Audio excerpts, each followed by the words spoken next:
Chapter 167. In the cat forum, there were many people who often joked about cats, so Jingtan's reply didn't make the other netizens feel anything special.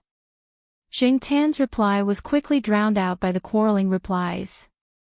Even if someone saw this sentence while scrolling through the post, they wouldn't have much of an impression of this sentence that didn't seem to have much meaning. Jingtan didn't intend to get any opinions from other people. He turned off his computer and went to sleep on the balcony. A day later, when Jingtan opened the forum again, the post had been deleted. There were many other posts in the forum. After skimming through them, Jingtan wasn't in the mood to continue reading.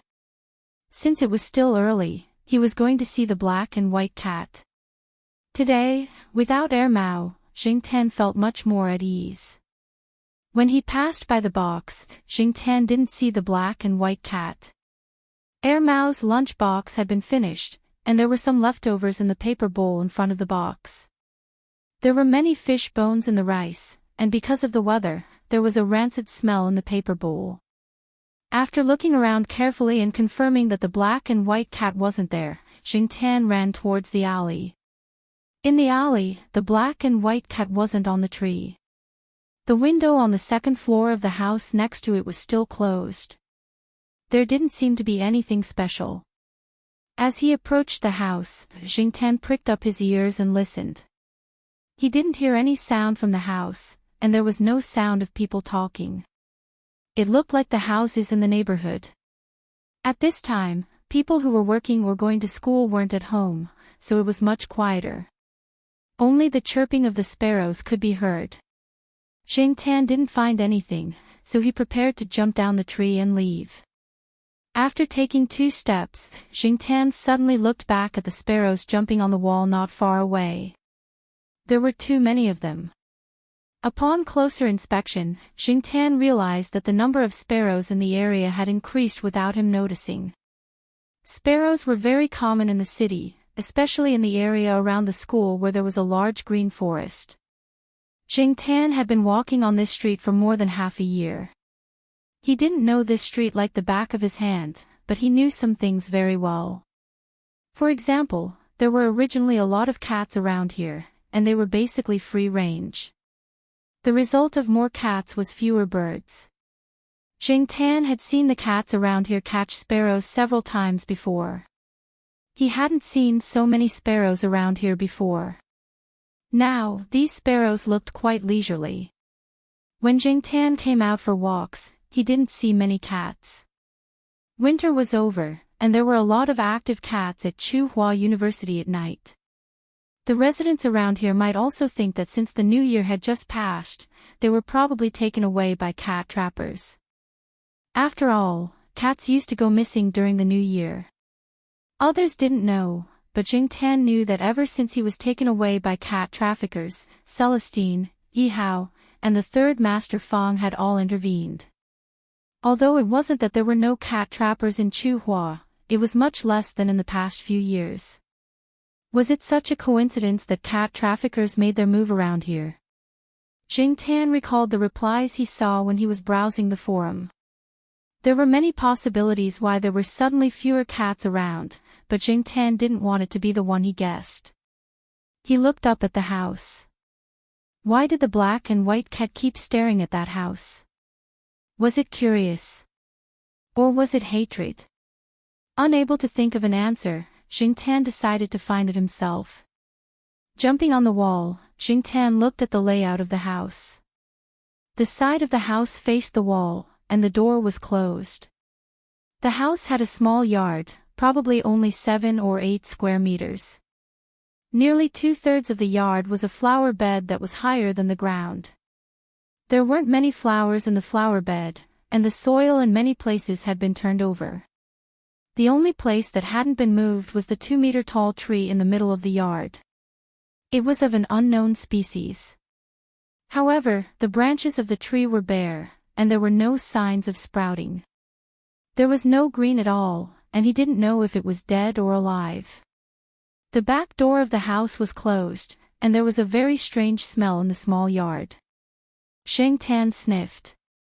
He couldn't tell what it was, but it didn't feel good.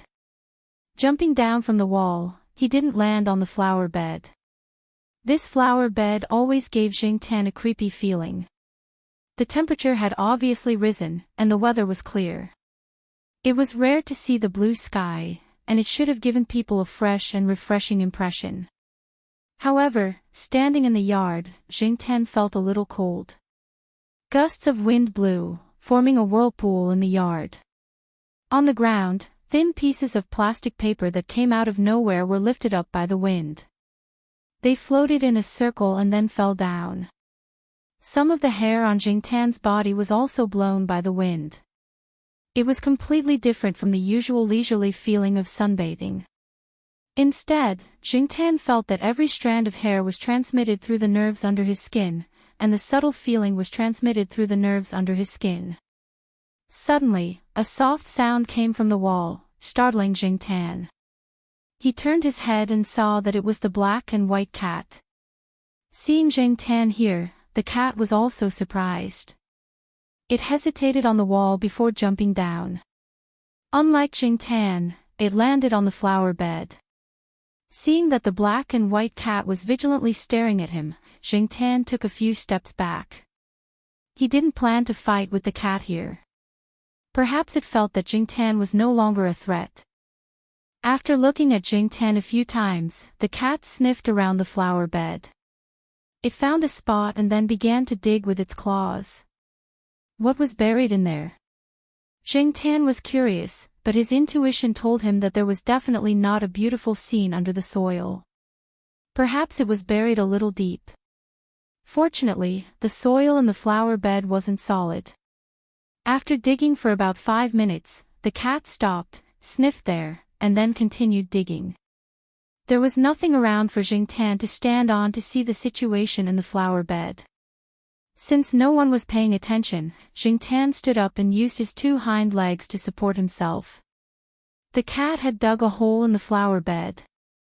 In the hole, Jingtan saw a cat's foot exposed. The rest of the foot was still buried in the soil. Although there was soil stuck to it, Jingtan could still see some black lines crisscrossing the sole of the foot. It looked like it was burned. The cat was still digging. Jingtan didn't want to look anymore.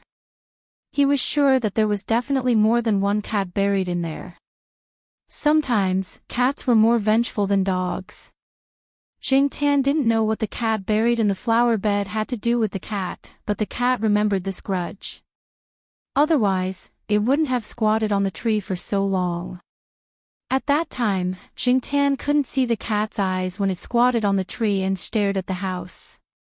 It could be hatred, or it could be something else. Without looking at the flower bed, Jingtan jumped onto the window at the back door of the house. The window was still closed.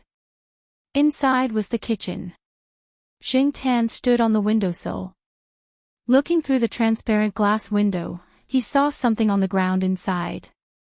Jingtan was very familiar with this thing. Every time he saw this thing, Jingtan was quite angry. F***ck, a cat cage. Whenever she saw the cat trap, Jingtan would recall the unpleasant experience she had in the past. A cat cage wasn't difficult to make. Anyone who was familiar with rat cages could make one themselves. However, suddenly seeing a cat cage in a clean kitchen made him feel a little out of place. Why would such a thing exist in a seemingly elite family? All of this made Jingtan certain that the guy with the lousy coffee was really not a good person. In the backyard, the windows were closed very well. The ventilation area was blocked by barbed wire. Other than this, the windows on the first floor were basically all protected by anti-theft nets. Jingtan couldn't find a place to enter. Since there was no chance on the first floor, he would look for it on the second floor.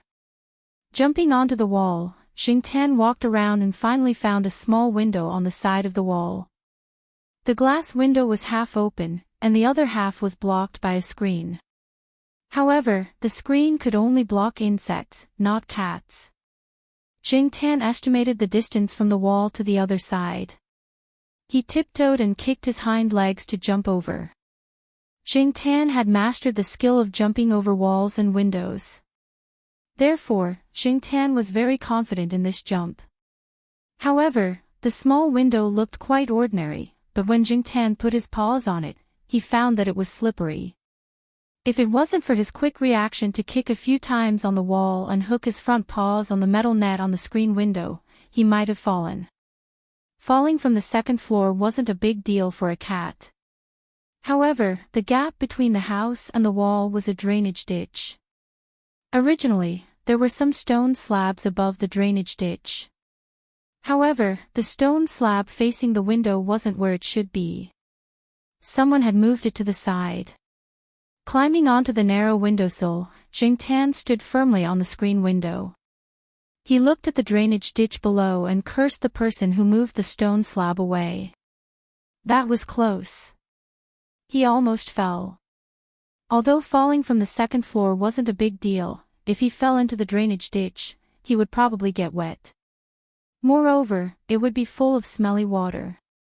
Maybe someone would pee and spit in it. Moving his gaze back, Tan looked at the narrow windowsill again. Different from what it looked like, the windowsill was covered with a layer of smooth hard material. It also had a slight downward curve. It was easy for a cat's paws to slip on it. Fortunately, Tan's paws were slightly harder and stronger, so he had a chance to climb up. Otherwise, he would have slipped down. Pulling open the screen window, Tan looked inside. It was a bathroom. At this time, it was considered modern and very clean. This made Tan wonder if the owner of the house was a clean freak. Coming to the bathroom door, Tan listened carefully to the movement at the door. He didn't hear any footsteps or voices. Jumping up and turning the handle of the bathroom door, Tan walked out. Knowing that the owner of the house was abusing cats, Tan had to be careful. He didn't want to be careless like when he jumped out of the window. The house was tidy. This person's life was obviously different from the tattooed man. There were no cameras around. The living room was clear at a glance. There were 3 rooms, but unfortunately, all of them were locked. Tan couldn't get in at all. After walking around and finding nothing, Tan went back along the original route. In the yard, the cat was no longer there. The hole in the flower bed had been filled again. However, it was just a cat. Unlike Tan, it couldn't be more detailed. Many places were just filled with a layer of soil. The hole could still be seen. Tan helped to fill in the hole. Back at Tsinghua University, everything was as usual. After sending little Pomelo to school in the afternoon, Tan prepared to go back to the internet and watch some movies. Hey, Black Charcoal, I'm so happy to see you. Help me open the door. I forgot to bring the key. Mao was carrying a lunchbox and a few bags. He stood at the door downstairs. At this time, he didn't see anyone coming in or out of the building. He was waiting for Tan. Since he didn't plan to go out for a walk, the cat tag hanging around Tan's neck wasn't hidden on the tree. Looking at the person who had just eaten his first meal of the day, he jumped up and swiped the access card. Tan went upstairs in front of Mao. Just as he passed the 3rd floor, Tan suddenly realized that Mao didn't even bring the access card. Did he have the key? So, Tan, who had already walked to the corner between the 3rd and 4th floor, stopped and looked over there. In front of the door, Mao put the things in his hands aside and dug into his pockets. He didn't take out the key. Instead, he took out an iron ring. The iron ring wasn't closed. It was made of iron wire. Mao broke the iron wire into a cross and inserted it into the keyhole. Tan was shocked. Pick the lock. F***CK. Chapter 168. There was no lock on the metal door, only a wooden door. The wooden door was a relatively common lock, so it was no challenge for Mao. Tan did not know how long Mao took to unlock the door. He just felt that before he could figure out the reason, the door was already open, and the lock was still intact. In the past, Jingtan had only heard of things like master keys. This was the first time she had seen someone use a piece of iron wire to open a door. Before this, she had thought that these things only existed in legends. The saying that masters were among the people was not wrong at all. Mao had bought a lot of things when he went shopping. There were biscuits, instant noodles, fish balls, shrimp dumplings, and other frozen food. This guy only cooked instant noodles and dumplings in the kitchen. He wasn't good at anything else and was too lazy to cook. After opening the door, Mao first took some unsealed food in. There were too many things, so they would scatter when he put them down. It was not easy to take them all at once. Anyway, it was in front of his house, so Mao wasn't afraid that someone would take it away. "Hey, take your cat's paw away. Don't open my things." After saying that, Mao took the things in. Jingtan pulled his ear and sniffed the plastic bag with the supermarket's name printed on it. The more Mao said not to touch it, the more Jingtan wanted to touch it. He opened the plastic bag and flipped through the 2 bags of fish balls. They were too cold, so he wasn't interested in the things inside. Jingtan didn't pay attention to the things in the bags anymore. He walked into the house and watched as Mao put the first batch of things away and went out to take the rest. Just then, Jingtan jumped up and pushed the door open. Bang! The door closed. Mao, who was locked outside, was stunned. F***ck. Mao wanted to swear but was afraid of disturbing Professor Lon next door. He cursed in a low voice, put down the bag in his hand, and took out the wire to open the door. Jingtan looked at the clock hanging in the living room, counting the time it took Mao to unlock the door. From the time the door was closed to when Mao opened the door with the wire, it took less than 10 seconds. That meant that the time it took him to unlock the door was even shorter, probably less than 5 seconds. It seemed that Mao was a habitual offender. He was quite skilled. Mao came in with a bag, cursing. Jingtan turned a deaf ear to his words. Jingtan really wanted to learn the skill of picking locks, but cat claws were too weak and inflexible, so the difficulty of picking locks was quite high. Mao tidied up everything and sat in the living room, watching TV and eating his lunchbox. Jingtan squatted on the chair beside him and stared at Mao's iron wire pocket. He was thinking about how to trick Mao into helping him. Being stared at like this, Mao found it hard to ignore. The cat in front of him didn't seem to want to eat the food in his bowl. If it wanted to eat, it would have already started barking. "What are you looking at?" Mao was chewing rice. A grain of rice was stuck to his chin. "This?" Following Jingtan's line of sight, Mao took out the iron wire from his pocket. The iron wire was already placed around the city wall. Mao seemed to have found someone to show off to. "What's wrong? Do you admire my lock-picking skills? Hey, this kind of lock can be opened with just an iron wire." Mao bragged for a while, his saliva flying everywhere. Jingtan stepped back in disgust. "Have you heard of tinfoil picking?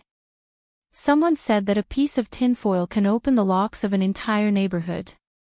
Although it's a bit exaggerated, tinfoil is indeed a good tool. Also, different locks may look similar, but they may require different tools to open. Here." Mao took out a small leather bag from the inside pocket of his jacket. "Hey, this is my treasure bag. With this, I can open most of the locks in the school, not to mention all the locks in the school, except for the electronic locks." Jingtan was just thinking that this guy wasn't invincible when Mao added another sentence. "There's another set of tools for the electronic lock. Unfortunately, I didn't bring it with me." Jingtan was speechless. What exactly did Wei Ling's junior brother do in the past? Did he have a black file or something? Tell the Jiao family to stay away from this guy in the future. He didn't know where Ermao learned these things, but he had to admit that this guy was a talent in some ways. However, this kind of talent was not a good role model. It was easier to label him as a bad guy. However, for Jingtan, there was no absolute standard for judging a bad guy. If he could help him, he was a good guy. After Ermao finished eating, he was about to lie down on the bed to sleep. Just as he lay down, Jingtan grabbed his sleeve and dragged him out. His cashmere sweater was hooked up. I'm warning you, don't go overboard. Ermao covered himself with the blanket. Jingtan looked around. There was an empty mineral water bottle on the ground. There was no cap. Kaka, kaka, kaka, kaka. The sound of plastic bottles being stepped on could be heard. Jingtan stood on the plastic bottle and jumped up and down. The sound was as loud as it could be. F***ck. Ermao lifted the blanket and looked at Jingtan with a bad expression. Then, he realized that the black cat was staring at his jacket. He took out the iron ring from his pocket and threw it at Jingtan. Ermao was about to lie down on the bed and continue to sleep. Just as he climbed onto the bed, Ermao's hand that was scratching his hair suddenly paused. He thought of something and turned to the black cat that was squatting beside the plastic bottle. You want to open the lock? Jingtan stared at him. He thought to himself, should I nod now? If yes, wave your tail vertically. If no, wave your tail horizontally. Ermao continued. Jingtan wagged his tail vertically. However, he felt that Ermao's words were too smooth. It was as if he often said these words, as if it was a matter of course. This was not normal. Normal people would not say these words to a cat directly. He was not familiar with Jingtan. If it was Jiao Pa, Celestine, or Fang San, it would be understandable. After receiving an affirmative answer, Ermao sat up straight and was suddenly energized. Whose door are we going to open? It better not be someone from this compound. Otherwise, it will be awkward the next time we meet. Oh, it better be a little challenging. Otherwise, it will be boring. Jingtan. F***ck, this guy is so enthusiastic. Ermao quickly put on his clothes. Before leaving, he twirled his hair in front of the mirror and styled himself. He rubbed his hands. Okay. Let's go. Jingtan led the way in front, and Ermao followed behind. He did not know if Jingtan was overthinking, but he felt that Ermao seemed to be especially energetic at this time. It was more energetic than the previous few times he had seen it. When they passed by the garden, the black and white cat was squatting next to it and eating. Sensing Jingtan and Ermao's approach, the cat raised its head and glanced at them before continuing to eat. After the temperature rose, some of the food became rancid easily. However, it was different from the morning. The bowl was filled with fresh food again. It was still leftovers, but it was still relatively fresh. The fish head was picked and eaten, followed by the rice. The fish bones were thrown aside. Jingtan did not continue to disturb it and left after taking a look. He brought Ermao to the tree in the small alley. Jingtan looked at the tightly shut window, jumped up the tree, and climbed higher to see the situation on the other side of the wall. It was similar to the morning. It seemed that the man did not return at noon. So it's this place. You still hold a grudge. Ermao interpreted Jingtan's behavior as revenge for the coffee spilled last time. Jingtan jumped up the wall and walked to the small yard. Ermao followed him outside and looked around from time to time. Fortunately, there were not many residents around at this time. Ermao followed Jingtan over the wall and landed in the yard. It did not step on the flower bed, but chose a relatively clean place. This way, its shoes would not be stained with mud, and it would not easily leave footprints when entering the house. The lock on the back door of the house was slightly more complicated than the lock on the door of the old house in the eastern compound. However, Mao had brought some tools and opened the door quickly. The layout of the first floor was relatively simple. There was also a gym. Those who could afford such equipment were considered to be in good condition in the area. Mao also saw the cat cage in the kitchen. It just frowned and did not say anything. As for what it was thinking, Tan did not know. When they came to the second floor, there were 3 closed doors. Tan did not care which one to open first. Since the man abused cats, and there were no other suspicious items on the first floor except for the cat cage, it must be in the 3 locked rooms on the second floor. He just had to wait for Mao's performance. Mao did not feel nervous about illegally entering someone's house at all. At the same time, it did not have the excitement and liveliness that it had when it first came. It looked quite calm, and its behavior was very natural. Mao did not immediately take out the tools to open the door. Instead, it walked around the second floor and looked at the doors one by one. This should be the bedroom. This is the study. As for this, I don't know. Let's open this first. The lock of this room is also more complicated. It should give us a surprise. Tan did not know how Mao determined which room was used for what, but it seemed to be quite professional. Although the lock of this room was a little complicated, it did not take too long for Mao to come prepared. After fixing the lock, Mao pushed the door open a gap and looked inside. The door was a little thick. Tan felt that it could be used as a security door outside, but it was just a door to a room here. After making sure that there was no one inside, Mao opened the door and walked in. The sound insulation in the room should be very good. The chirping of the sparrows outside could not be heard at all. The room could be seen at a glance. There was a desk on one side, and there were some simple decorations on the desk.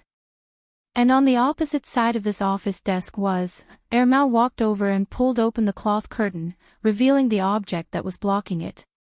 It was about 1.5 meters long, close to 1 meter wide, and close to 2 meters tall. One side was transparent, and there was a layer of tempered glass facing the desk. The person sitting at the desk could clearly see the inside of the object.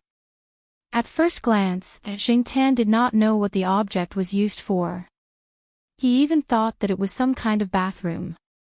But seeing that Mao's expression was not right, Tan climbed onto Mao's shoulder and looked inside. I saw this thing on TV when I was young. This is just a simplified version. But I really did not expect that there would be people in this place who would make this in their own home. Mao said in a low voice, there is a dish called roast duck feet. It is to put a live duck on a slightly hot iron plate, and then heat up the iron plate with seasoning. The duck moves on the iron plate because of the heat. In the end, the duck feet are cooked, but the duck is still alive. This is similar to this. Tan's eyes looked through the transparent tempered glass and stopped at a layer of metal net at the bottom of the object. It turned out that the burns on the cat's feet came from this. Mao looked around the room, and then walked to the window. The window in the room seemed to have not been opened for a long time. The thick curtain completely blocked the light outside. Mao found a suitable place and took out a miniature camera that was only half the size of a pinky finger and installed it. Chapter 169. This room gave Tan the feeling that there was no surprise, but rather a great shock. He shuddered at the thought of the roast duck's feet that Mao had mentioned. After installing the camera, Tan and Mao left the room and went to the other 2 rooms. The curtains in the bedroom and the study were well covered. There were some work-related documents in the bedroom and a few locked cabinets. Mao was not very interested in them. As for the study, there was a desktop computer with a password set. Mao was not that skilled and did not bring the relevant tools. However, Mao also placed a camera in an inconspicuous place on the bookshelf. This person is either too cautious or timid. He doesn't dare to let others know what he is doing. Even the curtains are covered so well. Or maybe he has a dark mind, Mao muttered. Jingtan did not smell the cat in these two rooms, or maybe it was covered by the air freshener sprayed. After Mao installed the camera, the man and the cat cleaned up some traces and prepared to leave. When they went out the back door, the black and white cat was squatting on the wall looking at Jingtan and Mao. It was not very vigilant, but more curious. It also felt a little closer to Mao. It remembered that this person had given it food, and the food was very delicious. Back in the eastern courtyard, Mao had just stepped into the house when Jingtan squeezed in. He wanted to see what Mao was going to do next. Unfortunately, Mao did not intend to let Jingtan watch. Mao tried to chase Jingtan away but was ignored. Seeing that Jingtan had no intention of leaving, Mao closed the door, dragged a chair and sat down. Its line of sight was almost at the same level as Jingtan, who was standing on the table. I say, Black Coal, our country's animal protection laws are not perfect, and there are no clear laws against killing cats. Otherwise, why do you think those cat and dog meat restaurants can be so popular? However, killing cats is different from abusing cats. The only way to deal with cat and dog abusers is to condemn them. Of course, if condemnation is useful, your cat's standard of living will probably be improved. Unfortunately, it is useless. Mao made a helpless gesture. But these days, sons compete with their fathers and pets compete with their owners. If your cat daddy can increase his influence, you can show off everywhere. Mao seemed to be explaining to Jingtan and convincing himself at the same time. Well, look at the guy we met. Even if you go and sue him, you won't get any results. Even if you throw him into the police station, he will still be able to come out. At most, he will receive a light punishment. If we were to talk about the law, what I did was more serious than him killing and abusing cats. Moreover, not to mention the whole country, even in Chuhua City, there was definitely more than one cat abuser. Perhaps there were more people who adopted more intense methods. You and I don't know who those people are, but we have to create some pressure to make them restrain themselves. There might be relevant laws in a few years, but in the current situation, because there is no law to rely on, the law enforcement department can't intervene, and the main force is only the civil society. So, it's better to think of other ways to make him restless. It's best to make a big fuss and attract the attention of society. Mao said seriously, like my grandfather said, the eyes of the masses are bright, and the power of the masses is limitless. We have to believe in the masses and rely on the masses. If Mao's grandfather knew that Mao used this sentence in this context, who knew what he would think? Seeing the black cat on the table tilting its head slightly and lowering its eyelids as if it was thinking, Mao raised its hand and pushed it. Go back first, I will take care of this. Go, I want to sleep. Don't think about stepping on plastic bottles next to my bed. Jingtan was pushed off the table and chased out. He squatted at the door and continued to think about the things that he had not finished thinking about before he went upstairs. Jingtan had always been curious about what Mao had done. Unfortunately, when he went downstairs and upstairs again, he did not see Mao.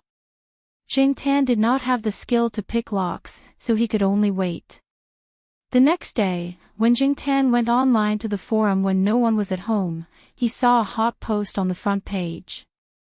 It was from the cat section. Because the discussion was too hot, it was pushed to the front page. Jingtan clicked in to take a look. The title of the post was not long, Cat Abuser Scum Again. The poster was a guy with the ID, all the good names have been taken by cats. It was a detailed and emotional description of what he had seen, heard, and felt.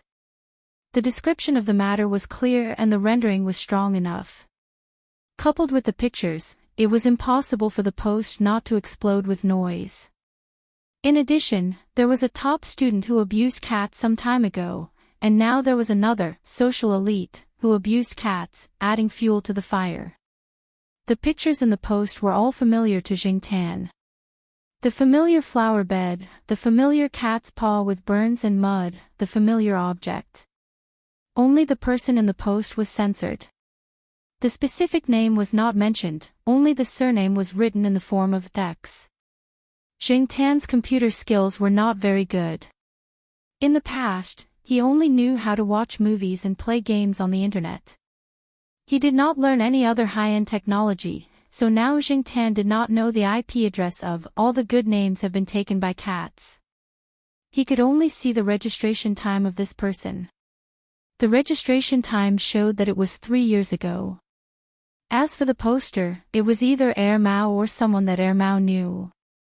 As he continued to scroll down the post, he found that one after another people revealed the occupation and residential address of the person in the picture. They either heard it from a friend or found out about it through some channels. Someone also mentioned the Chuhua Morning Post. This year, the Jiao family did not subscribe to the Chuhua Morning Post, so Jingtan did not know what was reported in the newspaper.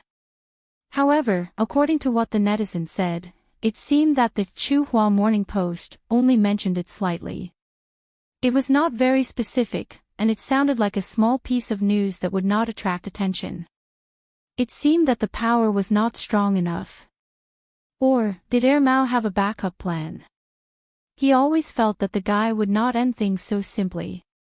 Jingtan scrolled forward and carefully looked at the original post. A few of the pictures in the post were about the object. In the pictures, the metal net at the bottom of the object was connected to a certain voltage, and the cat that was locked inside jumped up high. When the cat's feet stepped on the metal net, there would be electric sparks. Jingtan had seen the cat in the picture before. It was one of the cats in the surrounding area. He did not know what the cat's owner would do if he knew the truth. In addition to the pictures that showed evidence of cat abuse, the post also listed an example of a violent cat that had been punished in the past. It told everyone to think twice before you act. As for how to think twice before you act, the post did not mention a word about it. Many people had already understood and began to think about how to play the game. Maybe this post was just a temporary post. Before this, if it were up to Jingtan, it would have been better to solve it directly, just like how he had scared the tattooed man. But now, what did Air Mao want to do? Did it really want to make a big deal out of it? During lunchtime, when Jingtan followed little Pomelo upstairs, he saw Air Mao coming back with a thermos lunch box. He stopped at the door of the 3rd floor and stared at it. He did not continue to follow little Pomelo upstairs. I'll take you to watch a show tomorrow morning. Don't sleep in. Air Mao did not wait for Jingtan to respond and slammed the door. Watch a show. Sure enough, there was a backup plan. The next day, Jingtan woke up early. As usual, he had to send little Pomelo to school. It was rare to see Air Mao yawning when he went downstairs.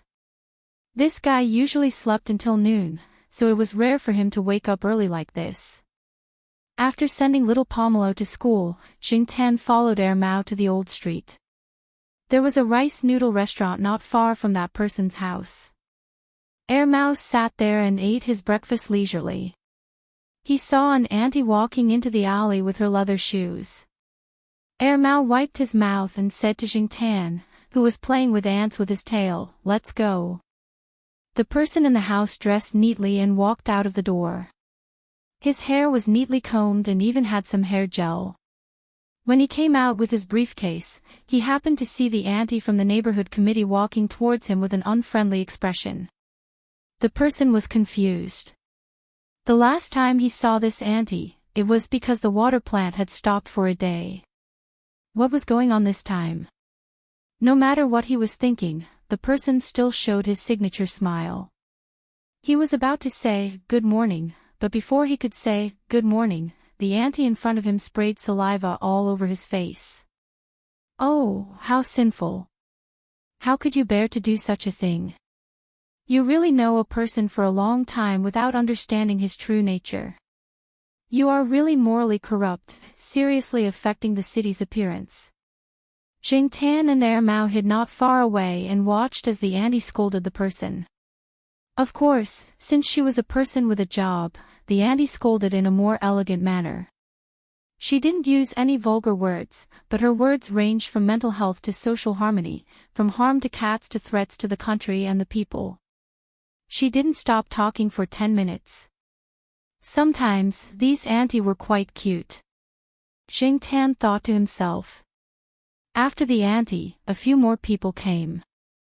They looked like reporters, but as for which newspaper they were from, Jingtan didn't know. The person seemed to be very impatient. He looked at his watch, pushed away the people blocking him, and left in a hurry. Seeing that Mao didn't plan to leave, Jingtan continued to stay there and watch. Soon, some people gathered around the house. Because there were a few auntie blocking the way, some young people couldn't just barge in, so they simply waited around. Some of the neighbors who lived around didn't understand what was going on. After inquiring about it with a gossipy attitude, they were shocked. They had children in their homes. No one could say for sure if such a person who abused cats would abuse children in the same way. Everyone lived so close to each other, and just thinking about it made them feel cold. He moved here 2 years ago. The original owner sold the house to him, but we don't know him well. We usually don't talk to him. Several other residents around quickly cleared their names, saying that the people who lived here were very good people, different from the cat abuser. More and more people came over, and a large part of them were groups that loved cats. This alley, which was not wide to begin with, was full of people, including reporters. Of course, some people came purely to join in the fun.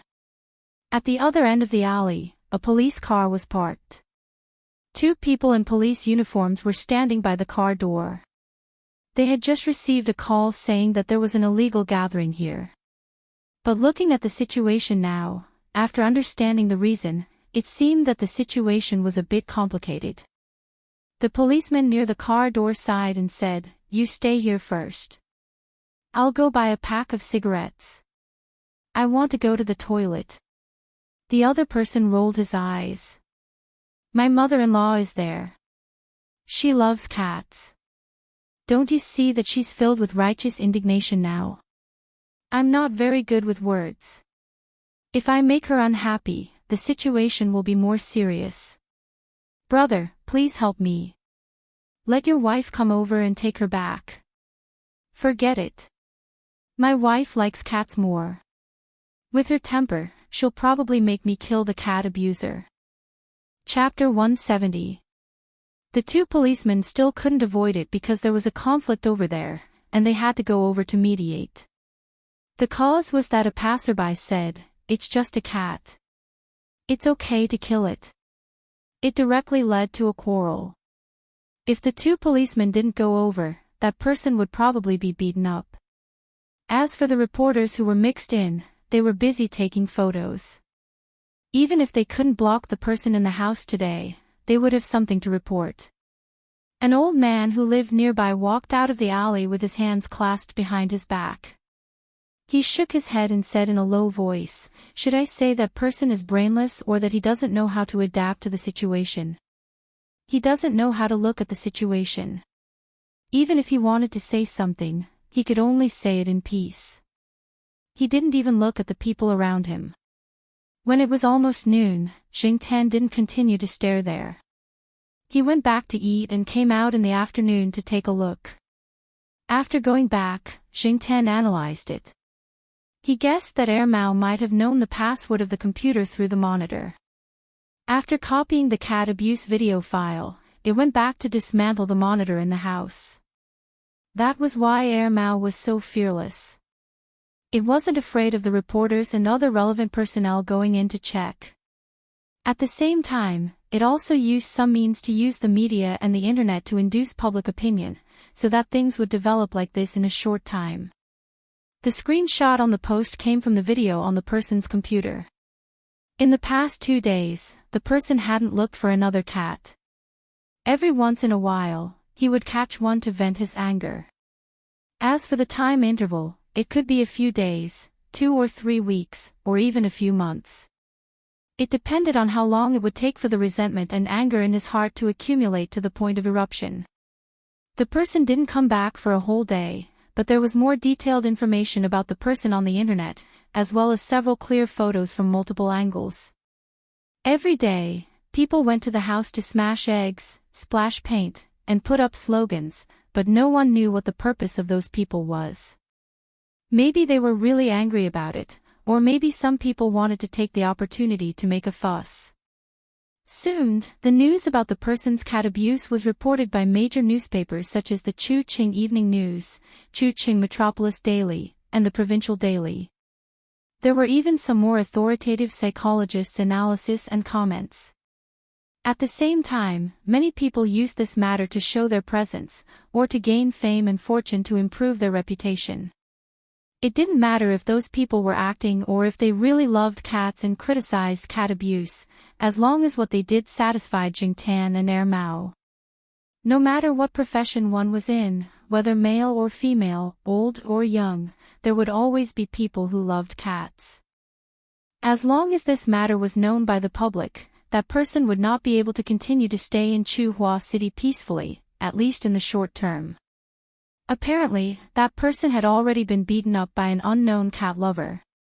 On the other hand, the heated discussion caused by this incident did not cool down. Instead, it was becoming more and more intense. Many people felt that this was too sudden and inconceivable. Everything had to be done step by step, right? Why did this matter suddenly become the focus of attention? From their point of view, this matter seemed to be making a mountain out of a molehill. Wasn't this just abusing a cat? What was there to hype about? Cat abuse had happened before, but why wasn't it as sensational as this time? What was the reason? In addition to Mao, there were, of course, other factors. If it was just a single incident, this topic would not have suddenly heated up so quickly. However, not long ago, there was a top student who abused cats. At that time, there was an expert who said that this was just a very rare phenomenon in society and that everyone did not have to hold on to it. But in the end, only a few days after that incident, there was another cat abusing white-collar workers.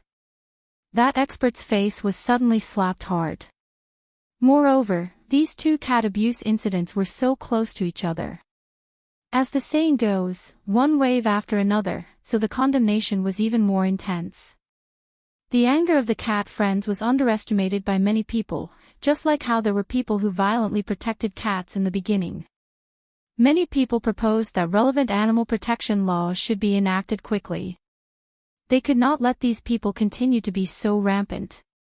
The second factor was what Mao said. Killing cats was different from abusing cats. It mainly referred to the different reactions of society. Killing cats and dogs was indifferent to many people. It was just like killing chickens and sheep. There was nothing to argue about.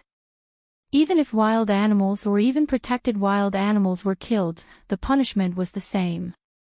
Except for some people, the reaction of the main body of society would not be very big, especially for the ordinary people who had to work hard for their lives all the time.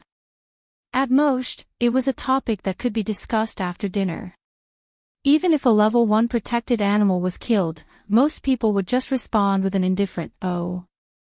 However, torturing and killing was different. Moreover, when the public opinion gradually pushed the topic in another direction, causing people's focus to not be on the cat but on the human, people would not just let out a flat, "Oh," nor would it be just a moral condemnation. Instead, they would have to take precautions against the problem before it happened. What? Was it possible for people who were inclined to abuse cats to abuse children?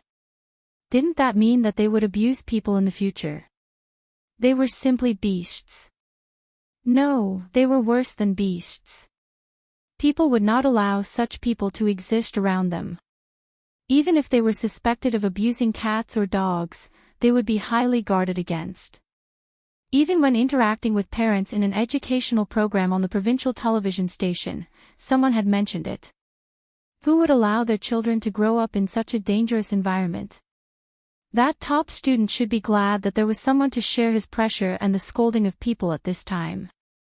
During this period of time, Xingtian often heard people discussing who was more suspicious around them, especially those who kicked animals for no reason.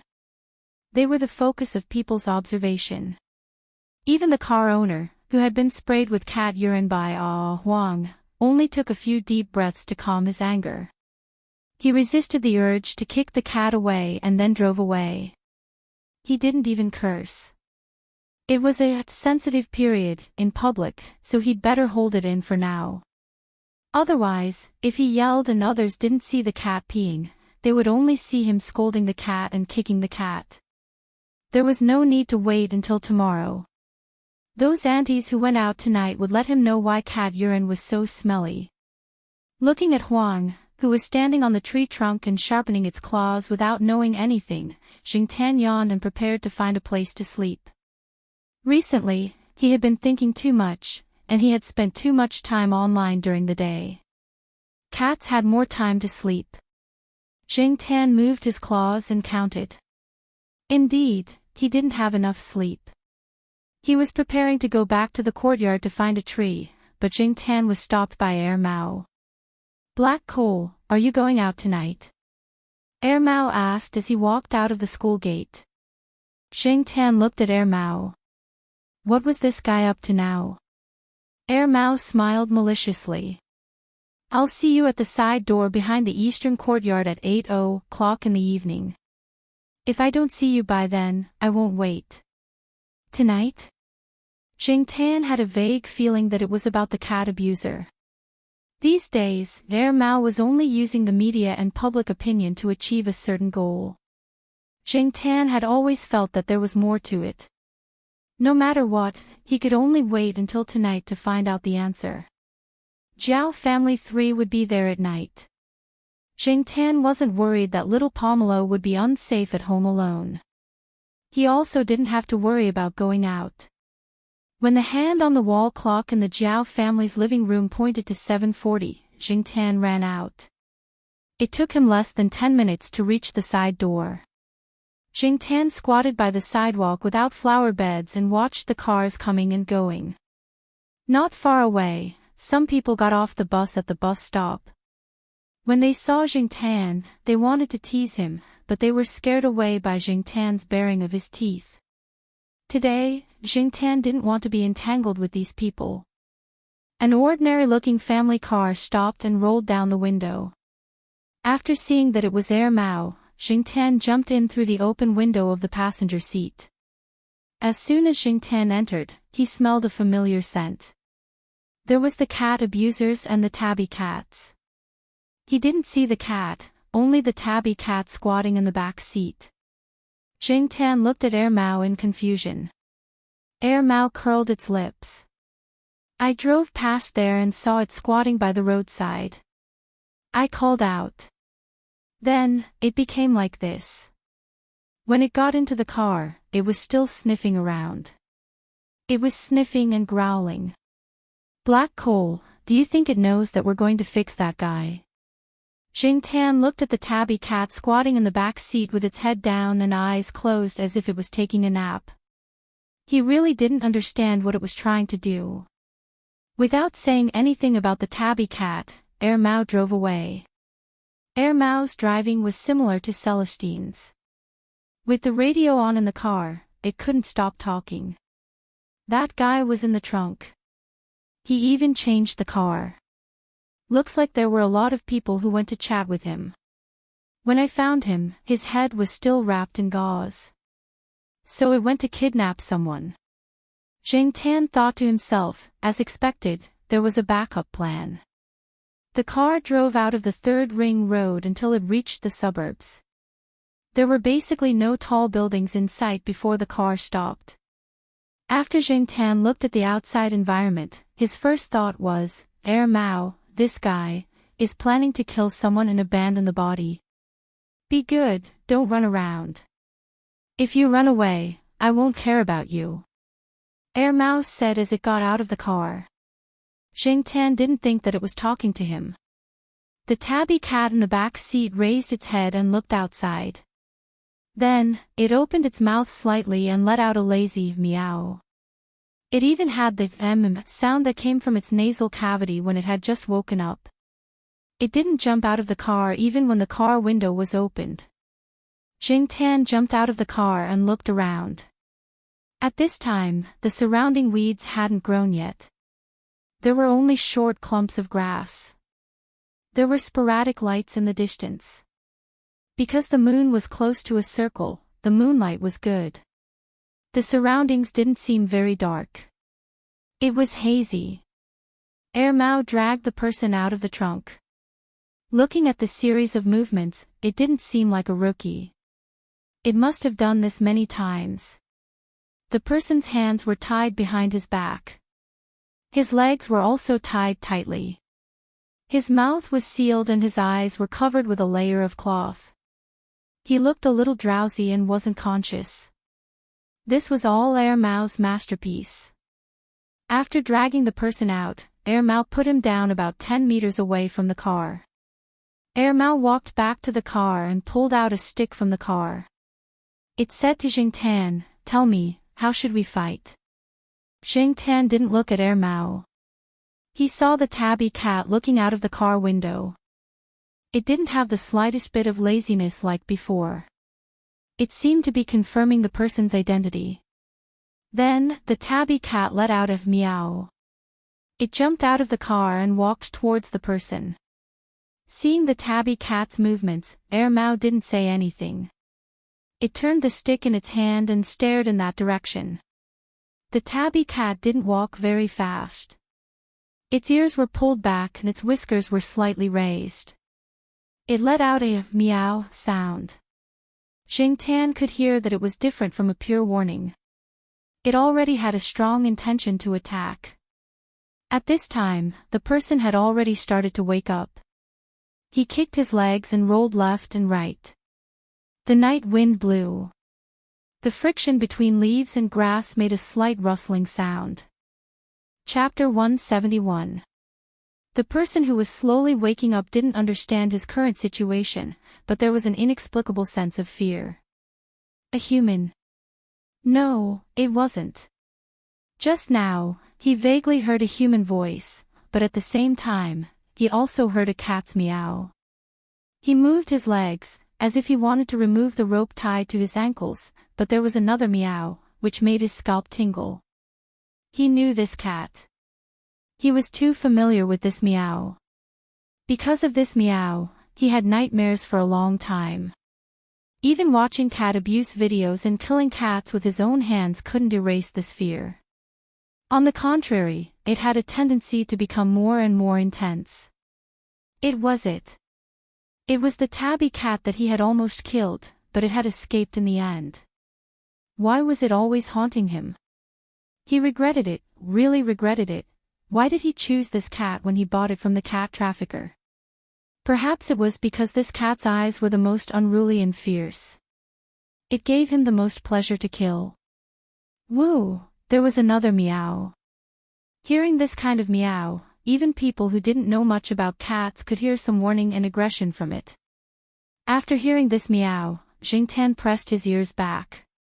He felt that something was wrong. Generally, the warning meow would start low, then rise, and fall at the end. But this tabby cat's voice at the moment sounded different from this one. There seemed to be some other tones in it. Maybe there wasn't much difference in the way ordinary people heard it, but from the perspective of a cat, Jing Tan distinguished it with a cat's hearing. He felt that this meow had a kind of calling for the same kind. It was like you didn't understand the language, but you could hear kindness or malice in other people's tone. Cat meows were actually very complicated. Although they weren't as rich and varied as human languages, Jing Tan had heard hundreds of them since he became a cat. Maybe every cat had its own way of expressing itself, or maybe different ways of expressing the same meaning, but no one could say for sure. Even Jing Tan could only roughly guess the possible meaning from these meows, but he couldn't delve into it. Many voices sounded the same to people, but in fact, the emotions they expressed were very different. Jingtan was thinking when a meow came from not far away. He didn't know whose cat it was that came out for a walk at night. Meow, the multicolored cat meowed again and again. Soon, a few more meows could be heard from afar. They belonged to different cats. He didn't need to fully understand it, but he could roughly guess its meaning when he heard it for the first time. TSK. Are these cats starting to flirt? Mao poked Jingtan, who was standing on the roof of the car. People's first reaction to a cat's loud roar was that the cat was making waves again. Little did they know that the cat's roar had other meanings, and this kind of roar was completely different from the previous kind. Jingtan saw that more and more cats were responding to his call. He thought, where is the skill of this kind of call? He didn't know if the multicolored cat had figured out the call itself, or if it had learned it from another cat. In short, this kind of sound resonated with the cats, as if the most primitive consciousness hidden in their blood had been awakened, making them excited and gathering towards the source of the sound. Jingtan suddenly experienced the scene on TV where a wolf stood on a high ground and howled under the full moon, and then a pack of wolves howled with it. In the grass that wasn't very tall and in the fields where crops were planted, the whooshing sound came one after another. It was different from the sound of leaves rubbing against each other in the night wind. It wasn't difficult to distinguish it in such a quiet night. It was the sound of cats running in the grass. From Mao's angle, under the moonlight, it could clearly see that the grass and crops that were close to half a meter high were swaying because of the animals running inside. The animals were running in this direction.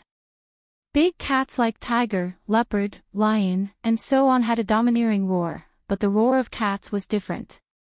It sounded scary. Mao took out a cigarette and lit it. He took a deep breath and suppressed the feeling of fear in his heart.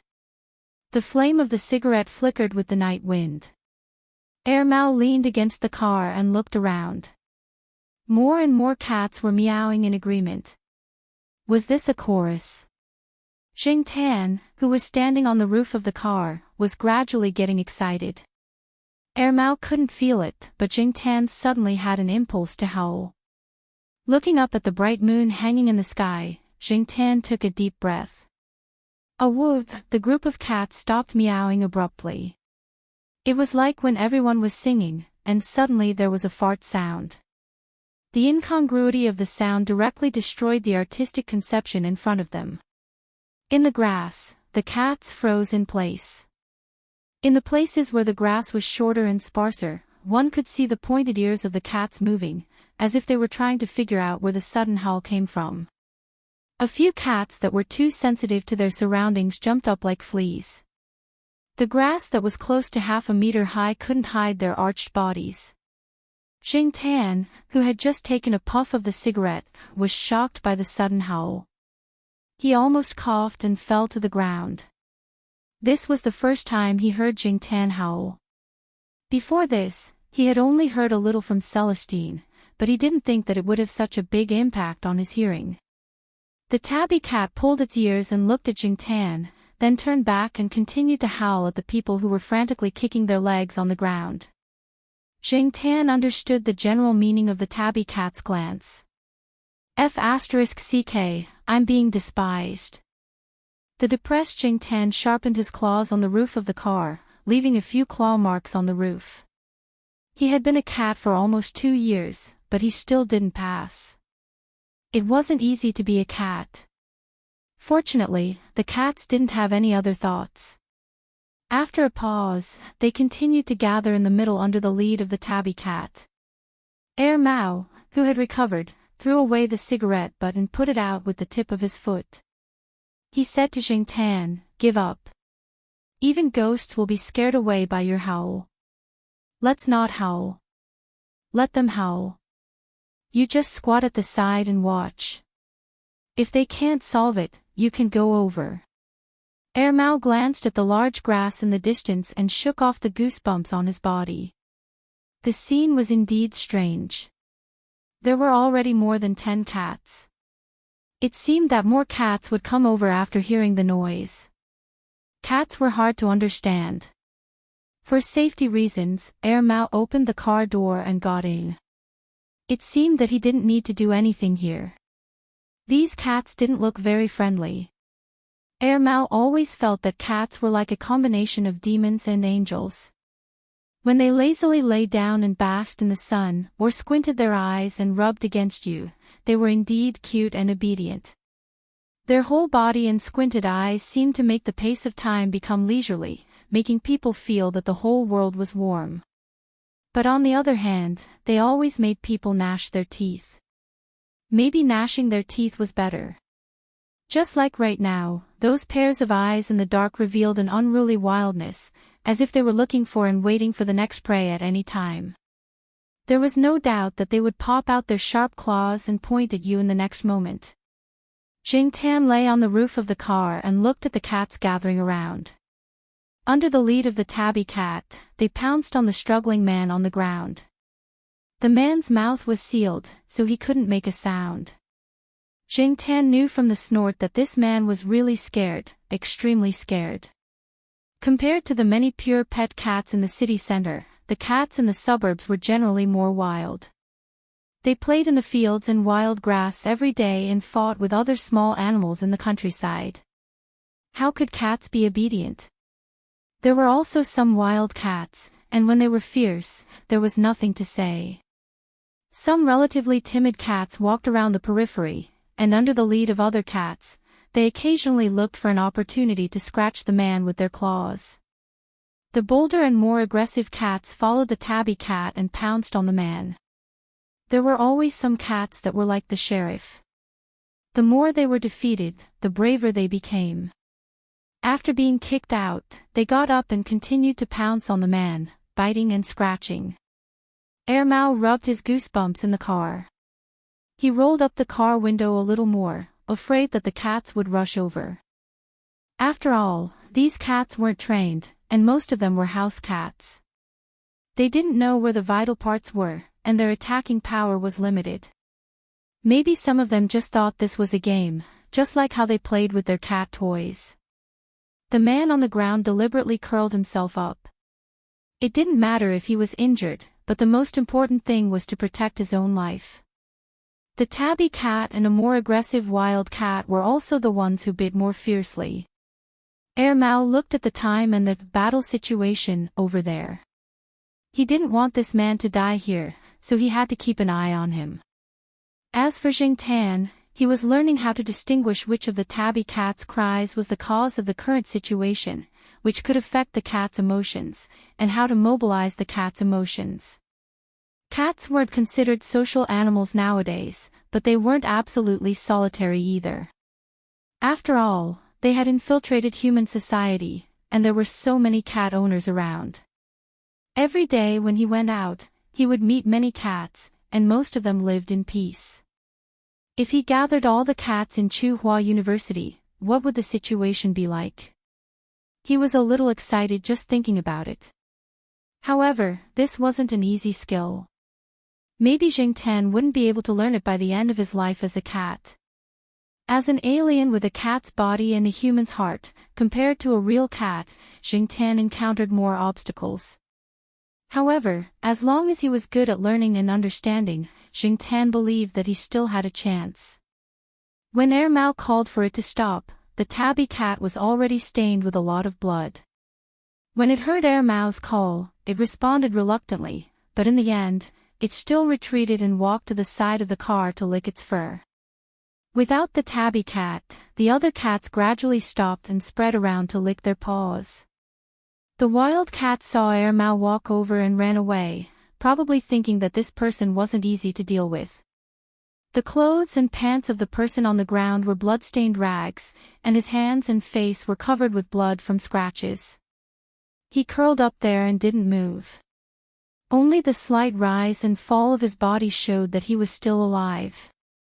The urine and blood on the ground mixed together into a puddle. Although the tabby cat was very fierce, it was quite obedient to Mao. After getting into the car, it returned to its previous docile state. If it wasn't for the blood stains on its body, its docile appearance would have been more convincing. Mao stuffed the person, who was covered in blood, into the trunk. Mao said that he would take care of the rest, and that he would make sure that Jingtan and the tabby cat would never see the person again. However, it didn't seem like it was going to kill him. When the car drove back to the side door of the east courtyard of Tsinghua University, Jingtan got out of the car to go home. The tabby cat was still squatting in the back seat with its eyes closed, and it didn't seem like it was going to get out of the car at all. Mao tried to chase it away, but it didn't work, so it just let it be. Chapter 172. The tabby cat was staying in the east courtyard. When Jingtan sent little Pomelo to school early in the morning, he saw the cat squatting by the flower bed, facing Building B. Yesterday, the cat followed Mao to deal with the aftermath.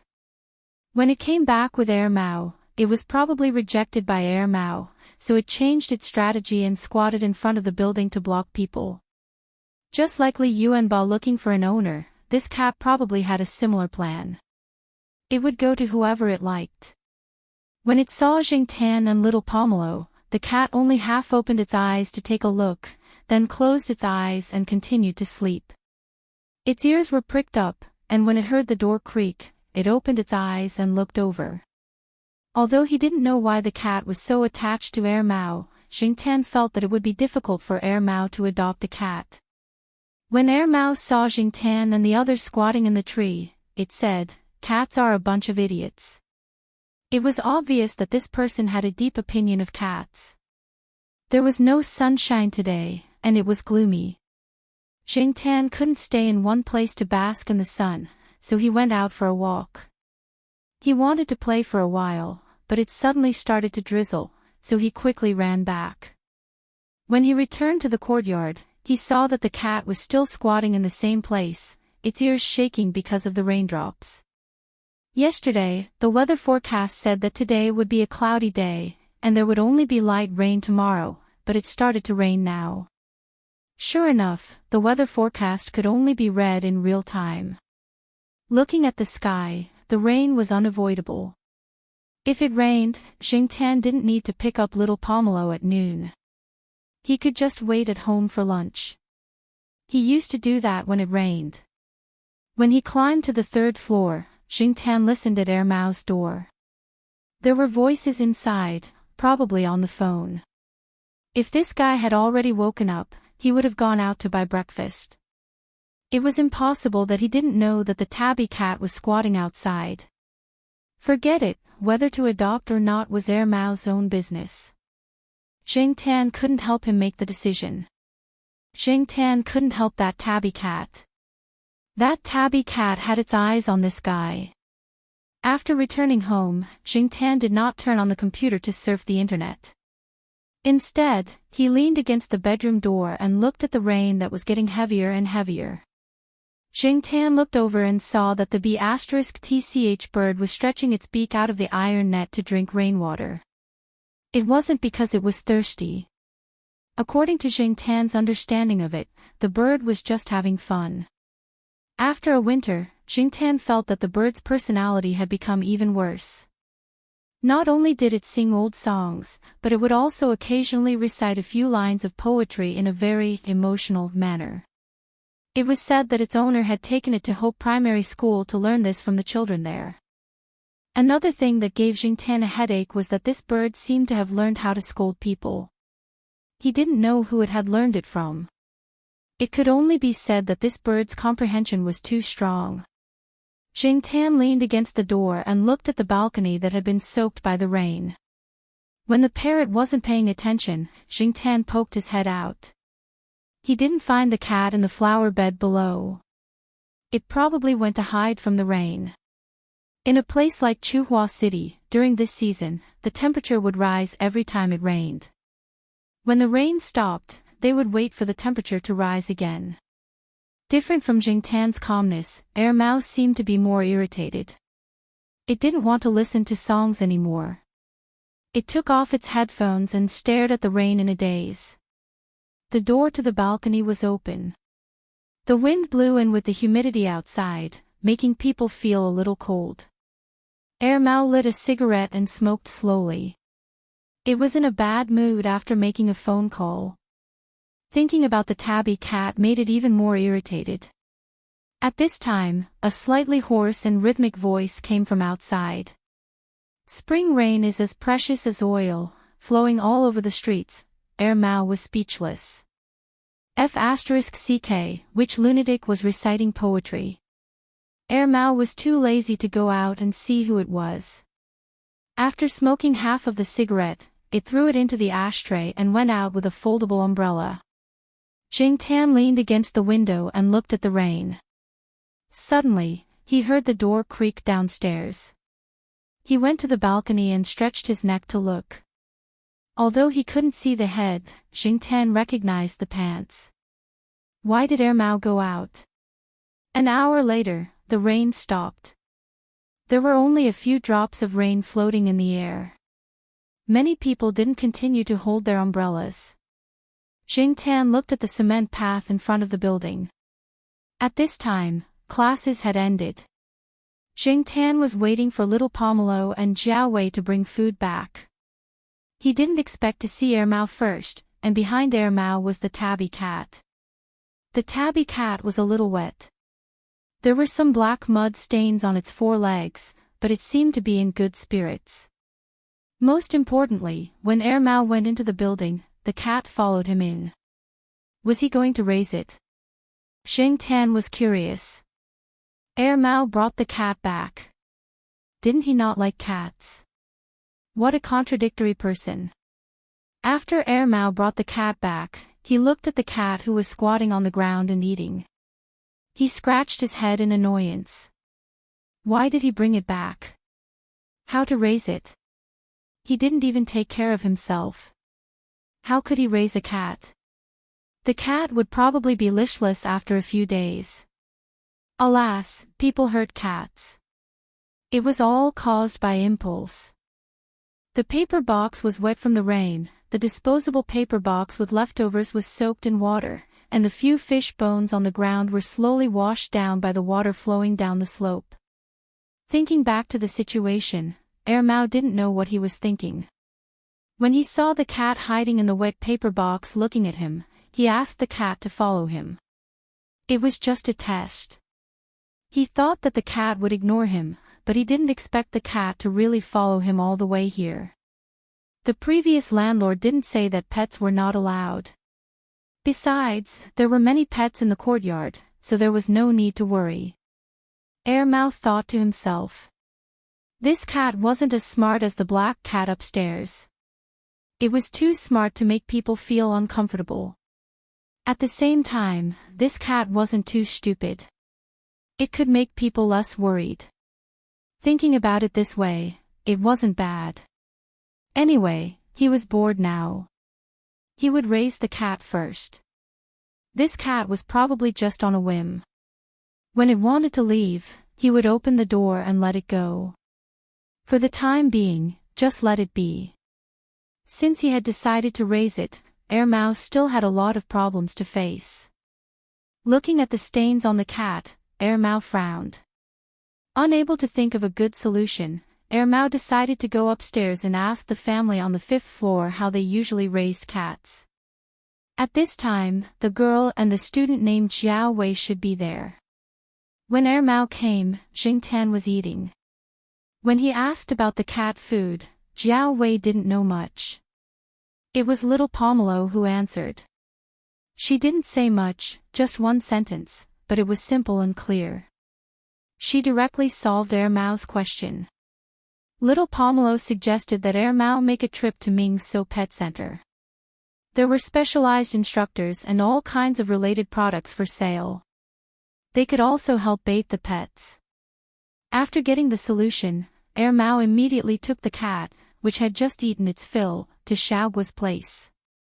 When they arrived, Mao realized that there were more things to do than he had thought. Mao didn't know anything about vaccines, deworming and so on, so he left it all to the veterinarians and staff. He just had to pay. A staff member was taking down the registration book. Name: Wang Ming. Mao played with his phone in boredom and didn't look up. The girl in charge of the registration looked at Mao strangely. Your cat has a surname. Huh? Are you asking for the cat's name? Of course. Sir, didn't you already sign your name just now? The cat's name. Mao was silent for 2 seconds. Thinking of the black pattern on the cat's nose, he said, Black Rice. Its name is Black Rice. How old is it? The girl asked again. I don't know. I just adopted it today. Mao shrugged. The girl in charge of the registration showed 2 dimples. Sir, you are so caring. Mao. Hee hee. It was the first time someone had said that he was caring. Why did it feel so awkward? The girl was very enthusiastic. Of course, while answering Mao's questions, she didn't forget to promote her pet center's products, such as cat climbing frames, cat scratching boards, cat toys, cat food, and so on. Mao took the book from the girl and flipped through it. After he liked it, he would look at the real thing later. The rented space was only so big, so he didn't need to buy too many things. It was as simple as possible. However, he had to buy cat food. That way, he wouldn't have to worry about it anymore. He couldn't make cat food in the kitchen. As he flipped through the book, Mao suddenly paused on a certain page of the cat food introduction. He seemed unsure, so he took a closer look and then looked at a line of small words next to it. Black Sea. The girl started to introduce it with a smile. This is our pet center's star cat. Our boss paid a lot of money to hire it as a cat model. It has appeared in many pet magazines. Oh, it's also in some online forums. It also has a lot of BC fans. BC fans. Cat model. Bah, do you think I can't recognize it just because it has a high-end English name? This is obviously the cat upstairs. Although Mao always said that he hated cats, his ability to recognize cats was not bad. Even if he wasn't sure at first glance, after looking at the pictures, Mao had already equated the cat in the picture with the cat upstairs. Mao curled his lips and flipped through a few more pages. He found that the cat food in the advertisement pictures was more than twice as expensive as the other categories. Some were even flipped several times. This amount of money was nothing to Mao, but Mao was puzzled. Why were the advertisements for this black cat so expensive? Mao pointed at the serious face of the black cat in the advertisement picture and asked the girl about his doubts. The young lady answered in a professional manner, because these categories are all of high quality, and they will soon be exported abroad. Export? Don't be kidding. Mao didn't believe her at all. However, looking at the price of the cat food with the image of Black Sea, Mao touched his chin. It seemed that this cat was very valuable. Can you deliver the goods here? We can deliver large items or items that reach a certain price. Our pet center service will definitely make you rest assured. She had directly changed to you. Mao wasn't short of money anyway. He picked a few cat foods that were advertised by the cat upstairs, as well as cat nests and cat scratching boards that he liked. Are these okay? Yes. The girl's smile widened. If they were successful, there would be no commission, but there would be bonus points. Every month, there would be a bonus. Don't you need to try it? The girl asked. No, if my cat doesn't want to eat it, I'll throw it to Black Sea and let it eat it all in front of me. Mao snorted. How could it not eat the advertisement made by that cat? The girl only thought that Mao was joking. She asked a few questions and filled out a list for Mao to check. She handed it to the person who picked up the goods and continued to register the next customer. Chapter 173. Mao asked the pet center to do a comprehensive examination of the cat. The cat was in good condition. The veterinarian estimated the cat's age. To Air Mao's surprise, the cat was less than 1 year old. "By the way, Mr. Wang, do you want to sterilize your cat?" the girl asked. She also told Air Mao about the benefits of sterilization in the city. "Sterilization? I need to cut off its penis." Air Mao was texting on his phone and didn't even raise his head.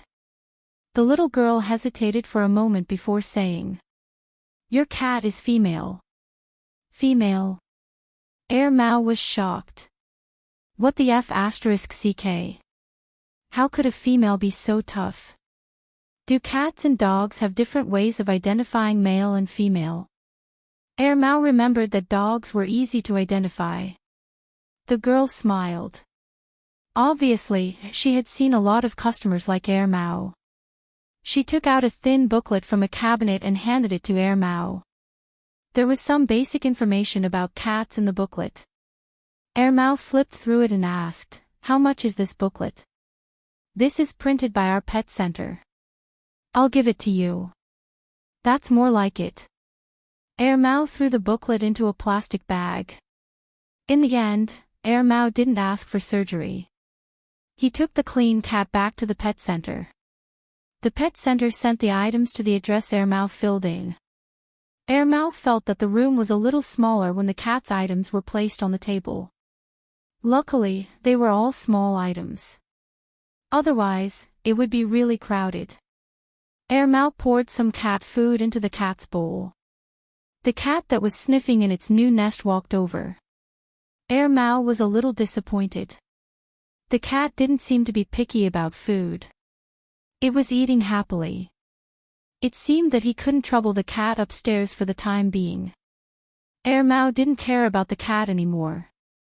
He opened the laptop he bought not long ago and logged into the pet website. The ID, "All the good names have been named by cats," was registered 3 years ago. At that time, he and his fellow apprentices went to the pet forum under the influence of their master's cat. They wanted to see if other people's cats were the same as their master's cat. At that time, the ID was shared by several people. Now, it was Air Mao's alone. The others didn't pay attention to the forum anymore. Even Air Mao only remembered to log in because of what happened a while ago. Otherwise, he wouldn't have used this ID. Nowadays, the internet in the country was developing rapidly. Even the forums had changed a lot in the past few years. Some people even shared some video links. Air Mao searched for the pictures and videos of the guy upstairs. Just as the girl in the pet center said, there were a few popular posts about cat food. Most of them were about the black cat, and many of the people who replied below were also about the black cat. They were the BC fans that the girl mentioned. Looking at the cat in the picture carefully, Air Mao still attributed the effect in the picture and the video to the magic of photography. Otherwise, how could a native cat be shot into the ever-changing cat in the picture and video? After all, cats were not humans. How could they have any acting skills? Air Mao would never believe it. It was estimated that the little girl in the pet center didn't know the true identity of Black Sea, otherwise she wouldn't have praised it so much. After all, there was a big difference between an advertisement and the real thing. The next day, the weather was sunny. After the rain, the temperature rose quickly. The tabby cat was lying on the balcony, basking in the sun. Air Mao was bored and tried the comb that was given when it bought the cat body wash. According to the booklet, combing a cat's fur could not only remove the fur that had fallen off, but also prevent the cat from swallowing the fur into its stomach and getting hairball disease. It could also maintain the beauty of the cat's fur, promote the skin's blood circulation, and improve the relationship between cat and human. Since Air Mao had nothing to do, it moved a small stool to sit next to the cat and combed its fur according to the instructions in the booklet. After a few tries, it became familiar with the movements. Seeing the tabby cat squint its eyes, Air Mao suddenly felt a sense of accomplishment. Look, cats aren't that difficult to raise. Why did some people talk about raising cats as if they had eaten strange flavored beans? While Air Mao was feeling proud, suddenly, bang! The sound of something hitting the iron fence came from above. The tabby cat, who was lying on the ground and basking in the sun, suddenly stood up and looked in that direction. Its wandering days had made it used to being highly alert. Mao also stopped combing its fur and looked over. Inside the iron fence, a blue parrot hooked its big claws on the iron fence and looked at the man and the cat on the third floor with its yellow eyes. General's attention was mainly on the tabby cat. It didn't know this cat because it had never seen it before. When did this strange cat come? Well, its mouth was itchy. Maybe it felt that the parrot was not a friendly signal, so the tabby cat covered its ears and looked at the parrot on the fourth floor vigilantly. Mao didn't think much of it. Cats and birds were not easy to get along. His master's cat went to the forest every day to catch birds of all sizes. However, it was rare to see this kind of parrot in China. No wonder the balcony on the fourth floor was surrounded by iron fences. Looking at the parrot on the fourth floor, Mao said with a playful attitude, "Hey, parrot." The general on the other side of the fence quickly replied with standard American pronunciation and some dialect words, "Hello, idiot." Mao was speechless. Who taught this F**king parrot? On the balcony on the fifth floor, Xingtan was rolling on the ground with laughter as he listened to the conversation below. General was definitely not friendly after seeing the tabby cat, so it attacked Mao in this way. Xingtan and his friends lived on the second floor of Mao's building, so they couldn't see what was going on there. However, he could guess the general situation from the conversation between Mao and General and the growling of the tabby cat. Fortunately, the people living in this building had a high tolerance for this kind of thing. Otherwise, there would be trouble in the future. However, with Mao and his friends on the third floor attracting General's attention, the bird wouldn't bother Xingtan often. Xingtan was very happy about this. Just as he was about to listen to the quarrel below, there was a rhythmic honk from the yard downstairs. Xingtan looked downstairs in confusion. Today was not the weekend. Why would Third Master Fong come here? Although he was confused, Xingtan still ran downstairs to unlock the door. Fong Xiaokong came in with Tong Qing. Since the cat cart was dragged home, every time Fong Xiaokong took Xingtan out, Tong Qing would come up to help move the cart. Although the cart was small, it wasn't light. Besides, it had to be moved to the fifth floor. Tong Qing couldn't bear to see his boss do it himself. I happen to have some time today. I have an appointment with old Lu to discuss something. I have to go on a business trip this weekend, so today is the day. I've already told your cat mom that I'll send you back tonight, Fong Xiaokong said as he asked Tong Qing to move the two carts out of the room. Every once in a while, Fong Xiaokong would take Xingtan to old Lu to discuss business. Just as some people said, communication also relied on tricks. However, there were very few people like Fong Xiaokong who used cats to communicate, but old Lu liked this trick.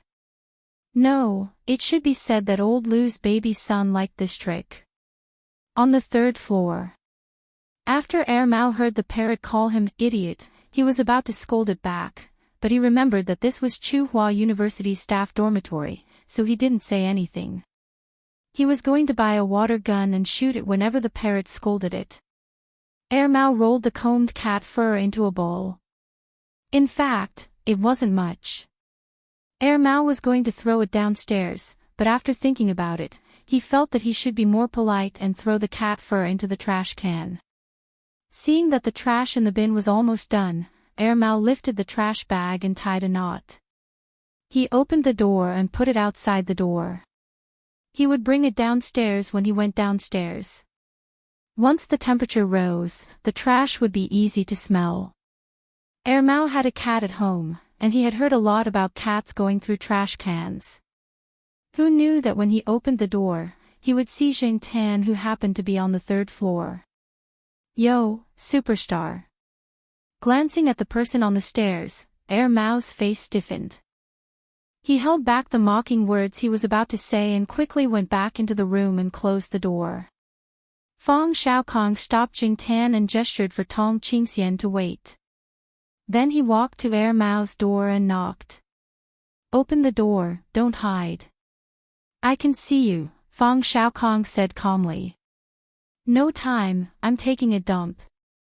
I'll give you 10 seconds to wipe your ass.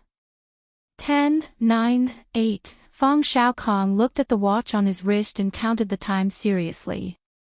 He didn't care about Mao's lie at all. When he counted to 1, Mao scratched his head and helplessly opened the door. He cursed countless times in his heart for throwing the trash at this time. Uncle. Mao called out weakly and walked back into the room listlessly. Fang Xiaokong looked around the room and then looked at Mao, who was lying on the chair. Who are you going to teach this time? Or do you have your eyes on a girl? You've misunderstood me. I've already turned over a new leaf. I know my place. I'm a good and upright young man, third uncle. Mao hurriedly clarified. Jing Tan glanced at Mao from the corner of his eyes. Bullsh*T. This guy beat people up, picked locks, and almost killed people and abandoned their bodies. Fang Xiaokong looked at Mao without changing his expression. Turned over a new leaf. Yes, yes. Mao nodded. Turn over a new leaf. Yes, yes.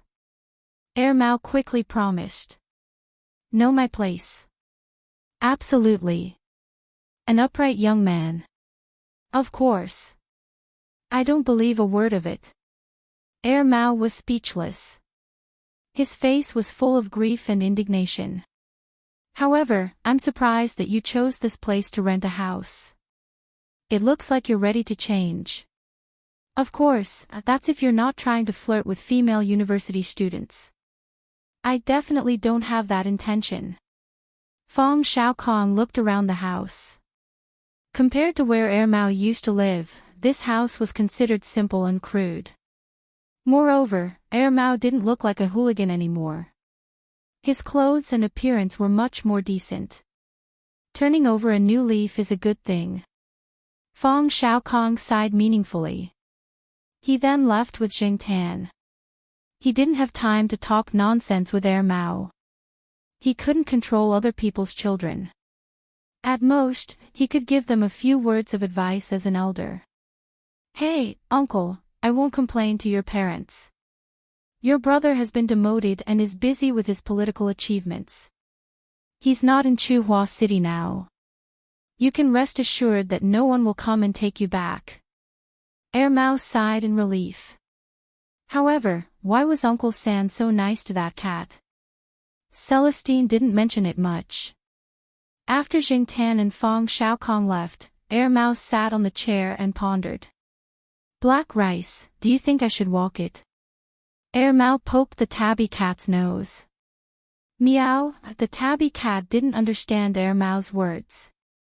He thought Mao was just playing with him. He tilted his head and rubbed against Mao's hand. Mao sighed. Forget it, let's do it the old way. He took out a $1 coin and placed it on the floor tiles. He flicked his finger and the coin started to spin. Heads go, tails stay. Slap. The tabby cat looked as if he saw a toy.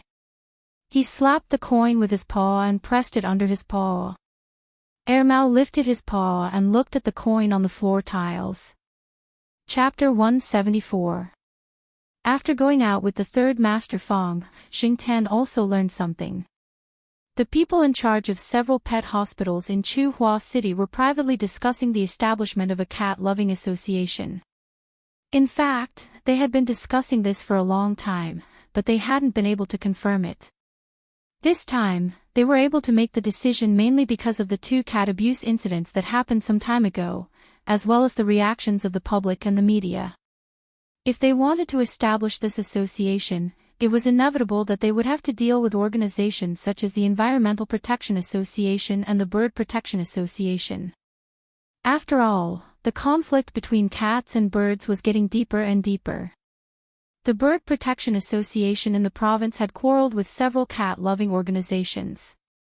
In terms of environmental protection, some plant protection organizations often complained that many stray cats were destroying plants and the ecology. Because of this, when considering the name of the association, several organizers filtered it out and finally decided to use scientific breeding and green civilization as the theme of this event. The name of the association was Green Wing, abbreviated as GW, and the logo was a green wing with a cat's palm in the middle.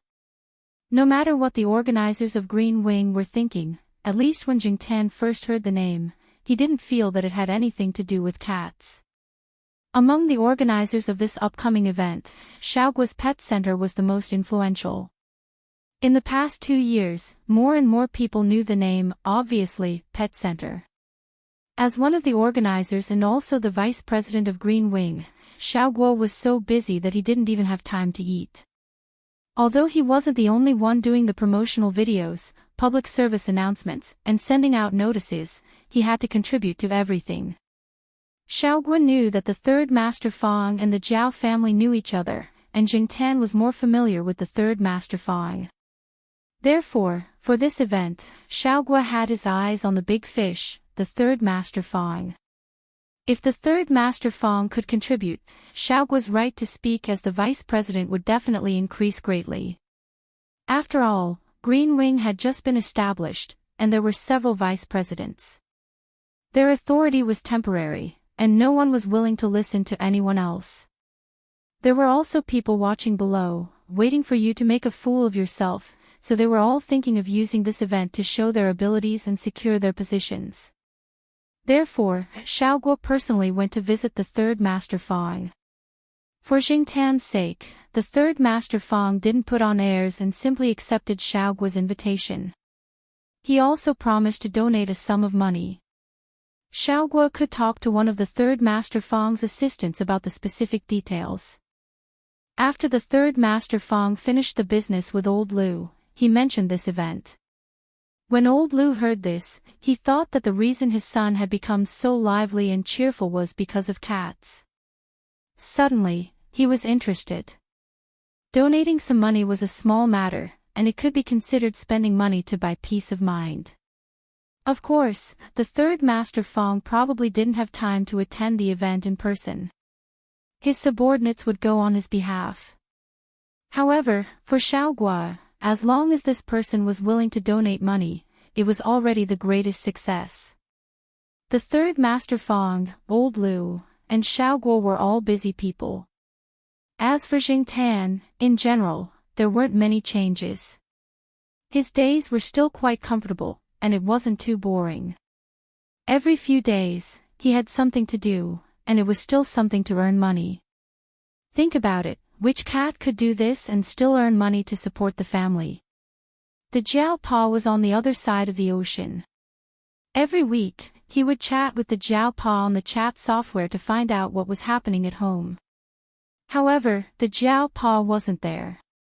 Sometimes, it wasn't convenient to talk about things at the pet center, so the Jiao Ma was the one making the decisions. However, the Jiao Ma didn't have much time. Occasionally, Xiaoguo would send an email to the Jiao Pa when he had some problems with the cat food advertisement that weren't easy to solve. Some time ago, because of the public service advertisement, the Jiao Pa was the one making all the decisions. In fact, Jingtan was quite famous in a small circle. However, at the request of the Jiao Pa, a lot of information about Jingtan was kept confidential and very low-key. And this time, Jingtan didn't have many scenes in the public service advertisement, because his appearance didn't meet the requirements. Compared to other cats, black cats were always mysterious, evil, and domineering.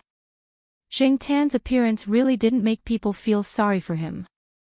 Therefore, in order to achieve the desired effect, Xiaoguo chose a few cubs with an advantage in appearance.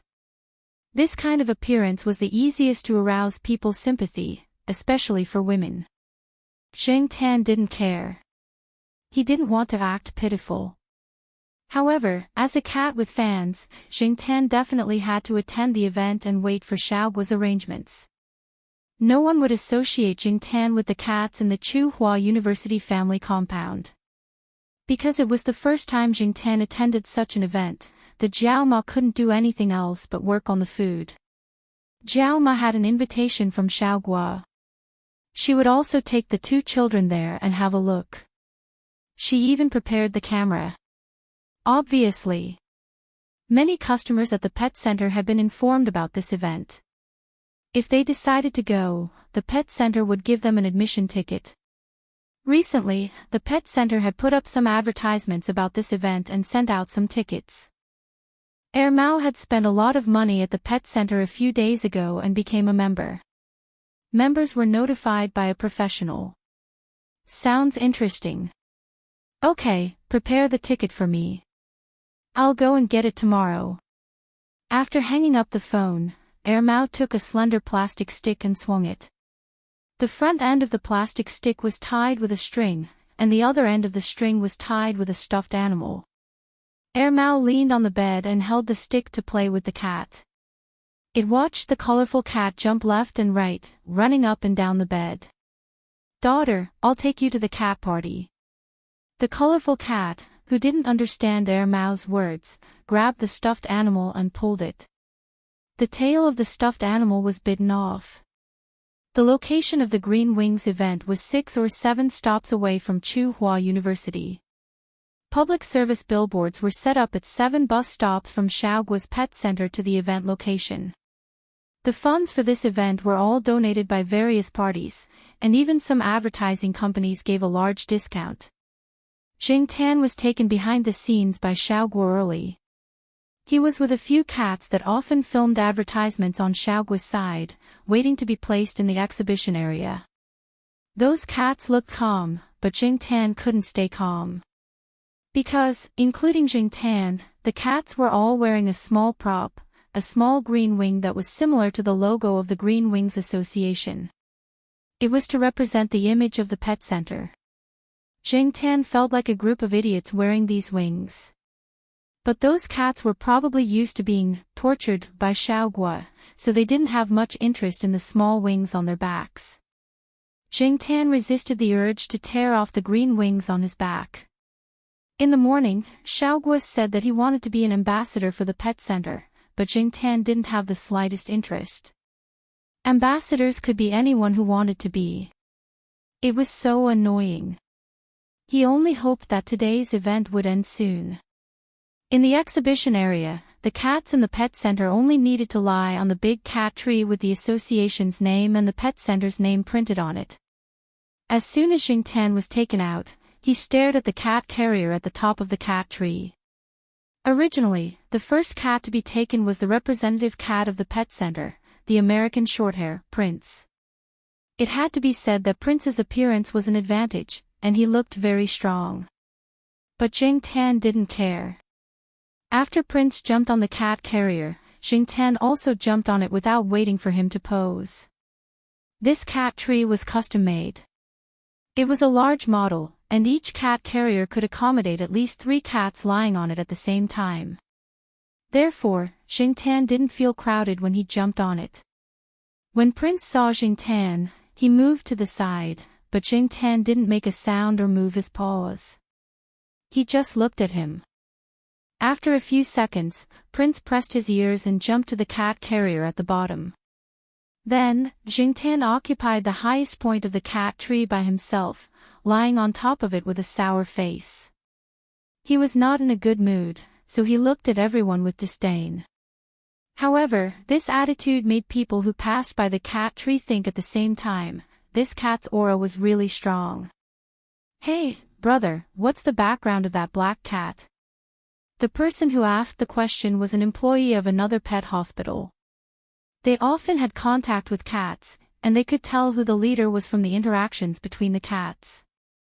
Originally, they thought it was the American Shorthair, but now it seemed that it wasn't the case. The American Shorthair just looked a little domineering, but when the black cat jumped on it, it was obvious who was better. The employee of the Mingming So Pet Center was surprised. You don't know it. It's BC. BC. The person was puzzled. The employee of the pet center didn't say much. He pointed to one of the billboards on the side. It was a cat food advertisement that Jing Tan had recently filmed. Damn! It's this guy. At the main venue, after several organizers and guests gave their speeches, a series of promotional activities began. This time, the main purpose was to promote the TNR program to the public, so that residents who didn't know about it would have the opportunity to receive relevant education. The so-called TNR was Trap Neuter Release, abbreviated as TNR. It was used to replace the management of euthanasia and reduce the number of stray cats and dogs. It used scientific methods to continuously control the breeding of stray cats and dogs, which was also in line with the current popular spirit of humanity. Although the TNR program wasn't perfect, there was a limit to what the association could do. This method was also very controversial. After all, after the TNR program, cats could continue to disturb people, catch birds, and some stray cats and dogs attacking people and livestock. It could only be said that this event tried to let the public have a correct idea of animal breeding, but if they had to abandon them, please abandon them in the TNR area specified by the association. Some well-known companies represented by Shaoguang Group also donated a sum of money to build a stray cat and dog rescue station. This event also received support from the government, and the media was also more active. If it hadn't been for the things that happened a while ago, there might not have been such an effect. There were many people who brought their cats to participate in the event. These pet cats were also familiar with people. Most of them were not afraid of people, and with their owners next to them, they were quite calm. They were only annoyed by a few reporters, so they shrank into their owners' arms. They didn't stretch out their claws like some cats with a slightly worse temper. After all, on this occasion, it was better to have a docile cat. They didn't let the bad-tempered cats come. It was because of this that the event was much smoother. Dad, look, it's BC. Lu Yao pulled old Lu to the exhibition area of the, obviously, pet center. Because old Lu had told him before, little Lu Yao didn't call out Jing Tan's cat name in front of many people in the venue. Instead, he called out BC, a slightly famous stage name in the circle. Chapter 175. There was a donation box in each exhibition area. Next to the donation box stood two female employees with cat ears and sweet looks. They had friendly smiles on their faces. After Lu Yao came to the pet center exhibition area, he waved at Jing Tan, who was lying on the cat support board at the top. Jing Tan also gave him face and raised his paw to show his appreciation. Lu Yao came prepared that day. After greeting Jing Tan, he accepted a storage container that looked like a toy car from Ol Lu. This is my pocket money. Lu Yao handed the car-shaped money container to the female employee next to the donation box. The opening of the donation box was too small for Lu Yao's car-shaped money container to fit in. The female employee smiled gratefully and received the piggy bank from Lu Yao with both hands. They had a good impression of this kid, and one of the employees wanted to take a picture of this scene. This was a positive example, and they could use it for publicity. No matter how much money was in the piggy bank, it was still the kid's kind intentions. However, old Lu refused, and the employee could not say much. She could only secretly call her boss and ask him to come out and talk. After the donation, the employee who took the money container took out a cat-shaped note. People who came to donate could write their blessings and other things they wanted to say on the note and then paste it on the wooden board next to the wall. President Fong, don't you have something to do today? Old Lu noticed Fong Xiaokong coming over and smiled. Jing Tan looked over. Fong Xiaokong did say that he did not have time today and that he had to go to Beijing. He did not expect him to come over at this time. Not only did he come, but Fong Xiaokong was also holding a little girl's hand. The little girl had a ponytail and her eyes were big. She looked smart and cute. She was curiously looking at the people and things around her. She looked slightly younger than little Pomelo. However, little Pomelo was more silent, and this child was more lively. Things have changed. I didn't leave. This is my daughter, Fong Mengmeng. Fong Xiaokong did not explain much, and old Lu did not intend to get to the bottom of it. At this time, some reporters were at the main venue. They were interviewing a few important figures, such as Yi Hao. Yi Hao did not come to donate because he loved cats or was kind. He mainly wanted to use this event to establish a positive image in front of the public. Therefore, there were basically no reporters in the exhibition area, and not many people knew the third master Fong and old Lu. Fong Xiaokong lifted Fong Mengmeng up and placed her on his neck. Come, say hello to BC. On the way here, Fong Xiaokong had told his daughter that Fong Xiaokong was more familiar with the name Black Charcoal. Every time she called Fong Xiaokong, she would hear about Jingtan. Fong Xiaokong even showed her some photos he had taken with his phone. In order to avoid harassment from the people who came to participate in the event, Jingtan had deliberately chosen this high ground. Therefore, if someone wanted to come into contact with Jingtan, it would be difficult for someone shorter to do so. Fong Xiaokong was not short, but even though Fong Mengmeng was riding on Fong Xiaokong's neck, the cat holding board was still a little taller than her. However, as long as she raised her arm, she could easily touch the scratching board.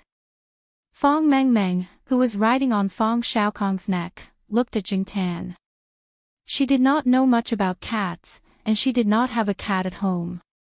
However, many of her relatives had dogs. Therefore, seeing Jingtan in person, Fong Mengmeng was a little afraid. She had heard that cats like to scratch people, and had seen her classmates being scratched by cats. Say hello, high five. Fong Xiaokong patted his daughter's calf and looked at Jingtan. Fong Mengmeng looked at Jingtan and hesitated for a moment. She had no choice. Cats that were good-looking and docile always attracted people's attention and were easier to get close to. However, black cats like Jingtan always gave people a sense of alienation and danger. Jingtan saw the fear in Fong Mengmeng's eyes. He gave her face and took the initiative to raise his hand and extend it towards Fong Mengmeng, keeping his sharp claws.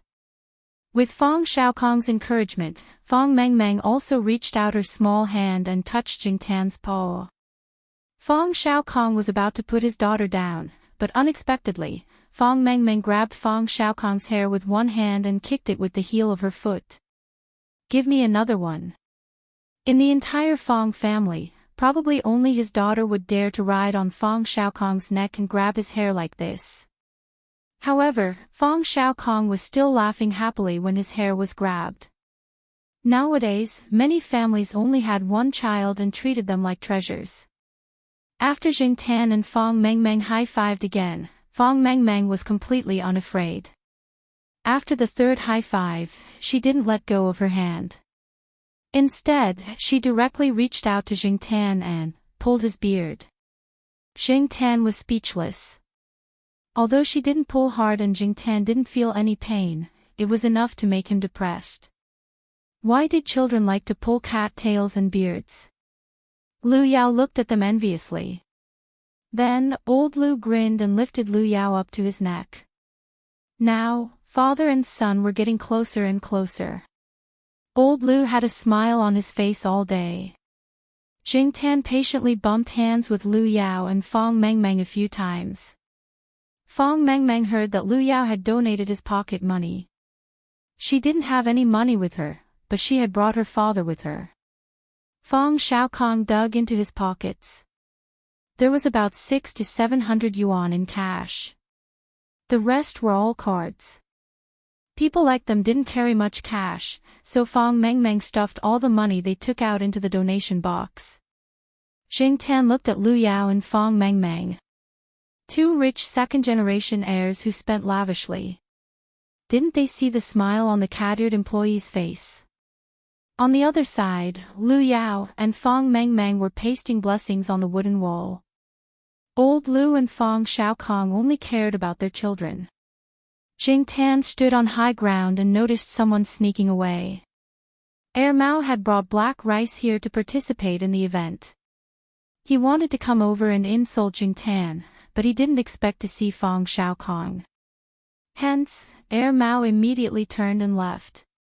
However, before Air Mao could breathe a sigh of relief, his face froze again. Air Mao. You're actually in Chuhua City. Zhao Lu said in surprise. To prevent Air Mao from escaping, Zhao Lu grabbed Air Mao's clothes tightly. F***ck. What kind of luck is this? Air Mao was very regretful. His luck seemed to be very bad recently.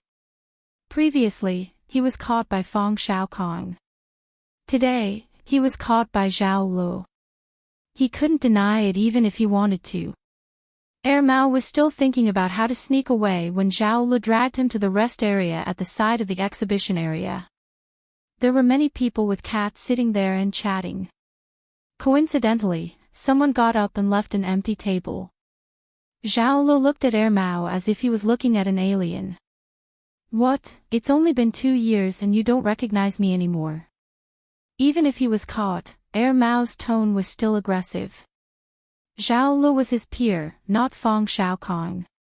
He didn't need to restrain himself. You've changed a lot, at least you look that way. Zhao Lu still remembered Air Mao's ruffian image.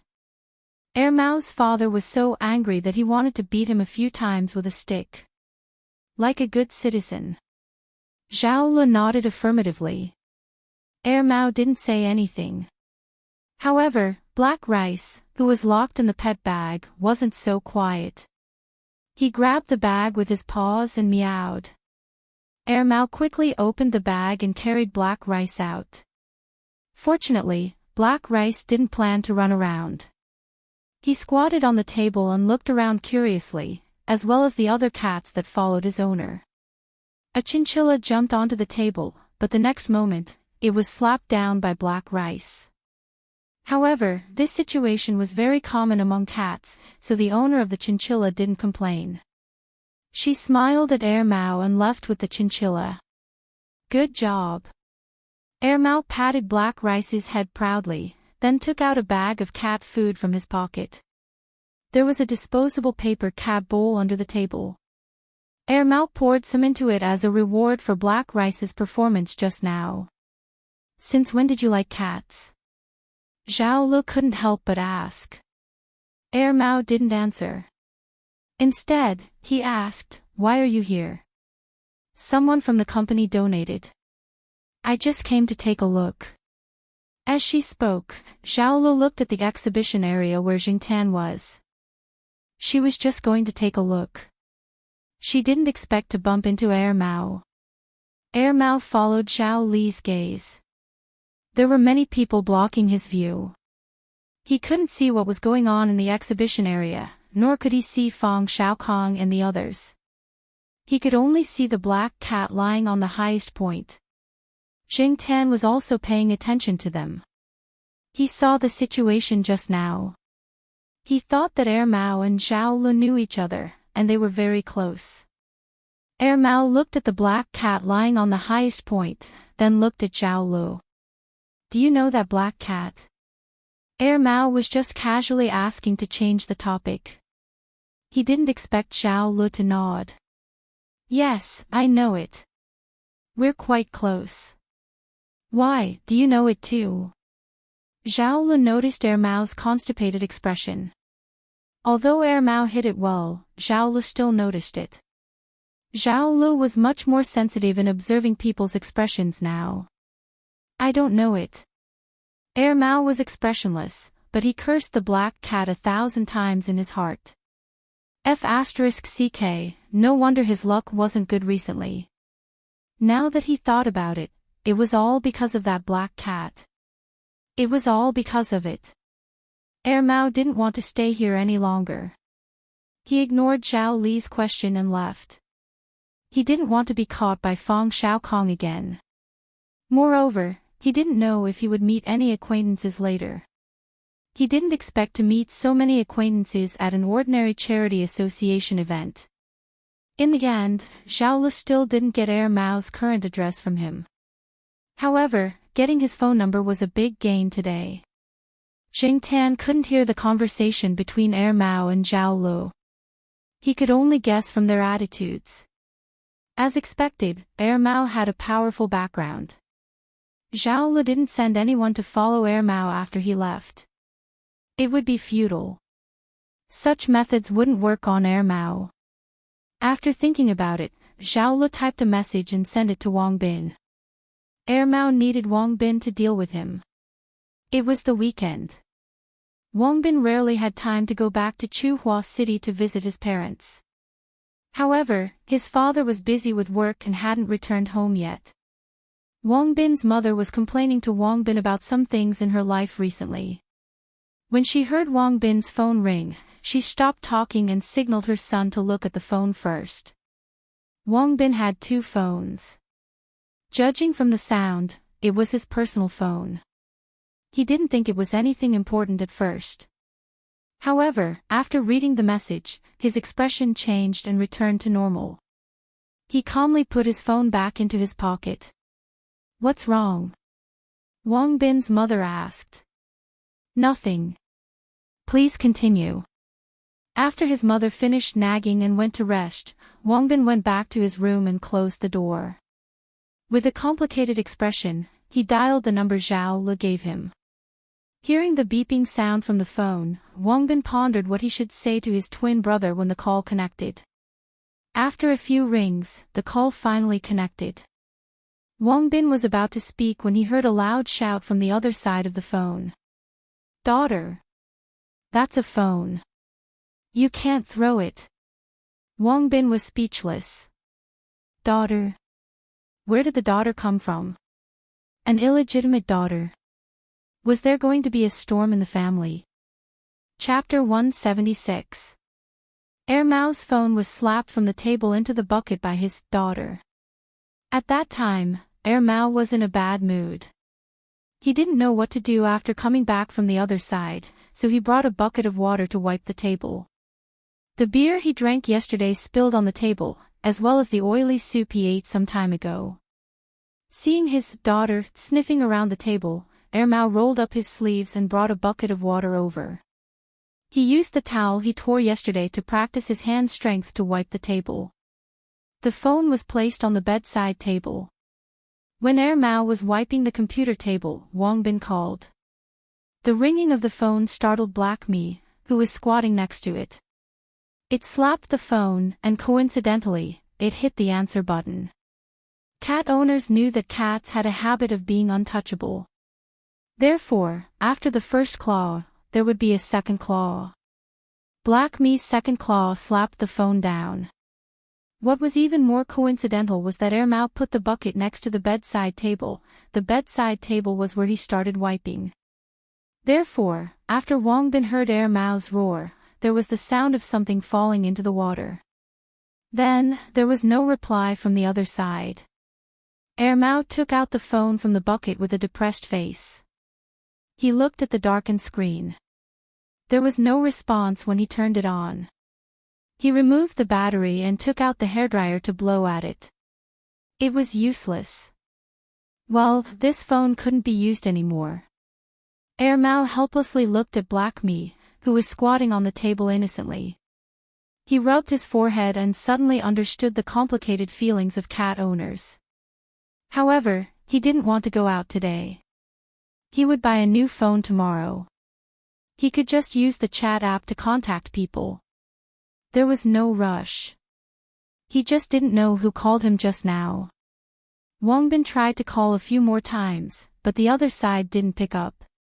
He was sure that the voice that roared just now was his twin brother, and after hearing the content of Mao's roar, Wang Bin was eager to know what was going on with his daughter.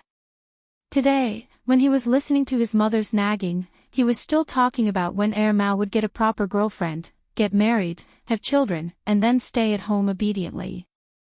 Wang Bin didn't like to fight unprepared battles. If Mao really caused trouble, he had to prepare in advance.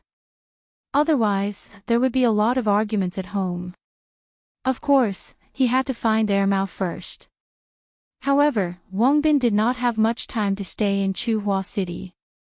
After calling Zhao Lu to find out more, Wang Bin recalled seeing the black cat at his third uncle's banquet, but he didn't have much of an impression of it.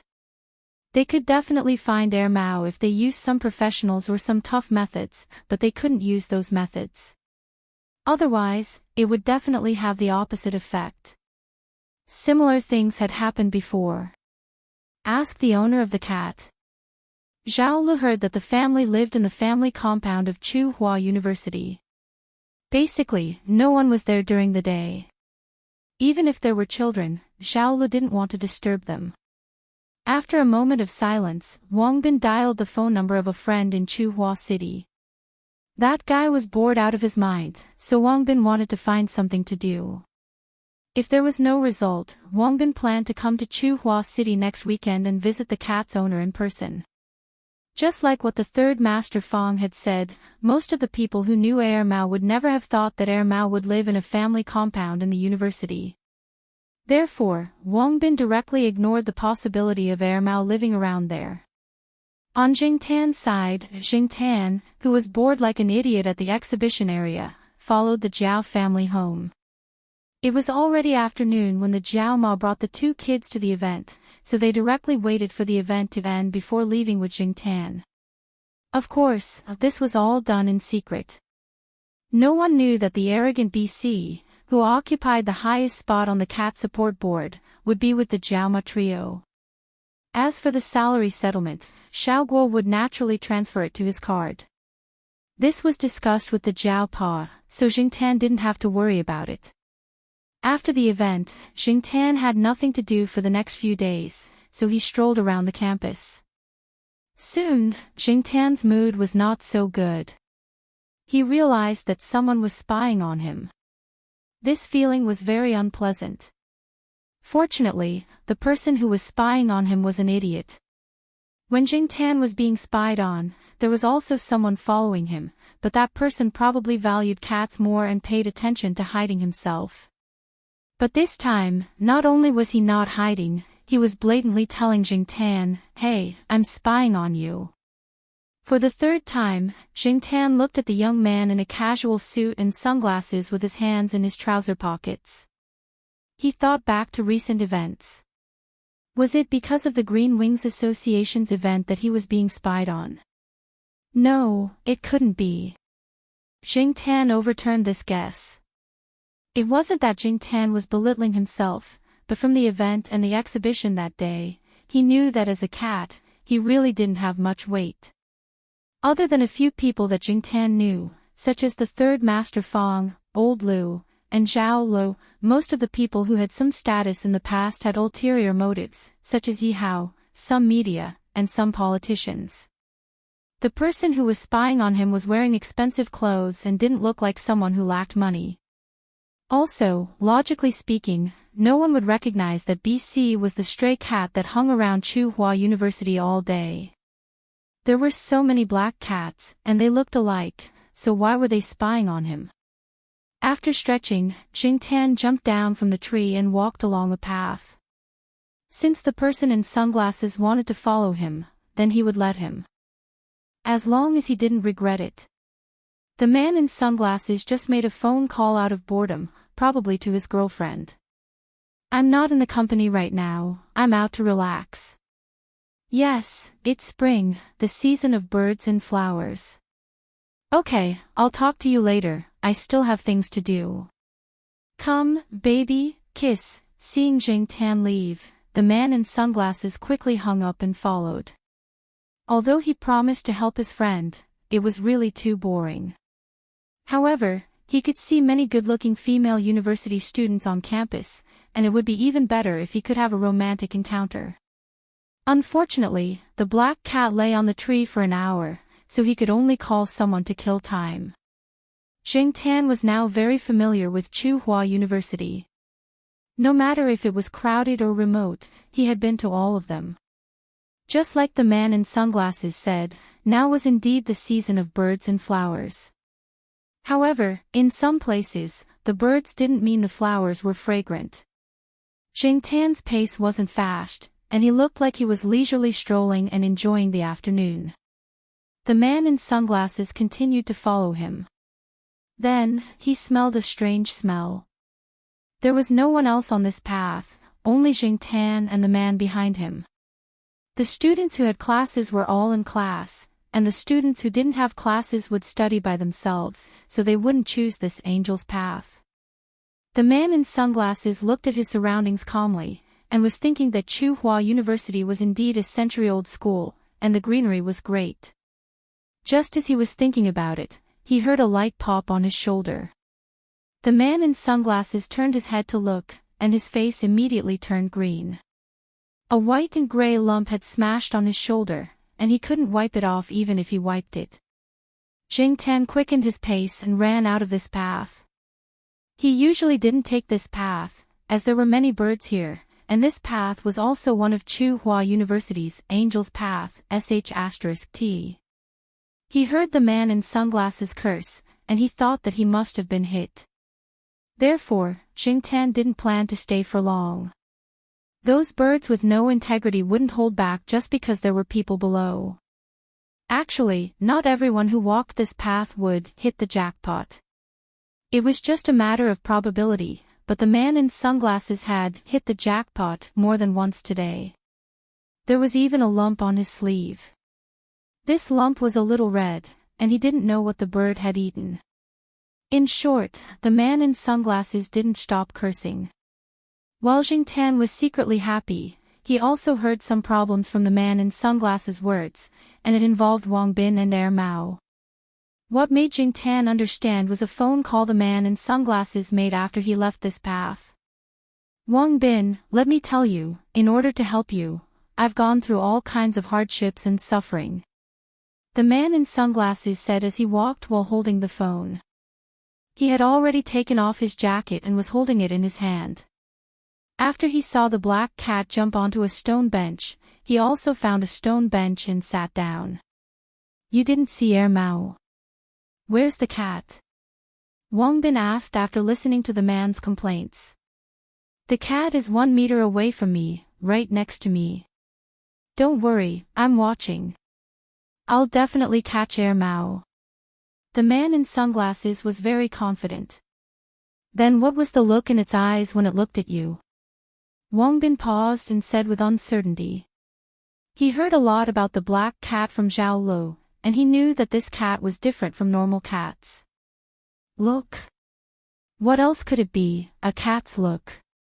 The man in sunglasses casually looked at the stone bench next to him and happened to meet Jingtan's eyes, which looked like he was looking at an idiot. The man in sunglasses choked on the second half of his sentence. After a long time, he said, F***ck. Beast, I remember telling you to be careful when you're following. Don't be too obvious. Wang Bin sighed. Cough, isn't it just a cat? Look at you guys being so cautious. Forget it, this is just a coincidence. I'll continue to follow. Who knows when I'll see Air Mao run out. The man in sunglasses hung up the phone, took off his sunglasses, and looked seriously at the cat on the stone bench next to him. Hey, are you deliberately playing with me? The man in sunglasses asked. Jingtan ignored him and squatted there, pretending to be stupid. Although this man was stupid, he didn't mean any harm to him. After the man in sunglasses asked the question, he laughed at himself, thinking that he must have been hit by bird poop and became stupid. He actually asked a cat like that. However, the man in sunglasses had an idea. He once heard a friend say that if a dog heard someone call its owner's name, the dog would go straight to its owner. Could this method be used? It should be possible. Thus, the man in sunglasses started to chant Air Mao to Jingtan, as if he was chanting scriptures.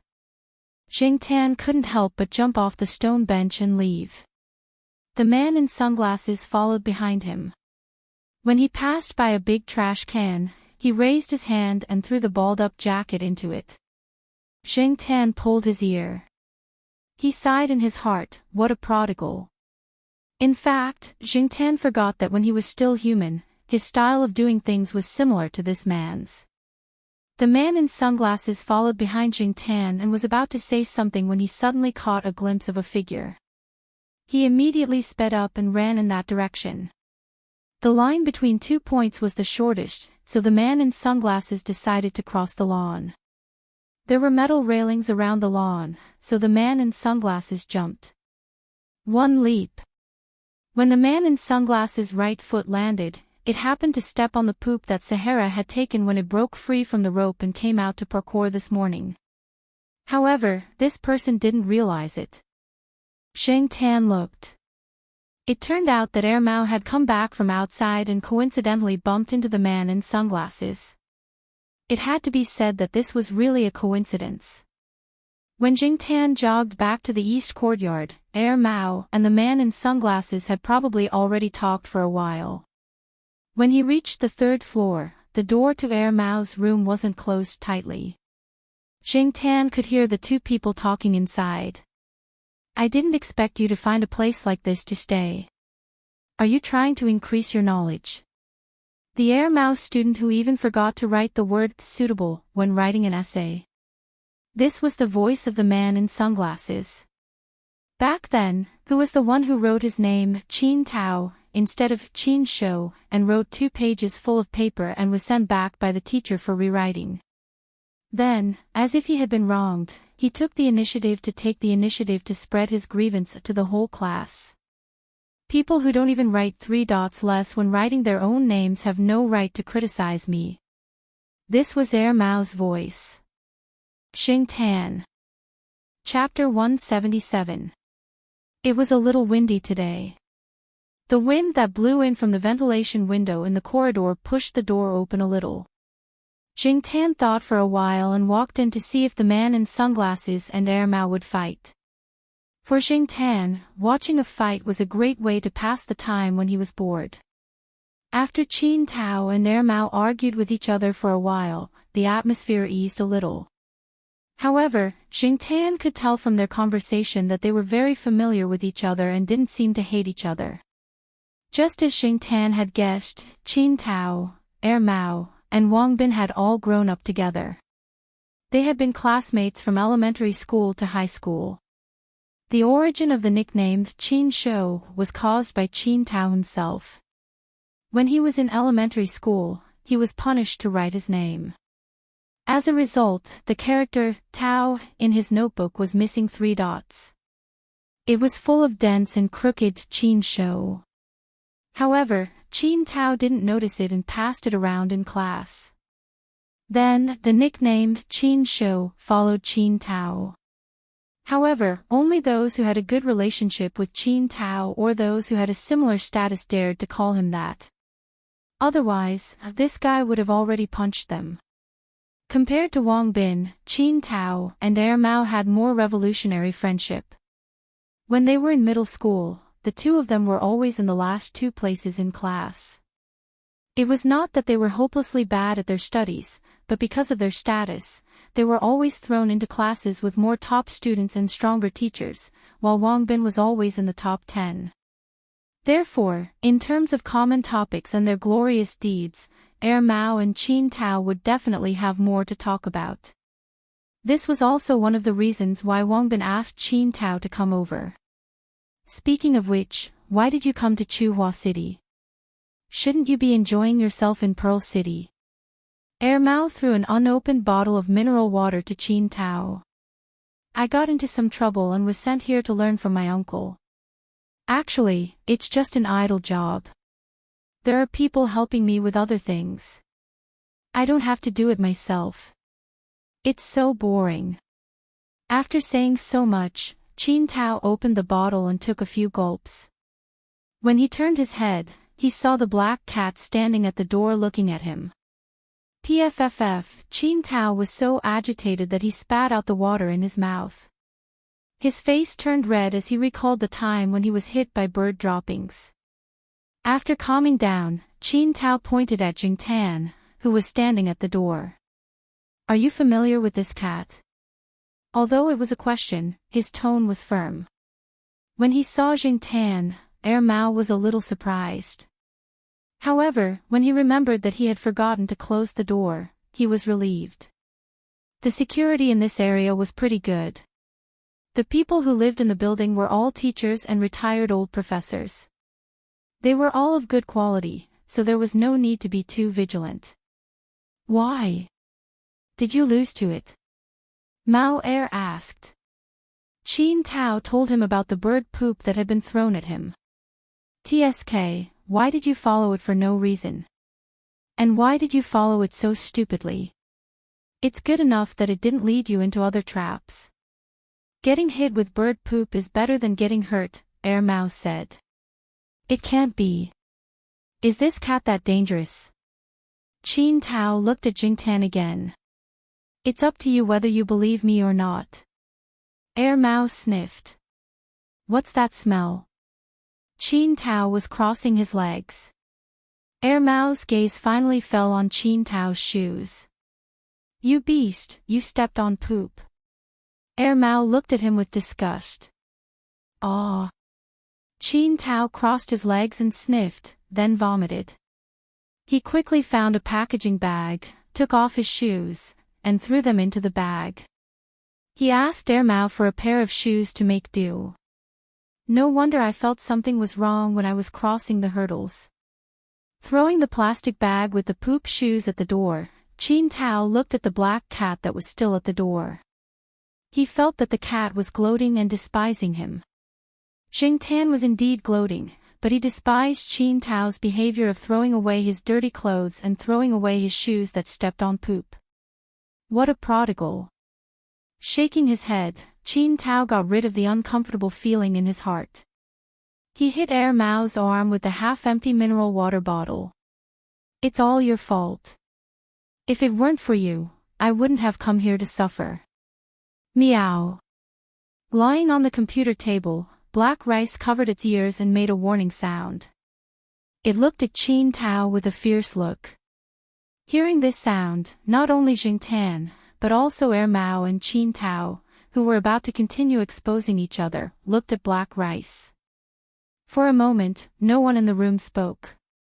Jingtan and Mao knew that this cat was absolutely fierce when it was angry, but Qin Tao was a bit confused.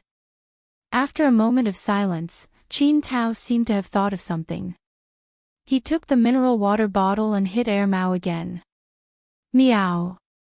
This time, the warning sound was louder. Qin Tao looked at black rice, blinked, and hit it again. Meow. This time, not only was the warning sound louder, but it also bared its teeth. The cat that was lying on its stomach also stood up. Ha ha ha ha. Mao scooped up the black rice on the computer table with a smug look. My daughter is indeed protective of her father. Qin Tao was surprised that the cat was so protective of its owner. After hearing Mao's words, he looked constipated. Daughter? Yes. Mao happily raised one of black rice's front paws and waved it at Qin Tao. If you hit me with the bottle again, I'll let my daughter scratch you. Qin Tao snorted. Why do you want to raise a cat? Mao only briefly explained how it treated the cat abuser. I don't want to raise a cat that's too strong, but I also don't want a gentle cat that won't even catch mice. Also, the people at the pet center said that this cat should have been domesticated before, but for some reason, it became a stray for a period of time. However, in general, it's quite friendly to people. Qin Tao looked at the cat that was nestled in Mao's arms obediently and discounted the word, friendly, in his heart. He didn't hit it again. Qin Tao explained the cause and effect of Wang Bin asking him to find Mao. So you followed this cat here? Mao turned its head and looked at Jingtan who was squatting at the door. You sold me out. Jingtan pulled his ear. Today was definitely a coincidence. He really didn't plan to bring Qin Tao here. It was just that Mao appeared at that time. Mao and Qin Tao didn't expect to get any answers from a cat, so they continued to chat. When it was time, Jingtan went to pick up little Pomelo. When he returned to the family building, Mao's door was already tightly shut. He didn't hear any sound from inside, so it probably went out. The next day, Jingtan sent little Pomelo to school. When he was about to go home and go online, he saw that Mao's door was open again. Mao was becoming more and more disliked closing the door. It was probably because it always forgot to bring the key, and it wasn't good to use the wire to open the door, so it simply left it open. Anyway, there was a door control in the building. It could not only prevent random people from coming in, but also prevent the home cat from running out. After thinking about it, Jingtan opened the door and went in. According to the person yesterday, Mao's family would probably come looking for him. There was no one else in the house. Mao was playing games on the computer, and Black Rice was playing with something on the floor. After noticing that Jingtan had entered the house, it glanced at him, then continued to play with that thing with its claws. Jingtan saw that there was nothing to see today, so he was about to leave. Suddenly, he saw the thing that Black Rice was playing with. Jingtan's eyes narrowed. He was a little confused and uncertain. He stopped walking towards the door and went back into the room. Probably because it was familiar with Jingtan and didn't think that Jingtan was a threat, Black Rice didn't show any hostility towards Jingtan. However, it seemed to be guarding against Jingtan taking its toy. Jingtan ignored Black Rice and went closer to look at the thing on the floor. It was a pendant. Black Rice was mainly playing with the rope of the pendant, but Jingtan's attention was all on the pendant. This thing was very familiar. It looked similar to the jade pendant that the weird old woman gave him. While Jingtan was thinking, Mao had finished playing around. "Hey, Black Coal, it's not good for you to always come in uninvited. Hey, daughter, you can't play with this thing." Mao didn't care about Jingtan anymore. It quickly picked up the pendant and wiped it with its sleeve. Seeing that the pendant's rope was bitten and scratched, Mao wondered when it should change the rope. After all, this pendant had been changed a few times. After putting the pendant back, Mao saw that Jingtan was staring at it, so it waved its hand. "Go back to your house and play. Don't steal Black Rice's cat food." There was an automatic feeding machine in the living room. There was always some cat food there, but Mao had never seen this black cat steal food. Jingtan went back in deep thought. Looking at Mao, that pendant seemed to be very important to it. When he was in Jiao Pa's hometown, what did the old woman say? Jingtan thought for a while, then went to little Pomelo's wardrobe and took out a small bunch of keys from an inconspicuous corner. He moved his claws, inserted one of the keys into a hidden drawer on the cat tree, opened it, and found the jade pendant that the Jiao Pa put inside. He looked at it carefully. It really looked like it. The words on it were similar. Was the person that the old woman was looking for related to Mao? Regardless of the relationship between the two, Jingtan decided to take the jade pendant and show it to Mao. Then he would know the answer. Mao wouldn't rob it. The Jiao Pa wasn't there, so Jingtan couldn't inform him. If he could solve this problem, it would be a good thing. Didn't the Jiao Pa always say that he wanted to repay the old woman?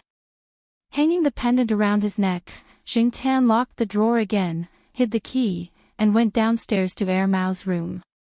Mao started a new game. Black Rice was lying in a corner of the bed, sleeping. Jingtan jumped onto the computer table and stood next to the computer. Mao was shocked by Jingtan's action, but it was in the middle of the game and didn't look at Jingtan. It couldn't free its hands to push Jingtan off the table. Jingtan wasn't in a hurry. He squatted next to it and watched. When Mao finally finished a game, before it could talk to Jingtan, its new phone rang. Jingtan looked at Mao's impatient face as it talked on the phone, so he played with the mouse out of boredom. Mao noticed Jingtan's action and came up to stop Jingtan from closing its game interface. Suddenly, Mao paused and stopped talking. It looked at the jade pendant around Jingtan's neck and carefully observed it. The person on the other end of the phone was still talking, so Mao hung up. "Hey, I'll take it down and take a look." I'll return it to you later. Mao took the pendant off Jingtan's neck. Mao's first reaction when it saw the pendant around Jingtan's neck was, when did this cat steal its pendant and change the string? It noticed a slight difference. After all, it had been wearing the pendant for more than 10 years. It could notice the slight difference. Without a doubt, Jingtan's pendant was the real deal and not some inferior imitation. The quality of the jade was similar to the one Mao had. Even if Mao didn't know much about jade, it could feel that the quality of this pendant was similar to its own. It took out the pendant that it hadn't had time to change the string and compared it with the pendant. Chapter 178. Mao had been wearing this pendant since he was very young, but he didn't know much about it. He only had this one pendant. Even Wang Bin didn't have the one his mother gave him. Mao only remembered his mother saying, "Wear it for the blessing of your ancestors." But the problem was that Mao's maternal grandparents were still alive. Even if Mao wasn't familiar with his parents' generation, he knew a little about them. After that, it was his own generation. This era didn't care much about clans. At least, Mao didn't care about that. But that didn't mean that Mao wasn't curious. When a person was bored out of his mind, or was thinking about what to do to divert his attention, a small change could make him excited. Mao was one such example. Mao knew a little about the Zhao family. It shouldn't have any blood relations with them. What puzzled Mao the most was, why would such a valuable item be hung around a cat's neck? Based on his understanding of the Zhao family schedule, there shouldn't be anyone in the Zhao family at this time. It was very likely that the cat put on the pendant by itself. "Hey, Black Coal, where did you get this?" Mao held two jade pendants that were almost the same. He raised his finger and poked Jingtan. "Tell me who gave it to you. Maybe it's my relative. Just like in the books, there's a beautiful distant cousin living alone outside, waiting for me to rescue her." Jingtan thought about the old woman in the village who was carelessly hugging a cat. He then looked at Mao's expectant expression. If he could speak, Mao would definitely be shocked to death. Of course, even if he could speak, he couldn't tell Mao the truth.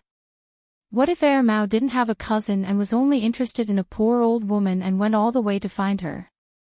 Did he have to keep this pendant for a year or two? The sooner he solved the problem, the better. Mao asked a series of questions. Some of the questions might have been directed at Jingtan or himself. It was rare for him to encounter something so meaningful, but he didn't want to contact his family at the moment, so he couldn't get an answer to his questions. Jingtan did not know how to respond. He glanced around the room and found a map in the corner of the room under a large backpack. Jumping off the table, Jingtan walked over to take a look. He raised his paw and flipped the corners of the map that were not covered. One side was a provincial map, and the other side was a city map of Chuhua City. Very good. Mao stopped talking to himself and looked at Jingtan. The map was bought by Mao when he first came to Chuhua City. At that time, Mao bought this map mainly because he wanted to visit some of the scenic spots in Chuhua City. At the same time, there were also bus stops marked on the map for convenience. Come to think of it, it had been quite some time since she had used it as a cushion for her bag. Looking at Jingtan, Mao rubbed the two jade tags with his fingers. He walked over and lifted the backpack, took out the map, and put it on the ground in front of him. The map facing up happened to be a provincial map. Jingtan looked at the county markings on it and raised his paw to press on Qingyang City. Mao was silent for a while, then asked, "Qingyang?" Seeing that the black cat in front of him didn't respond, Mao said again, "If yes, waggle your tail vertically. If no, waggle your tail horizontally." Jingtan wagged its tail vertically. "Qingyang." Mao sat cross-legged on the floor and looked at the map. Then, he took out a pen and paper from the drawer of the bedside table and wrote it down. In fact, Jingtian was quite puzzled. Why would Air Mao use such a way of wagging its tail to confirm what it wanted to express? Moreover, Air Mao was quite receptive to this method. Looking at Black Rice, who was sleeping on the edge of the bed, Jingtian didn't think that Black Rice could understand this method. Moreover, this wasn't the first time. Jingtian couldn't directly write the answer on the paper or type it on the computer. That would be out of line. Jingtian didn't want to be seen as a monster. When Jingtian left, Air Mao put the pendant back on Jingtian's neck. Judging from Air Mao's appearance, it would definitely investigate. Jingtian just had to wait. Although it was sometimes silly, Jingtian knew that Air Mao wasn't stupid. Therefore, he wasn't worried that Air Mao couldn't find any clues. During dinner, Air Mao wore the pendant outside and went to the Zhao family to borrow a roll of toilet paper. After chatting with Zhao Ma for a while, it went downstairs. Sitting in front of the computer, Air Mao stared at the booting screen but didn't touch the mouse. He now knew that it was Associate Professor Zhao's hometown. When he went upstairs to chat with Zhao Ma, he found out the specific location of Associate Professor Zhao's hometown. However, Zhao Ma didn't have any special reaction to the jade pendant. The two children also had the same reaction. Therefore, the jade pendant was most likely from Associate Professor Zhao. The next day, Air Mao called Jingtian to the third floor and continued wagging its tail. This thing belongs to Associate Professor Zhao. Jingtian wagged his tail. Associate Professor Zhao gave it to you. He wagged his tail. When Jingtian was getting impatient from wagging his tail, they finally reached the key point. After we go to Associate Professor Zhao's hometown, can you take me to find him? He wagged his tail. Air Mao originally planned to send an email to Associate Professor Zhao if it didn't work out. However, now that there was progress, he decided to look for him personally. Things with suspense are more interesting. Only when the answer is revealed will there be a sense of accomplishment.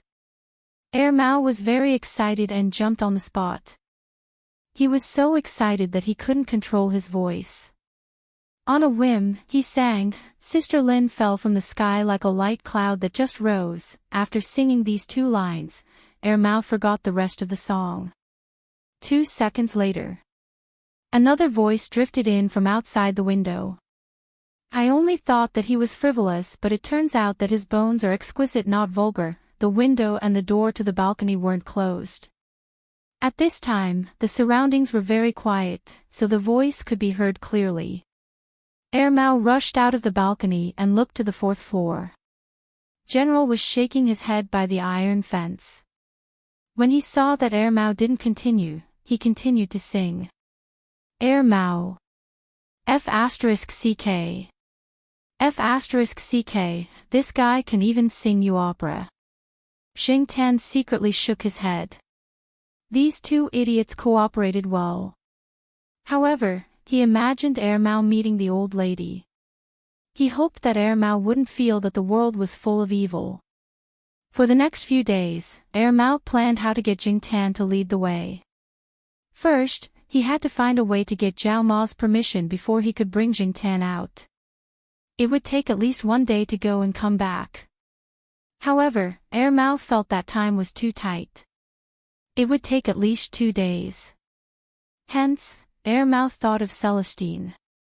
In the end, Celestine came up with an excuse in his name. Celestine took Jingtian out to play more than once. Zhao Ma didn't think much of it. Moreover, after Zhao Pa went abroad, Celestine and the others had been helping to take care of the Zhao family. Zhao Ma didn't say much after a few words of advice. Air Mao had to ask Celestine for advice on how to bring a cat out. After all, Jingtian's cat was different from other cats. If you wanted to use a normal pet bag, Jingtian wouldn't even look at it. The day they decided to go out was a Sunday. Air Mao reluctantly sent Black Rice to the pet center. He could only ask the people at the pet center for help these few days. The sky was a little gloomy. The weather forecast said that it would rain these few days. Mao borrowed Celestine's car and drove out to Shenyang. Jing Tan was sleeping in the back seat. There was a travel bag next to him. Jing Tan had to squat in the bag when he went out on foot. Not long after Mao left, Wang Bin, who wanted to talk to Mao, came to the eastern courtyard of Tsinghua University. He found that the place Mao rented was empty. Professor Lan, who lived across the street, saw Wang Bin, who looked like Mao, and kindly told him that Mao went out, probably somewhere far away, but didn't know where exactly. Jing Tan was sleeping in a daze. He was woken up by the sudden ringing of his phone. He looked at Mao, who was driving, and picked up the phone with one hand and turned it to silent mode. Jing Tan couldn't sleep. He looked out of the car window. It was raining heavily. After arriving in Shenyang, Mao booked a room in a hotel. He parked his car in the hotel parking lot. Then he carried his bag out and went to the bus stop to take a taxi. The reason why he didn't drive directly to the village was that Mao didn't know the way. He only knew which town and which village it was. If he drove himself, not only would Celestine's car suffer, but Mao also wouldn't be able to find the place. After thinking about it, he decided that it was better to take a taxi directly. Jing Tan didn't know the way to the village either. During the spring festival, the Jiaopa drove, and Jing Tan was only responsible for looking at the scenery and sleeping. There were buses in the bus stop that went directly from the city to the town below. Although pets were not allowed in the bus stop, the management of this small bus stop was not strict. They didn't check luggage, so Mao's little tricks didn't come in handy. When they arrived in Shenyang, the sky began to clear up. The bus that Mao wanted to take was in high demand, and people got on the bus before buying the ticket. There was no such thing as booking in advance. There were many people around the bus stop who were in charge of soliciting passengers. It was noisy. Jing Tan felt stuffy in the bag, but it wasn't so good outside either. Looking out through the gap, Jing Tan felt a little dizzy when he heard people shouting and running around in local dialect. Whether it was in the past or now, Jing Tan had never had such an experience. However, Mao seemed to be quite familiar with it. It smiled and chatted with the people who were soliciting passengers outside the bus stop. That bus was already full, but the people who were soliciting passengers continued to get people on the bus. Those people were already used to it. Looking at the bus that was smaller than the bus in Tsinghua City, but full of people, Jing Tan felt uneasy. Was it really okay? Was it seriously overloaded? Mao decided to wait for the next bus. It wasn't that Mao didn't want to squeeze in, but that Jing Tan couldn't. If he did, he would probably be squeezed into a cat meat pie. After waiting for 2 hours, the next bus came. Mao went up and grabbed a seat. Jing Tan was relieved. It felt good to have a seat. Jing Tan felt that the bus ride was quite bad. There were all kinds of smells, all kinds of noises, and a child kept crying. It hurt his ears, so Jing Tan regretted this trip. There were ups and downs along the way, but generally speaking, the bus was emptier as they went further. When they finally arrived at the bus stop, Jing Tan opened the zipper of his bag and breathed in the fresh air outside. Mao didn't complain.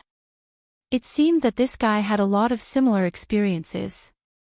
When he came to the village during the spring festival, the weather was good, so he didn't feel anything. Now it had just rained, so everywhere was wet and deserted.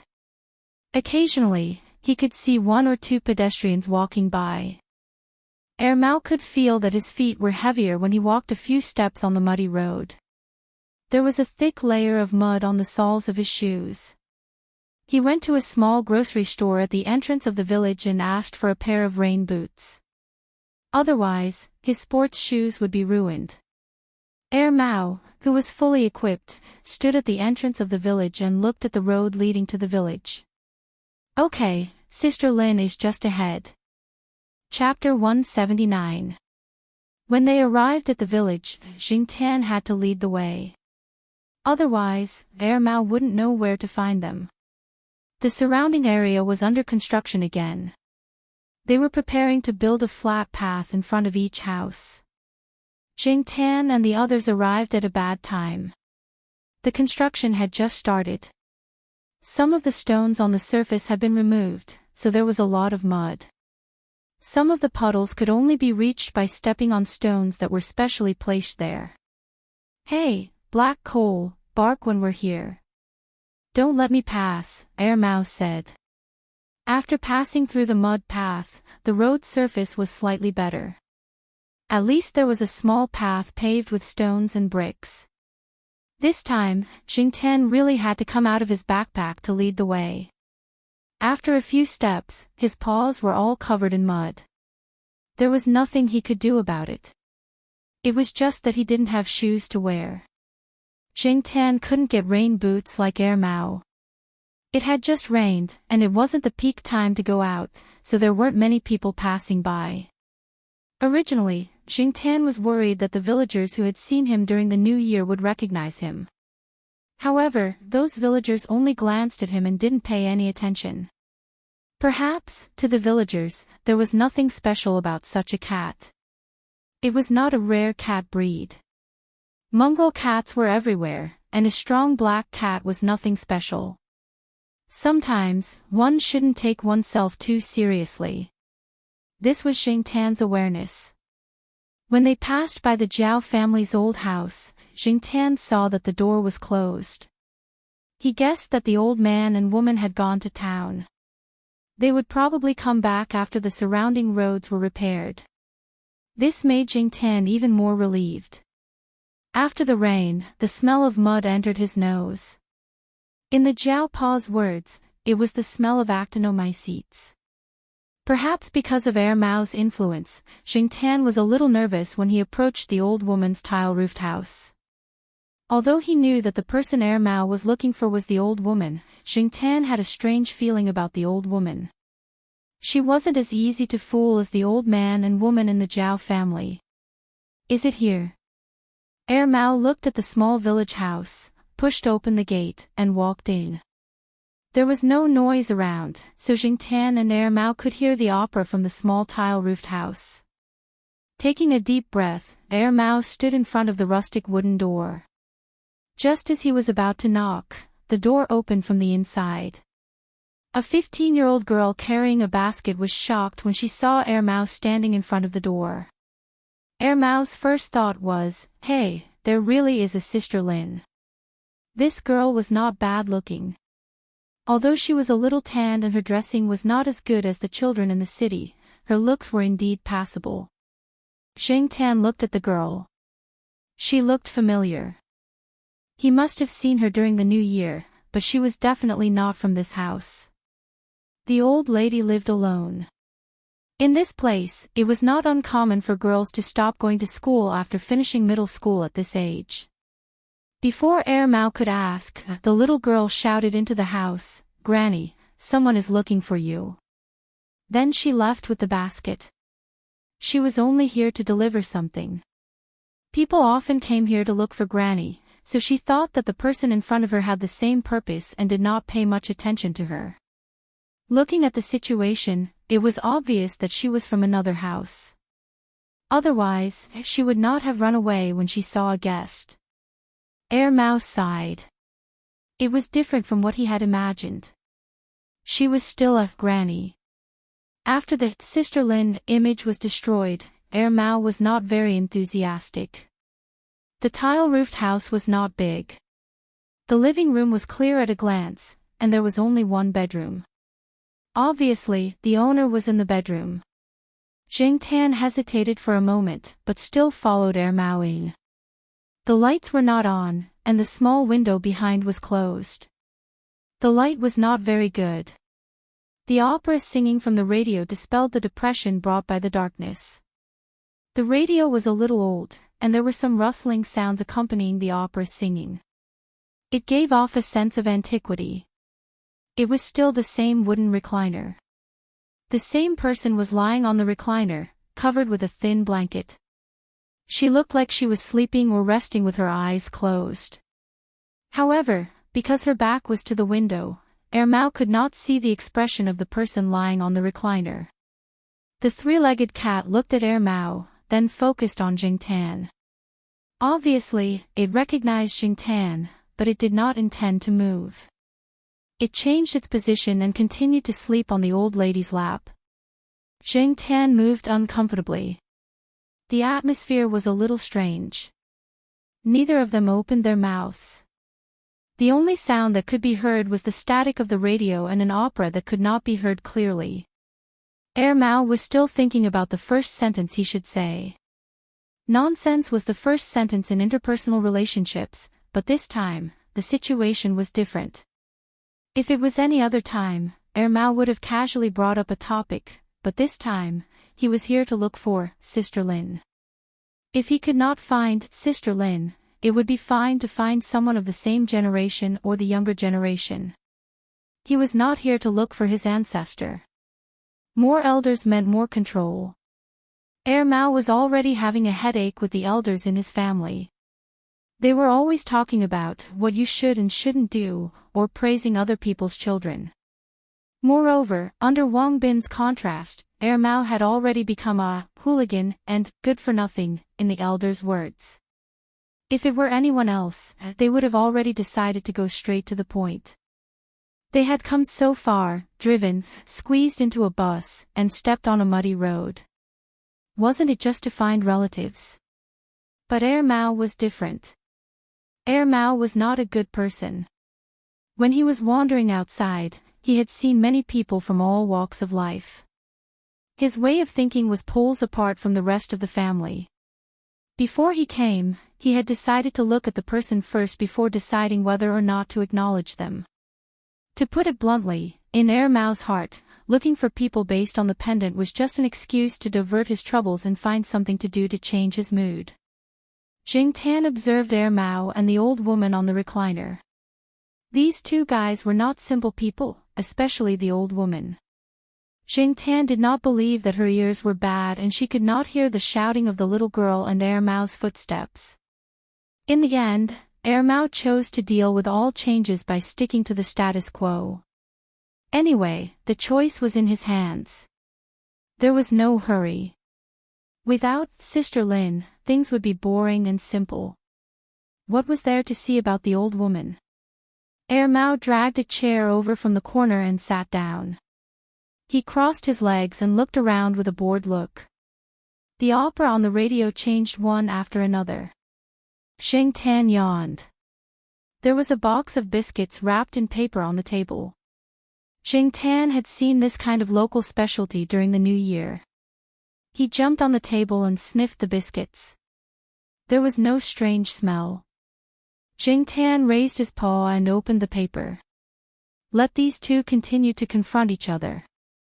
I'll fill my stomach first. Half an hour later, the old woman on the recliner moved. Mao was delighted. Ha, old woman, you can't take my patience anymore, right? Jingtan, who was drowsy, also looked over. The old woman sighed softly. Then, she supported herself on the recliner and sat up slowly. She reached into her pocket and took out a porcelain bottle. She was old and her hands were not very steady. When she took something, her hands trembled. She pulled the cork several times before she succeeded. Jingtan's heart trembled. He was afraid that the old woman would lose her balance and throw the bottle away.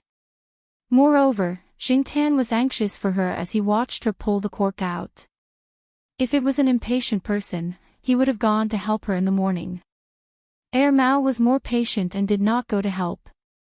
He probably knew that the old woman in front of him was not a simple person, so he was still in a wait-and-see mode. Mao frowned when he saw that the old woman's every move was difficult and her hands were trembling. He still did not move or make a sound. The old woman rubbed her eyes. Then, she carefully poured out small round balls in her palm. They looked like some kind of pills, such as quick-acting heart-relieving pills or compound salvia miltioriza dropping pills. Jingtan had seen many people take them. They looked similar. She was old and had many problems. During the new year, Jingtian saw that she could play the arrow quite well. Why did it feel like she had one foot in the grave now? However, it was very dangerous for an old woman to fall ill. It was understandable that her mental state had changed so much. In addition, under the influence of the surrounding environment, there was a sense of bleakness and desolation. Her trembling hands made everything a little more difficult. Jingtian watched as she poured about 10 of those little balls into her mouth and swallowed them. She stood up and took a sip of water from the wooden stool beside her. Then, she let out a long sigh. The radio was playing a piece of opera. The singing was easier to understand than before. Helpless flowers fall, as if the familiar swallow returns. There was a strong sense of helplessness and sighs in the murmur. She could not stop the passage of time and the endless ups and downs of life. This feeling, this scene, and this possible blood relationship. If someone was more sensitive, they would have tears in their eyes. Even Mao felt that he had gone too far. It was just that he had not seen Sister Lin. Why was he arguing with an old woman? Dong! Gurgle gurgle gurgle. Just as the old woman was about to put the lid back into her pocket, her hand trembled and the porcelain bottle fell to the ground. Fortunately, the ground was uneven and not cement, and the bottle was probably sturdy enough to not break. Jingtian pulled his ear and looked at Mao. Mao curled his lips. He stood up and walked over to pick up the porcelain bottle that had rolled under the table. He wiped the dust off the bottle but didn't see any words on it. He thought for a while, pulled out the cork and sniffed. Then, Mao's face became strange and even a little twisted. He gritted his teeth and asked, "Old lady, what kind of elixir is in this bottle?" The old woman who was lying back on the recliner said calmly and slowly, "Hua Hua Dan." Jingtian, if he guessed correctly, this so-called Hua Hua Dan was that kind of snack. People in the 1980s were more familiar with this kind of snack. It was also called Chin Pai Dan or rat poop. In Chuhua, this kind of snack was rarely seen. Jingtian's mood at this moment was so bad that even an alpaca could not calm his impulse to flip the table. F***ck, why was a small piece of junk food in such a high-end porcelain bottle? It was just a snack and they made it look so bleak and miserable. Mao held back his frustration and handed the bottle to the old woman. After taking the bottle, the old woman asked Mao, "Do you want to eat it? It tastes pretty good." Eat my ass." Jingtian pulled his ear again. When faced with this kind of old woman, helpless was not enough to describe it. As if she did not see Mao's expression, the old woman continued, "There's no taste in my mouth. At this age, every extra day is a gain. Eating snacks is better than taking medicine." She suddenly thought of something and pointed her finger generously. "Oh, there's a carton of pure milk under the bed. If you're thirsty, you can drink it. It's a good brand. It's often advertised on TV. It's not cheap. I drink it every day." Jingtian and Mao. Chapter 180. Jingtian stood on a fence post in the yard and yawned out of boredom. Then, he looked down at an earthworm crawling on the ground. Inside the tiled house, the old lady and Mao were talking about their experiences over the years. Jingtian was not in the mood to listen to their stories, so he came out to get some fresh air. Actually, the old lady had already guessed that Mao and her were related by blood. Mao could not deny it even if he wanted to. According to seniority, Mao had to call the old lady grandaunt. Jingtian heard from the villagers that the old lady came to the village over 40 years ago. She was already 40 years old at that time. Counting the years, she would be 90 years old in another 2 years. After Jingtian yawned more than 10 times, the wooden door creaked open. Mao walked out from inside. From the expression on Mao's face, the two of them seemed to be having a good conversation. It did not look like it was being played by the old lady. "Let's go." Mao waved at Jing Tan, indicating that they were ready to leave. Jing Tan looked at the tiled house and then looked at Mao. Was it like this after the reunion? Not really. It was not convenient for Mao to take the old lady away. He did not drive here. Even if he did, it would not be easy to leave. He planned to go back first and discuss with his family before coming back to pick up the grandaunt. After all, this was not a small matter. Because Mao had set his phone to silent mode before coming here, he found that there were 19 missed calls when he was on the bus heading to Xinjiang district. All of them were from the same number, Wang Bin. However, Mao only glanced at them and did not call back. Jing Tan heard Mao sighing all the way. He knew that Mao could not avoid talking to his family this time. After staying at a hotel in Xinjiang district for a night, they drove back to Chuhua City early the next morning. The journey back was quite smooth. The first thing Mao did when he arrived in Chuhua City was not to talk to his mother about the grandaunt. Instead, he went to the pet center to pick up Black Rice. Black Rice was probably angry at being left in the pet center. As far as Jing Tan knew, Black Rice ignored Mao for the next 3 days. Even when Mao was holding its favorite plush toy, it only moved its paws perfunctorily.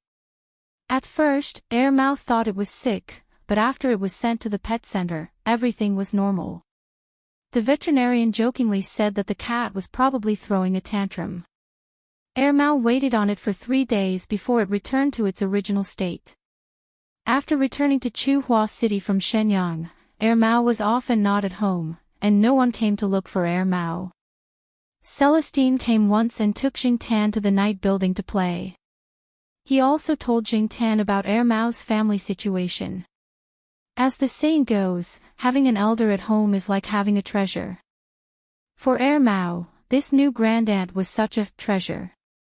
Previously, the elders in the family did not get along with Mao, but grandaunt changed and became Mao's biggest backer in Chuhua City. Grandaunt did not have a son, but she got along well with Mao. Seeing this, the elders in the family had nothing to say about Mao always running to grandaunt's place. Mao's grandfather even encouraged this behavior. It was said that whenever Mao quarreled with his father, he would run to grandaunt's place to seek refuge. With grandaunt around, Mao's father had to hold back his anger. Therefore, Mao did not have to hide anymore. Recently, he even bought a house for grandaunt by a scenic lake and hired someone to take care of it. The old lady gave face and chose Mao's house and rejected the arrangement of Mao's parents. "You really know how to cause trouble," Celestine said to Jing Tan. With someone to rely on, Mao was a lot more arrogant, but he didn't move out of the East End compound. If Celestine hadn't told Jing Tan wouldn't have known even if he was beaten to death. Mao's father was the head of the provincial government, and the residents of the entire East End compound probably wouldn't know that the provincial governor's son lived in the compound. Mao was arrogant, but that was only in comparison to how he used to hide from people and things. As long as Mao didn't say anything, no one would be able to guess his background. Furthermore, in a certain area, everyone only knew Wang Bin, the provincial governor's son, and was very unfamiliar with the name Wang Ming. In the compound, Jing Tan lay on the branch of a tall Chinese parasol tree and looked down at Mao, who was walking his cat in the grass below.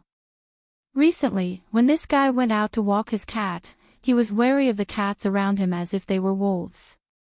Except for Huang, because Huang was the only male cat that had been castrated. Mao. A person sauntered over from the main gate of the compound.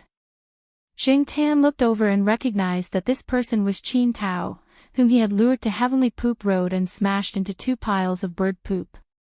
He was dressed pretty much the same as last time, in a casual suit and leather shoes, looking decent.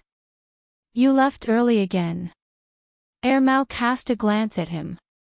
It was only 3:00 in the afternoon, so Qin Tao must have left early to come over. "I was bored sitting there. I played 2 games and lost 2 in a row, so I'm not in the mood anymore." I'm going back to sleep. I'll go to the bar at night and find a girl I like, Qin Tao said indifferently. In any case, he came over like this every day. Sometimes, when the weather was bad, he would just sleep at home. It didn't matter if the company didn't have him. The employees all knew that he was just a decoration. Mao didn't comment on Qin Tao's answer. I came over to tell you that it's my birthday this Saturday, 7:00 in the evening. I've booked a private room at Wuxia, and I'll introduce you to some friends. When you get to know each other, we can play together. Don't stay with the cat all day, you're bored, Qin Tao said disdainfully. Is Wang Bin going? Mao asked. That guy is a real busy person now. He never participates in these kinds of activities. I've only seen him a few times since I came to Chuhua. But we're different from him. We're bad students who enjoy ourselves in time. Qin Tao gave a, you know what I mean, look. Okay, 7:00 Saturday night, I'll be there on time. Mao was relieved when he heard that Wang Bin wasn't going. Oh right, Qin Tao glanced around, where's the black cat? Mao raised his hand and pointed at the tree Jingtan was lying on. The leaves weren't very dense yet, so it was easy to see Jingtan's tail from below. Qin Tao looked at the direction Mao was pointing at. Jingtan also looked at Qin Tao curiously. Why was this guy looking for him? Revenge? Mao, bring the black cat with you on Saturday, Qin Tao said. Why? You're inviting a cat for your birthday. Are you a cat? Besides, you're not that close to it. No, why are you inviting it and not my daughter? Are you discriminating against me? Mao stared. Hey, I really don't know what you cat slaves are thinking all day long. Why are your brains always turning to the wrong direction? Qin Tao shook his head, it's my cousin. She has a bad temper, but she's very nice to cats. The problem is that she's never raised a cat well. It's either the cat ran away by itself or something happened to it. In short, she can't raise a cat herself, but when the cat is around, she's in a good mood. I don't know what's wrong with that girl recently, but it's like she ate explosives. You know, I'm taken care of by my uncle in Chuhua, so I have to take care of this girl. It's impossible for me not to invite her to my birthday party. With a cat around, I'm more assured. At least she won't throw a tantrum. Listening to Qin Tao's words, Jingtan concluded that Qin Tao wanted his birthday party to go smoothly and have a good time. He didn't want his cousin to mess things up and drag him over to accompany her. In Qin Tao's eyes, black rice wasn't as reliable as Jingtan. Although this guy was a playboy, he still had a good eye. Accompany guests, Jingtan moved the tip of his tail. Why would he go if there were no benefits? As he was thinking, Jingtan heard Mao under the tree say, 10,000. What? Qin Tao was stunned and didn't understand what Mao meant. I said, Mao raised his index finger and pointed at the black cat on the tree, then extended it to Qin Tao, that cat's appearance fee is 10,000. F***ck, do you think I'm inviting a golden cat? 10,000. $10,000 can buy hundreds of these cats. Oh, the cat traffickers have cheaper ones. You can buy a fat one for a few dozen dollars. Mao wasn't in a hurry. He counted with his fingers and started to calculate the gains and losses. Think about it, if your cousin gets mad, the wine she smashes will cost more than this, right? Also, the tables, chairs, benches, and all kinds of compensation. Listening to Mao's words, Jingtan nodded in his heart. This kid was teachable. Sometimes, Mao was quite useful. Okay, it's only $10,000. Let's do it this way. Saturday night, 7:00. You and that black cat, be on time. $10,000 was really nothing to Qin Tao. After achieving his goal, Qin Tao took a phone call and hurried away. It was a call from his assistant. There was an urgent document that he needed to sign. Although his position in the company was basically just for show, he still had to go through the necessary procedures. After driving out of Tsinghua University, Qin Tao suddenly remembered that the black cat wasn't Mao's. What right did it have to talk about the appearance fee of other people's cats? Seriously, he was fooled when he wasn't paying attention. Qin Tao really wronged Mao. The reason why Mao talked about Jingtan's appearance fee was because of Celestine. Celestine told Mao that if it wanted Jingtan to do anything in the future, it better give something in return. Otherwise, the cat would be perfunctory. If Jingtan knew the truth, he would definitely sigh. Sure enough, Celestine was more familiar with his way of doing things. After hearing Celestine's words, Mao was thinking that since cat food and stuffed animals were useless, it would be better to ask for money directly. When the time came, it could just give the money to the Zhao family and say that it was a red packet from them as a thank you gift. Mao was now much more familiar with the Zhao family. It often took the initiative to help the Zhao family move things. Therefore, when Mao proposed to take Jingtan out to play, Zhao Ma hesitated for a while, but still agreed. With Celestine in front of her, and Mao and Celestine being brothers, plus the fact that her cat liked to go out to play, Zhao Ma could only sigh in her heart. Her cat had been raised astray. However, if she didn't allow it to go out to play, she couldn't bear to see it lying listlessly on the sofa with its ears down. In short, it was spoiled. On Saturday, Jingtan still had dinner at home. As for Qin Tao's birthday party, Jingtan didn't think that he would be able to eat anything there. It was better to fill his stomach first. Even if something happened, he would have the strength to escape. Wuxia was a private clubhouse, and the boss was a woman in her 40s. Although she was about the same age as Qin Tao's mother, Qin Tao still called her sister Sha and not auntie. After all, women of this age tended to be addressed in a younger way. Sister Sha happened to be in the shop today. When she saw Mao, she was stunned for a moment. Then she smiled and took the initiative to say a few words to Mao. She had seen Wang Bin before, so she was a little surprised to see Mao.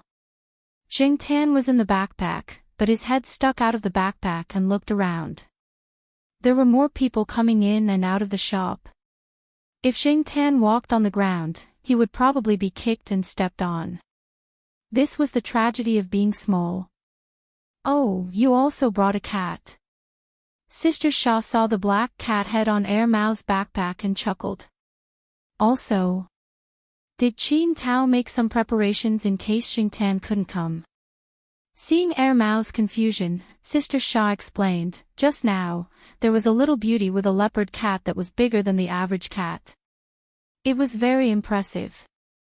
She was also going to Qin Tao's place, so... Chapter 181. Hearing Sister Sha's words, Mao frowned. He scolded Qin Tao in his heart, but he still smiled and thanked Sister Sha. After all, Sister Sha was doing him a favor. When they walked to the private room booked by Qin Tao, Mao said to Jingtan, "Black coal, don't run around later. If the situation is not right, we can just leave. Don't get involved with them." In Mao's eyes, although Jingtan's IQ was a little higher, it was just an ordinary cat. Sister Sha's words of big cats and not to be trifled with made Mao think that big cats were generally not easy to get along with and were very wild. The waiter led Mao to the private room that Qin Tao had booked. Jingtan stood in the room and observed the situation around her. This floor of the clubhouse seemed to be filled with young people. The lights in the corridor were dimmed ambiguously. Jingtan saw a few couples being intimate as if no one else was around. The passers-by either whistled a few times or walked past calmly as if they did not see anything. Obviously, they had already adapted to the style of the club. Perhaps it was due to the lighting, but many passers-by did not notice Jingtan's presence. Furthermore, Xingtan was only a cat's head peeking out from inside the bag. She did not have much of a presence.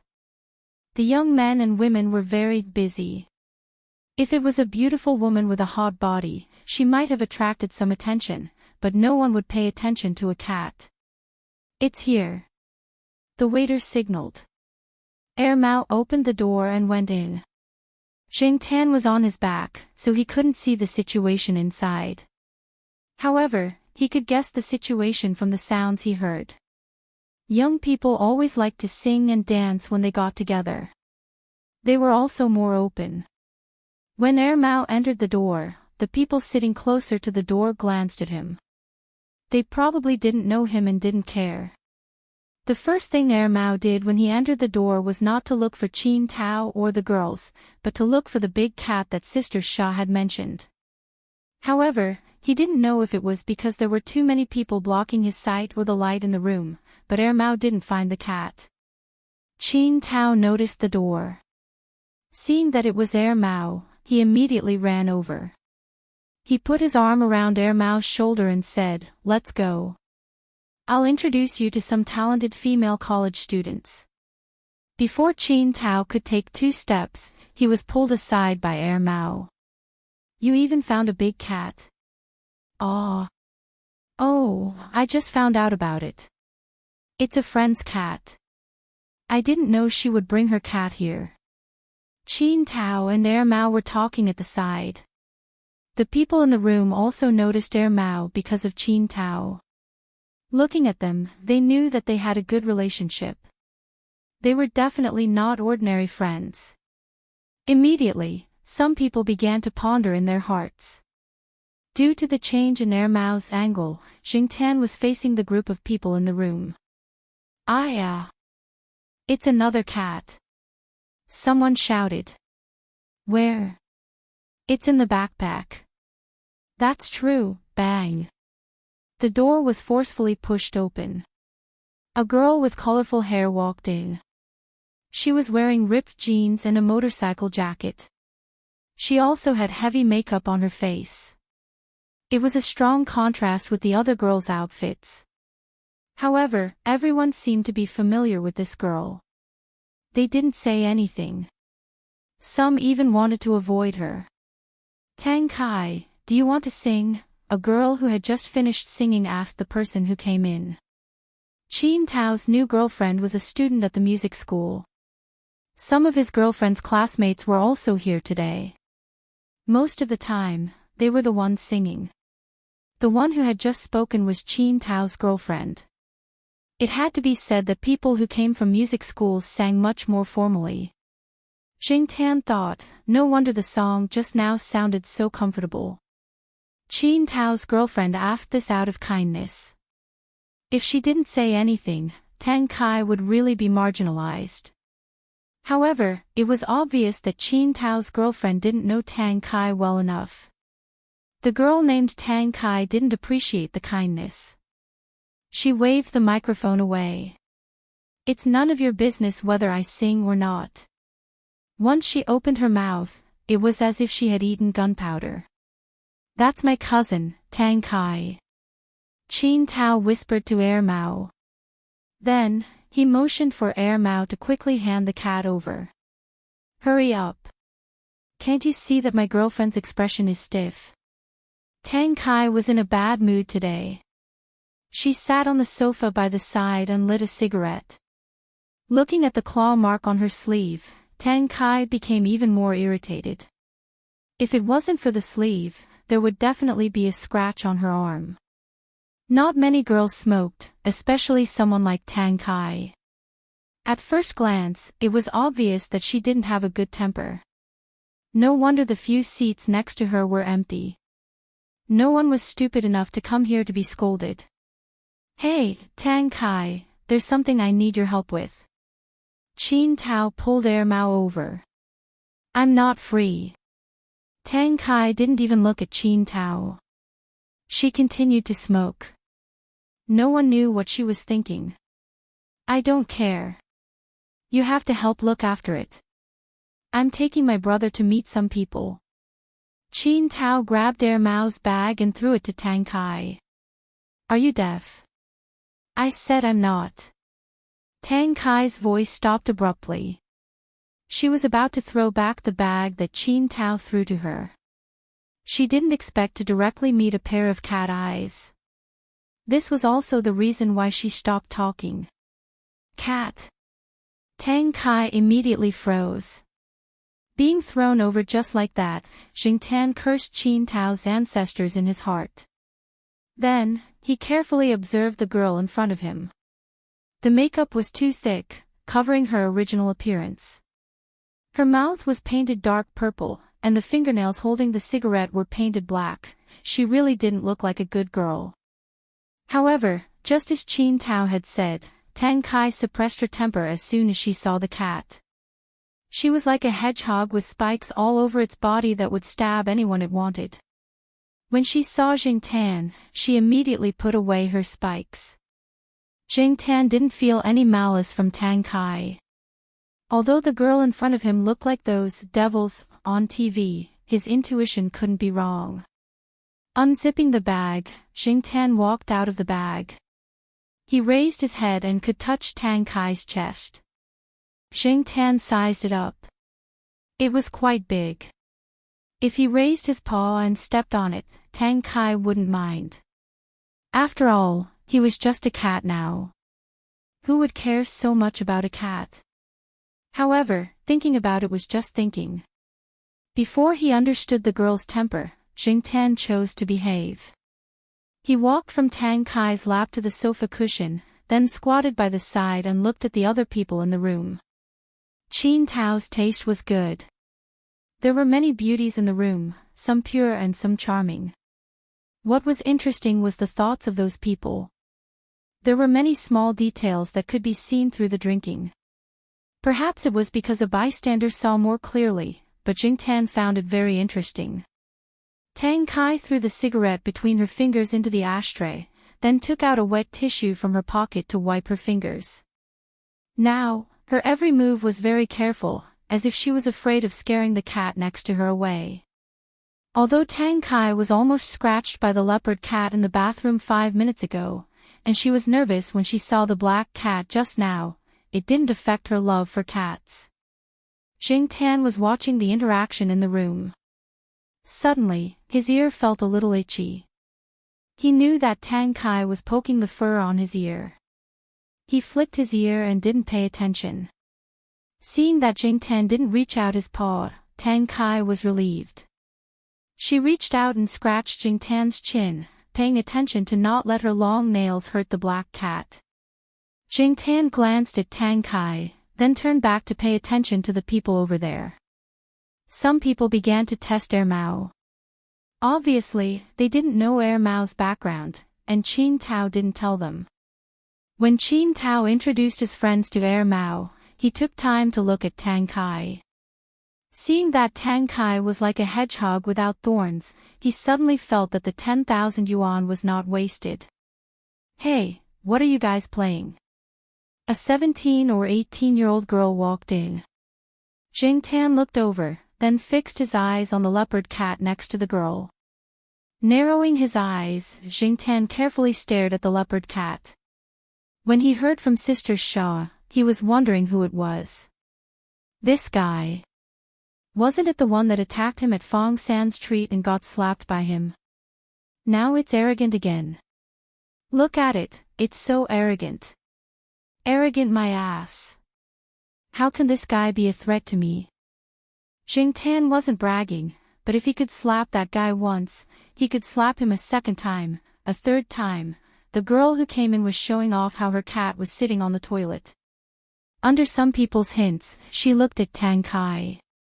The leopard cat originally wanted to eat a piece of jerky from the coffee table, but it didn't get the jerky. Instead, it noticed Xingtan. For a moment, the atmosphere in the room was a bit strange. Some people looked at the leopard cat, and then looked at the black cat that was calmly squatting next to Tang Kai. On the surface, they looked worried, but in their hearts, they were excited, waiting to watch a good show. Air Mao and Qin Tao were ready to let the girl take the leopard cat away. This was what Mao and Qin Tao had agreed when they came in. Tang Kai was also nervous. She had experienced the leopard cat's temper. If she hadn't reacted fast enough, her arm would have been bleeding. However, before they could say anything, the leopard cat suddenly arched its body, flattened its ears, and all the fur on its body stood up. It opened its mouth and made a low growl, as if it was on guard against something dangerous. It didn't immediately rush forward like the others thought it would. The people around were confused. Why did it feel like this reaction was the opposite? Shouldn't it be that the black cat's fur stood up, and then the leopard cat elegantly walked over to slap it? Only Jing Tan knew that this guy recognized him. Some people thought that cats had bad memories, but in fact, most of the time, they could easily forget things that they didn't care about. Jing Tan had seen a description of cats in a magazine that Zhao Pa subscribed to. It said that cats not only had long-term memories, but also had emotional images.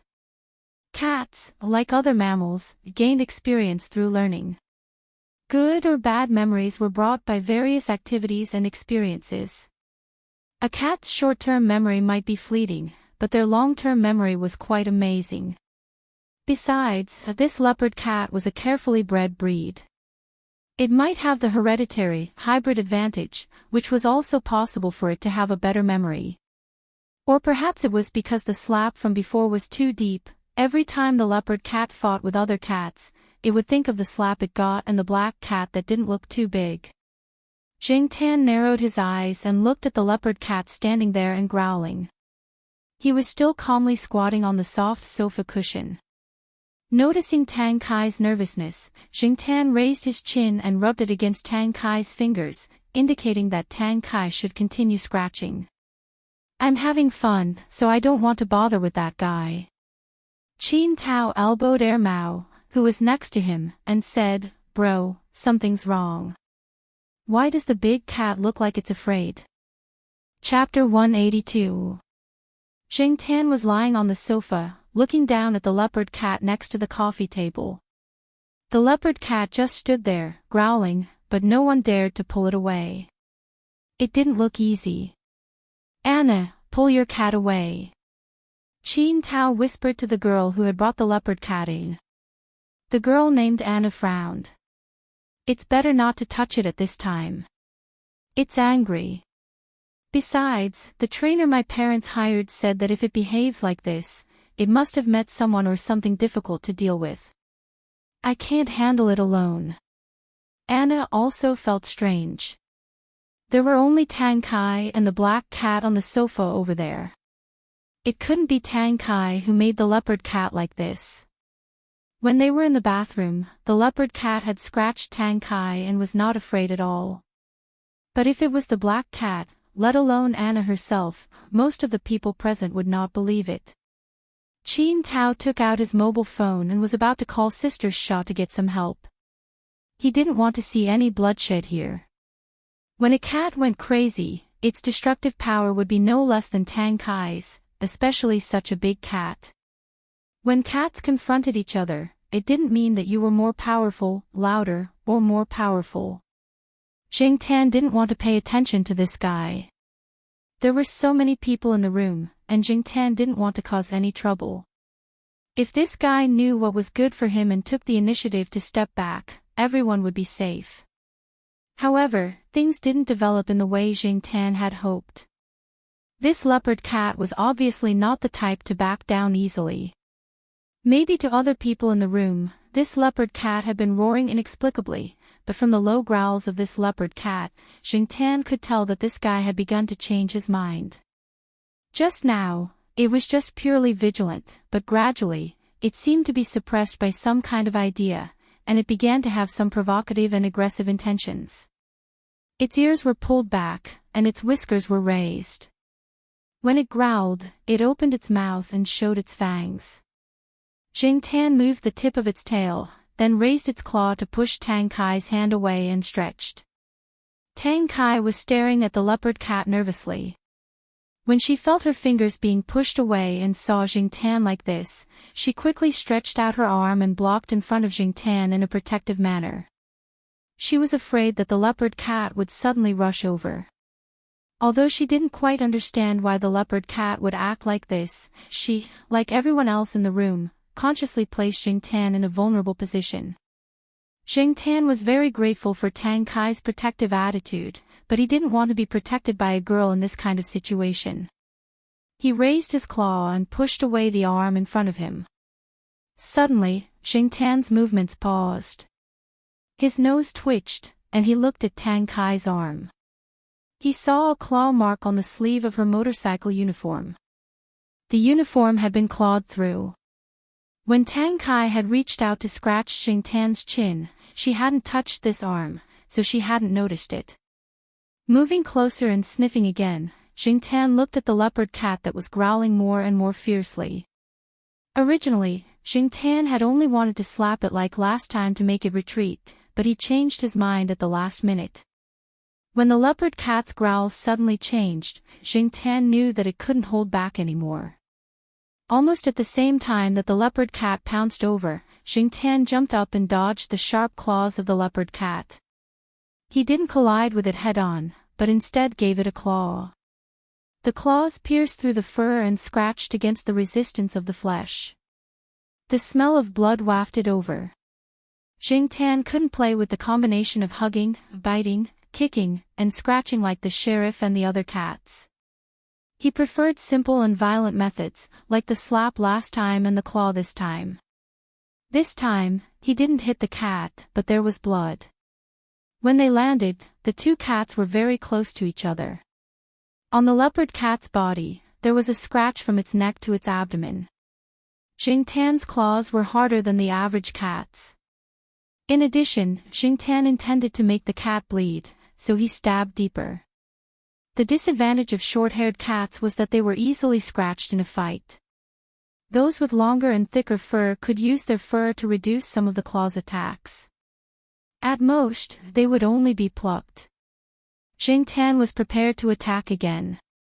If it weren't for the difference in size and the fact that he didn't jump too high, Jingtan could have started from the cat's head instead of the neck. However, the leopard cat retreated quickly. After realizing Jingtan's intention, it quickly jumped away and retreated in the direction of Anna. Although it was growling, it was much weaker. As the saying goes, a spurt of energy only to weaken the next. It had finally mustered up the courage to charge forward, but in the end, it suffered another claw. Now, it was beginning to feel afraid again. The leopard cat didn't have dark fur like Jingtan's. After the wound quickly oozed blood, the surrounding fur was dyed red. The wound was long, and blood had already dripped onto the carpet on the ground. Qin Tao and the others looked at this scene and their jaws almost fell to the ground. With such an obvious difference in size, the result of this round was completely different from what they had expected. Anna was about to throw the wine glass in her hand at Jingtan, but she was stopped by Mao. The door of the private room opened, and the people Qin Tao had asked for help came in. Sister Xia was at the front. With so many people watching, Jingtan didn't continue to chase. Otherwise, he would give the impression that he was a fierce and dangerous creature. Jingtan didn't want to make more people afraid of him because of this leopard cat. That wasn't necessarily a good thing. Even so, everyone felt their hair stand on end. This black cat didn't bare its teeth or growl, but its eyes were terrifying. Qin Tao felt a chill on his back. When the people brought by Sister Xia separated the two cats, Jingtan stopped attacking and squatted there with an obedient look. Until Anna took the leopard cat away, Jingtan jumped on the sofa and lay down next to Tang Kai. Mao lifted Jingtan up and looked at him. Jingtan's fur was too dark. Even if he was injured, it couldn't be seen. After checking, Mao and Tang Kai didn't find any wounds, only the claws were stained with blood. Tang Kai asked for a handkerchief and dipped it in some warm water to wipe Jingtan's claws. Jingtan let Tang Kai wipe the blood off his claws, thinking about something else. When they were fighting just now, they felt something strange, but they couldn't tell what it was. It seems that we didn't lose, Mao concluded. Qin Tao stood 1 meter away from Mao and Tang Kai. He didn't have the guts of Mao and Tang Kai. Earlier, he had observed the wounds on the leopard cat's body at close range. If the black cat's paw was a little bigger and its claws were a little longer, wouldn't it be able to directly cut open its stomach on the spot? Seeing that Jing Tan wasn't injured, Mao was relieved. At the same time, he was glad that he didn't bring black rice this time. Otherwise, it would definitely be cannon fodder. Although black rice was fierce and aggressive, its fighting power was not enough compared to these two. This was also the first time that Mao found that Jing Tan's fighting power was different from that of ordinary cats. It seemed that he had to keep black rice away from this black coal in the future. "Aren't you afraid of it?" Mao asked Tang Kai, who was wiping Jing Tan's claws. "Don't be afraid, it helped me take revenge." Tang Kai laughed. Her smile was not as arrogant as usual. It was much gentler. Mao didn't speak again. Qin Tao called him again. It was not easy to come to a birthday party. Qin Tao didn't want to waste it because of a fight between two cats. Besides, for other people, cats were just cats. They were purely for fun. Although they were a little surprised, they wouldn't pay too much attention after the surprise. They had to hurry up and achieve their purpose of coming here. After Mao was pulled away, a girl hesitated and came over. She was a relative of Tang Kai and was now interning in Tang Kai's father's company. Perhaps because she saw that Jing Tan was gentle and didn't seem to be a threat, she sat down on the sofa next to him. Tang Kai liked to talk about cats. The girl obviously knew Tang Kai's preferences and talked about cats. When they were talking about Anna's cat being trained to squat on the toilet, Tang Kai suddenly asked, "Her cat was specially trained?" Seeing that Tang Kai was interested, the girl was very happy. If she could please Tang Kai, she would have a smoother time when she became a full-time employee in the company. "I heard that the cat was given to Anna by a relative during the New Year. However, this kind of big cat may have a bad temper. Anna's parents spent a lot of money to hire someone to train it. This cat is to be a pet, not to be used in the fighting field. If it was too rebellious, Anna wouldn't dare to bring it over." Oh, the squatting on the toilet was also trained at that time. That is to say, the cat won't attack people? Tang Kai lowered her head slightly so that the people next to her couldn't see her eyes. Yes, if not, Anna's parents wouldn't allow her to keep the big cat by her side all day. If she accidentally scratched it and disfigured it, who would she cry to? The girl replied. Since it wouldn't scratch people without permission, then why did the big cat stretch out its claws to her in the bathroom? Without Anna's guidance, was it possible? Tang Kai looked at the claw marks on her sleeves and didn't say anything. The people next to her couldn't see Tang Kai's eyes, but Jing Tan could see the anger in Tang Kai's eyes. If he wasn't by her side, Tang Kai's temper would probably explode again. Jing Tan suddenly thought of the reason why he felt strange before. Compared to before, the leopard cat's wildness had faded a lot. Could it be because it had been trained? Had its wild nature been ground down? If it was fierce, it would be even fiercer after it was injured and saw blood. Of course, this was just Jing Tan's guess. He didn't know the specific reason. At the end of the evening party, when Mao left with Jing Tan, Tang Kai was still reluctant to part with them. Mao asked Qin Tao to leave 2 pieces of cake for the 2 children of the Zhao family. However, Mao didn't mention that Jing Tan had scratched the cat in the fight. If he did, he wouldn't be able to invite the cat out next time. Besides, even if the people attending the party saw Jing Tan outside, they might not be able to recognize him. On Sunday, Tang Kai invited Qin Tao and Mao to have dinner. The reason she called Mao was that she wanted it to bring Jing Tan out. They just had dinner at a private restaurant that they often went to. After dinner, Mao took the initiative to invite them to the night building. It also invited a few people that it had met yesterday and had a good impression of. Zheng Tan didn't go with them. He didn't inform them in advance. If he went back late, the Jiao Ma would nag him again. Zheng Tan was sent to the school gate. He didn't continue to delay and trotted back to the eastern courtyard. At this time, there weren't many people on the road in the eastern courtyard. In another half an hour, the teachers from the evening class and the office working overtime would come back. Zheng Tan was running. When he was about to reach the courtyard, he slowed down. There were 3 cats squatting in the middle of the road in front of him.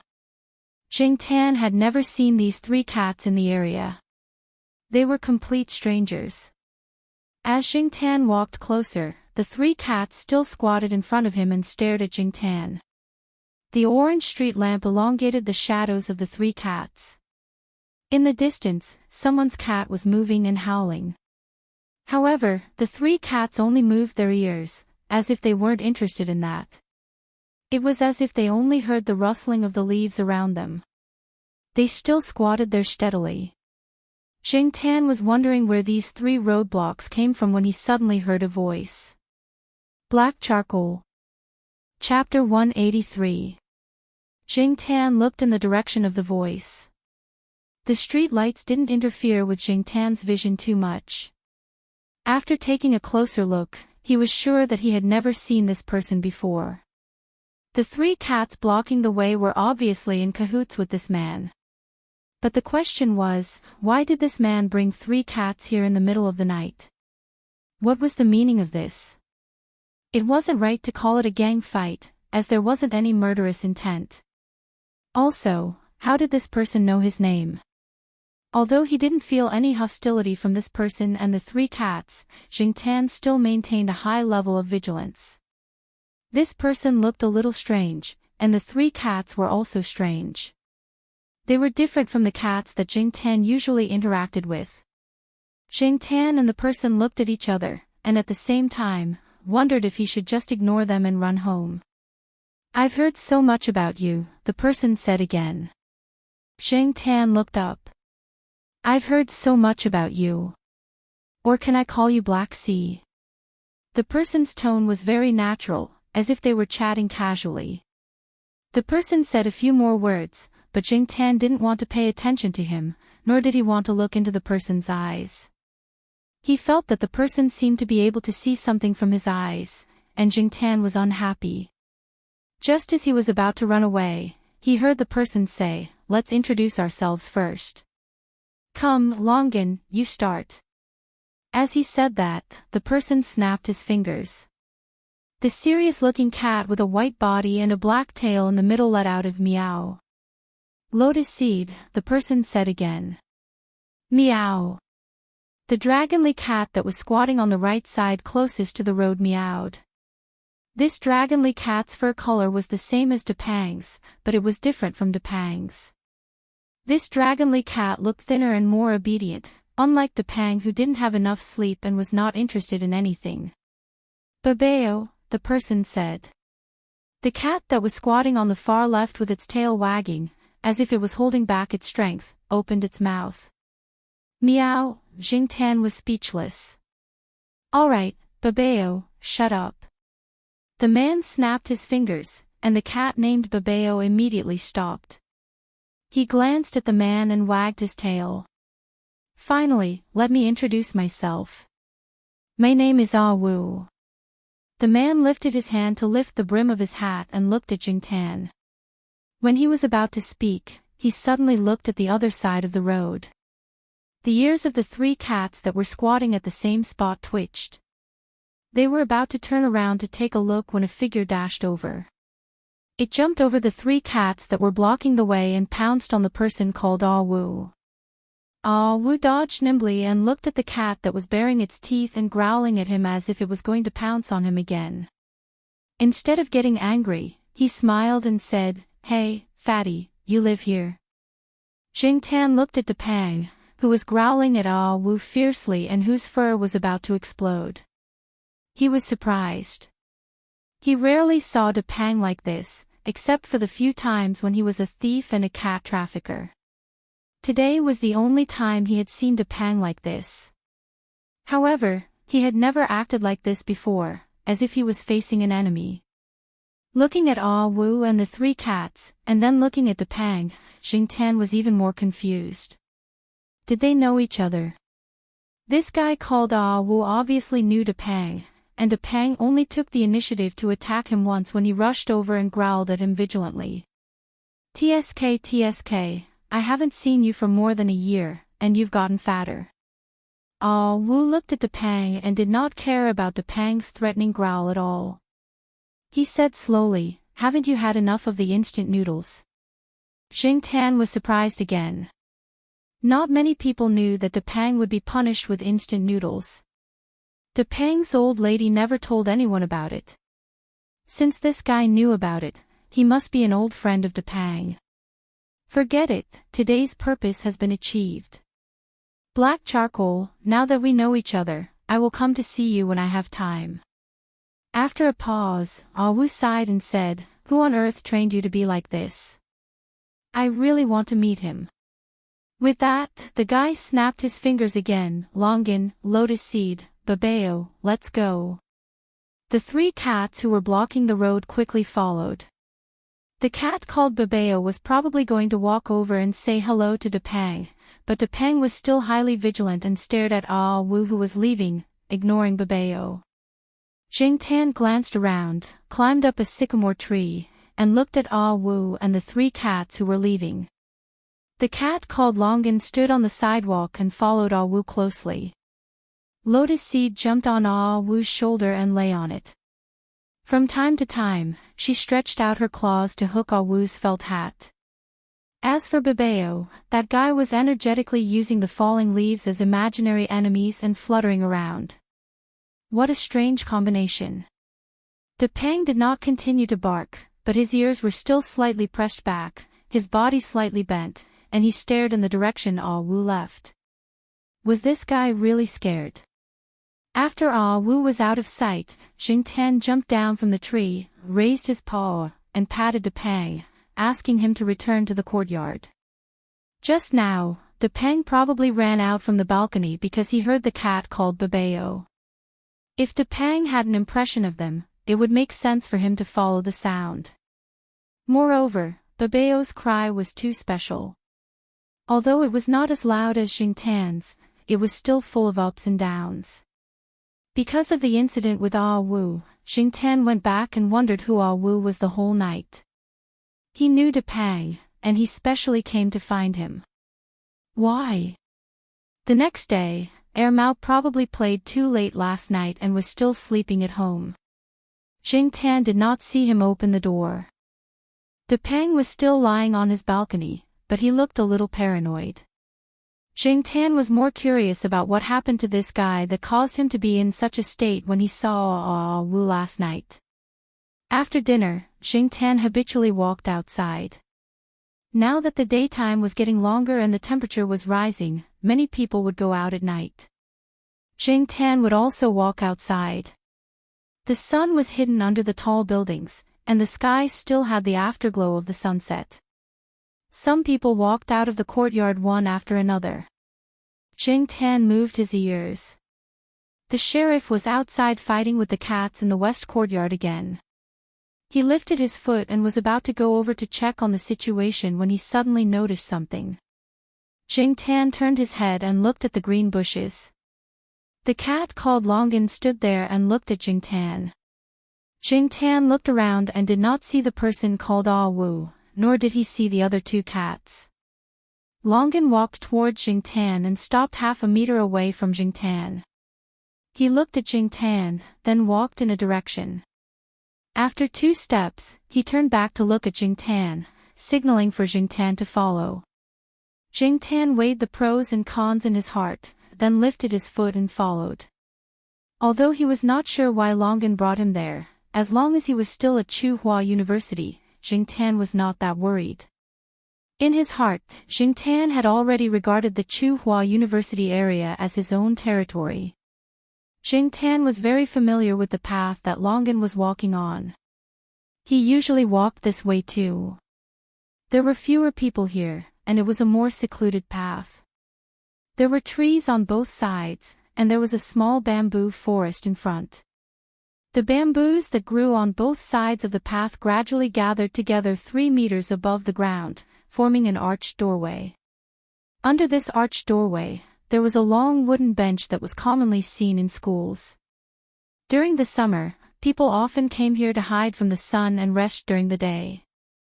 There were also students who came here to practice guitar or memorize English words, but at night, it was indeed a little gloomy because the street lights could only illuminate a small area under the arched doorway. They could not illuminate the people sitting on the bench. Even with the afterglow of the sunset, people could not see the situation under the arched doorway. At this time, very few people came here. Longan brought Jing Tan here. An object flew out from the bottom of the arch, and at the same time, a shadow shot out from it. When it passed by Jing Tan and Gui Yuan, it did not seem to have any intention of stopping. In its eyes, there was only the object that was thrown out from the arch. Jing Tan recognized that it was Babeo that he saw yesterday.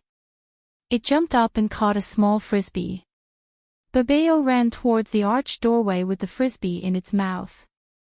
When it passed by Jing Tan, it only glanced at him before continuing to run back. The person sitting on the bench under the arched doorway was Ah Wu. The dragonly cat, Lotus Seed, was lying on the side. When Longan came over, it jumped to Lotus Seed and squatted down seriously. "We meet again." Ah Wu greeted Jing Tan.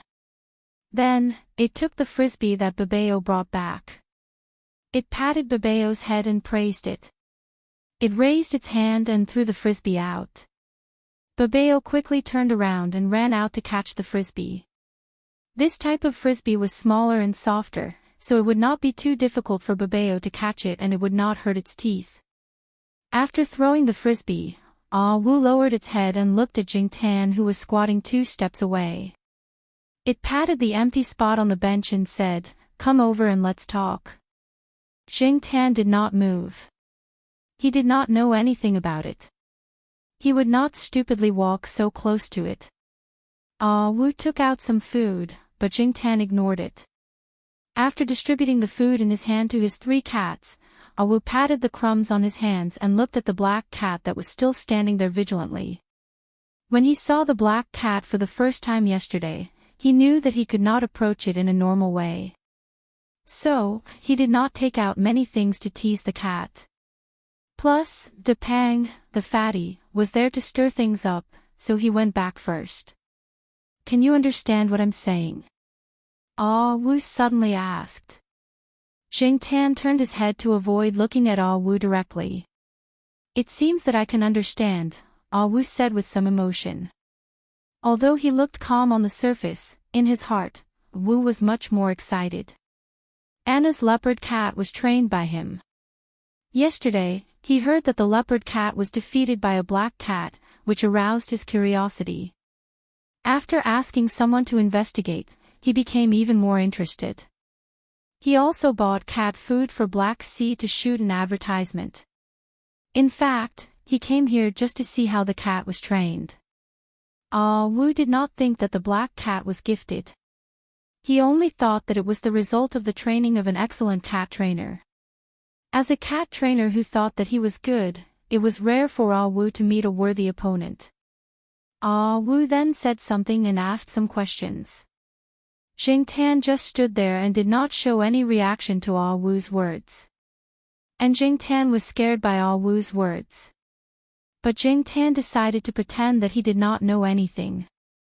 No matter what Ah Wu said, he would pretend that he did not understand anything. After Ah Wu talked to himself for a while, he remained silent for 2 minutes. Then, he threw the frisbee that Ba Bao brought back and said calmly, "When I was young, I saw my master scolding his cat. However, his cat looked innocent and confused. So, I told my master, they don't understand anyway. It's a waste of your saliva to say so much." My master sneered and said, "It understands." It may even understand every word I just said. It has already recorded it in its mind. It is just pretending that it does not know anything. Chapter 184. No matter what Ah Wu said, even if he pointed it out, Xingtan decided to play along until the end. After all, he was just a cat now. Besides, Xingtan didn't have a good impression of Ah Wu. Xingtan always felt uncomfortable here. Therefore, just as Ah Wu was feeling proud, Xingtan turned around and left without looking back. Ignoring Ah Wu's shouts, Xingtan quickened his pace and ran towards the eastern courtyard. The next time he saw the three cats, he would ignore them. Xingtan was not afraid of Ah Wu spouting nonsense. Even if Ah Wu did, no one would believe him. Even if they did, they would not believe him completely. After all, many intelligent animals that had lived with humans for a long time could understand some simple sentences. Xingtan kept a low profile in front of most people. Those who knew about Xingtan would not betray him, so what was there to be afraid of? On Friday night, Celestine drove over to take Xingtan and Air Mao to the night building. Walnut, who hadn't been seen for a long time, happened to be free today. The three of them gathered together, and Xingtan hitched a ride. The three of them were very casual, unlike the people Xingtan had seen at the birthday banquet last time. They wore masks and acted carefully. When the three of them were peeling peanuts, they very consciously peeled some for Xingtan's plate. Therefore, Xingtan only needed to sit down and wait to eat. She listened to the live performance outside, and when she was full, she would lie on the sofa and take a nap. However, when Xingtan heard Celestine and the other two talking about cat trainers, his sleepiness suddenly disappeared. The conversation started with the case that Walnut had mentioned that was under investigation. In fact, there were some theft cases before the new year, but everyone thought that it was probably because the new year was approaching, and that all the bad guys came out to get some New Year's money. Many people heard about it and didn't really take it to heart. In the past, this kind of thing was common, and Walnut and the others attributed the reason to some people with criminal records. Those people were just fined or thrown in jail for a while after being caught, which was not a big deal. However, after the new year, the number of people reporting cases continued to increase. The number was much higher than the same period in previous years. If it wasn't a coincidence, Walnut Sr. would only think that it was because those who had left a criminal record were getting restless. Cat. Air Mao was so surprised that he dropped the peanuts he was peeling. Yes, there's a bookstore opposite the owner's house. Although it's not big, the owner of the bookstore has some money. Because he hasn't been feeling well recently, he can't be bothered to keep an eye on the people in the store, so he installed some cameras. There's also one at the entrance of the store, but it's not too eye-catching.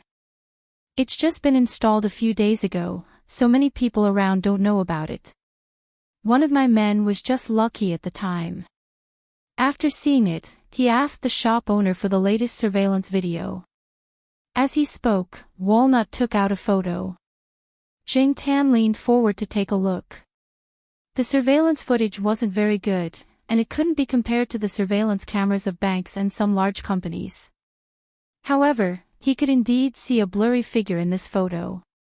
There was an object in front of it, which should be the stolen item. With this size and agility, it could only be a cat. I suppressed this matter and didn't spread it. The owner of the bookstore doesn't know about it either. The image was very short and dark. If you don't look carefully, no one will pay attention to a cat. Walnut Sr. continued to talk about his suspicions. He felt that some of the reported crimes were committed by cats, and even if cats were smart, they wouldn't be like Xingtan, unless they were specially trained. When Xingtan saw this photo, he immediately thought of Ah Wu. Could it be him? However, the cat in the photo didn't look like one of the three cats, Longan, Lotus Seed, or Babeo. Just as Xingtan was puzzled, Walnut Sr. also mentioned Ah Wu's name. It turned out that Ah Wu had accepted a job and came to Chuhua City. Originally, Wu had only planned to stay in Chuhua City for a while and leave after completing the job. He didn't expect to be found by the police. The job he accepted was probably to train the leopard cat. He is indeed one of the suspects. However, although Wu hasn't been cleared of suspicion, he seems to be very interested in this matter and offered to assist in the investigation. Of course, he hasn't been cleared yet, and we haven't really told him about the progress of the investigation. Until now, he is still in Chuhua City. Most of the time, we can't find him, and the people who were sent to follow him were also shaken off by him. However, he has been taking 3 cats with him, and they are very distinctive. He only comes out at night, and... After a pause, Walnut Sr. sighed. I don't think it was Wu who instigated the cat theft. He is a bit arrogant and doesn't lack money. I asked someone to investigate his income, and it makes me want to learn how to train cats. The second half of the sentence was obviously a joke. There were many people who trained dogs, but very few who trained cats. Cats had bad tempers. Otherwise, cats were the only domesticated animals that humans hadn't completely conquered. How many years had it been since cats entered human society? As Xingtan was thinking, he also paid attention to the conversation between Walnut Sr. and the others. I once asked Wu, and he said that there are indeed some cats who have a hobby of stealing, and they prefer to find some cats with special talents to train and stimulate their strengths. The cat that stole was probably trained by someone who was interested in cat training. That cat trainer called Wu. Doesn't he know the cat trainers in this province? Then he should be considered someone in their circle, Mao Er asked. Walnut Sr. shook his head, and then said with an unnatural expression, I also called the master to ask. Hearing this, Celestine and Mao Er looked at Walnut Sr. with a look that said, You're asking for trouble.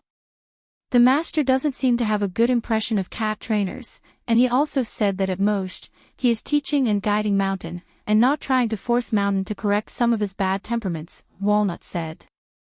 That's for sure. Mountain's bad temperament is definitely not trained. Mao Er sneered. Mountain's bad temperament was definitely learned from the people around him in his daily life, especially the master. Celestine didn't say anything, but when he heard Walnut ask about the master's cat trainers, he curled his lips, probably saying bad things in his heart. Mao Er peeled 2 peanuts and threw them into his mouth. I will pay attention to the surroundings and see which cat is more suspicious, but I don't want to meet that cat called Wu. Recently, Mao Er would take Black Rice out for a walk, but he didn't want the cat trainers to see his cat. He felt that his Black Rice was the kind of cat that Walnut Sr. had said was talented and smart, so he had to protect it well. Cat trainers. Who knew what they would do? Then you can rest assured that Wu won't go to Chuhua University, at least not in the near future, Walnut Sr. said. Why? This time, even Celestine was curious. Walnut smiled.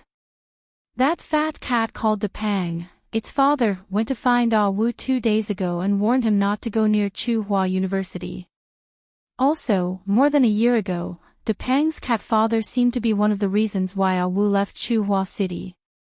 Depang's cat father. Mao Er was confused, and then suddenly understood. Then he began to sigh. These days, cats were more arrogant than people. Because of his father's heavy responsibility, Mao Er had done some research on some of the big shots in the province.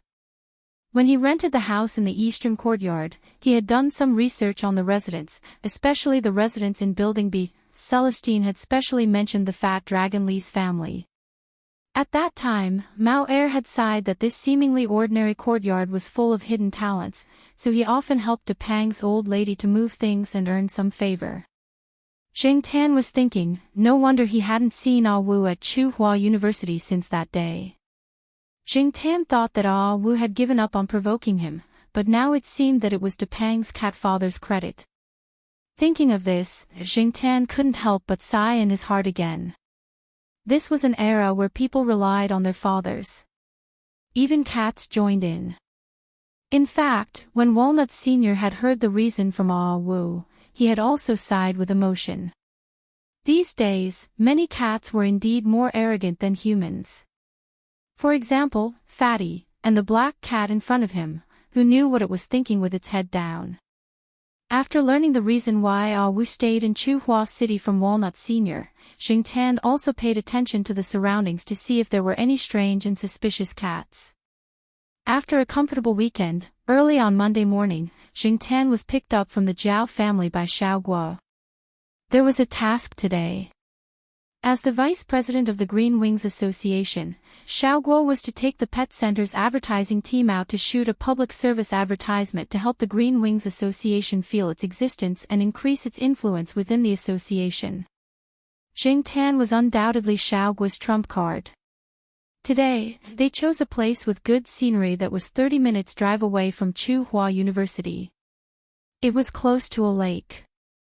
As they had informed the person in charge here, they had surrounded the area in advance.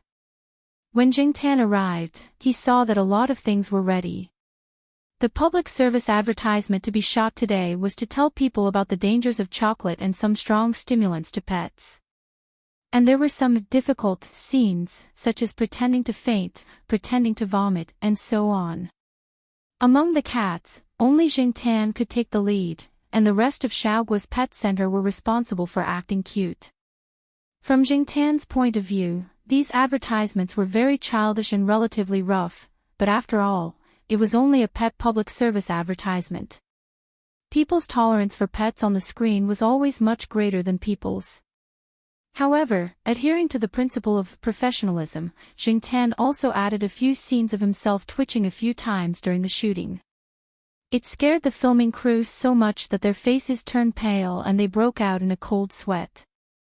They were afraid that the fake scene would become real, or else Xiao Guo would directly fire them. Everyone knew that boss Xiao Guo regarded this black cat as the fortune cat of the entire pet center. It was not to be provoked or hurt. In general, it was as smooth as usual when shooting advertisements at the pet center, so Xingtan's side was quickly finished, and the people responsible for the pet dog's side were only 1/3 of the way through.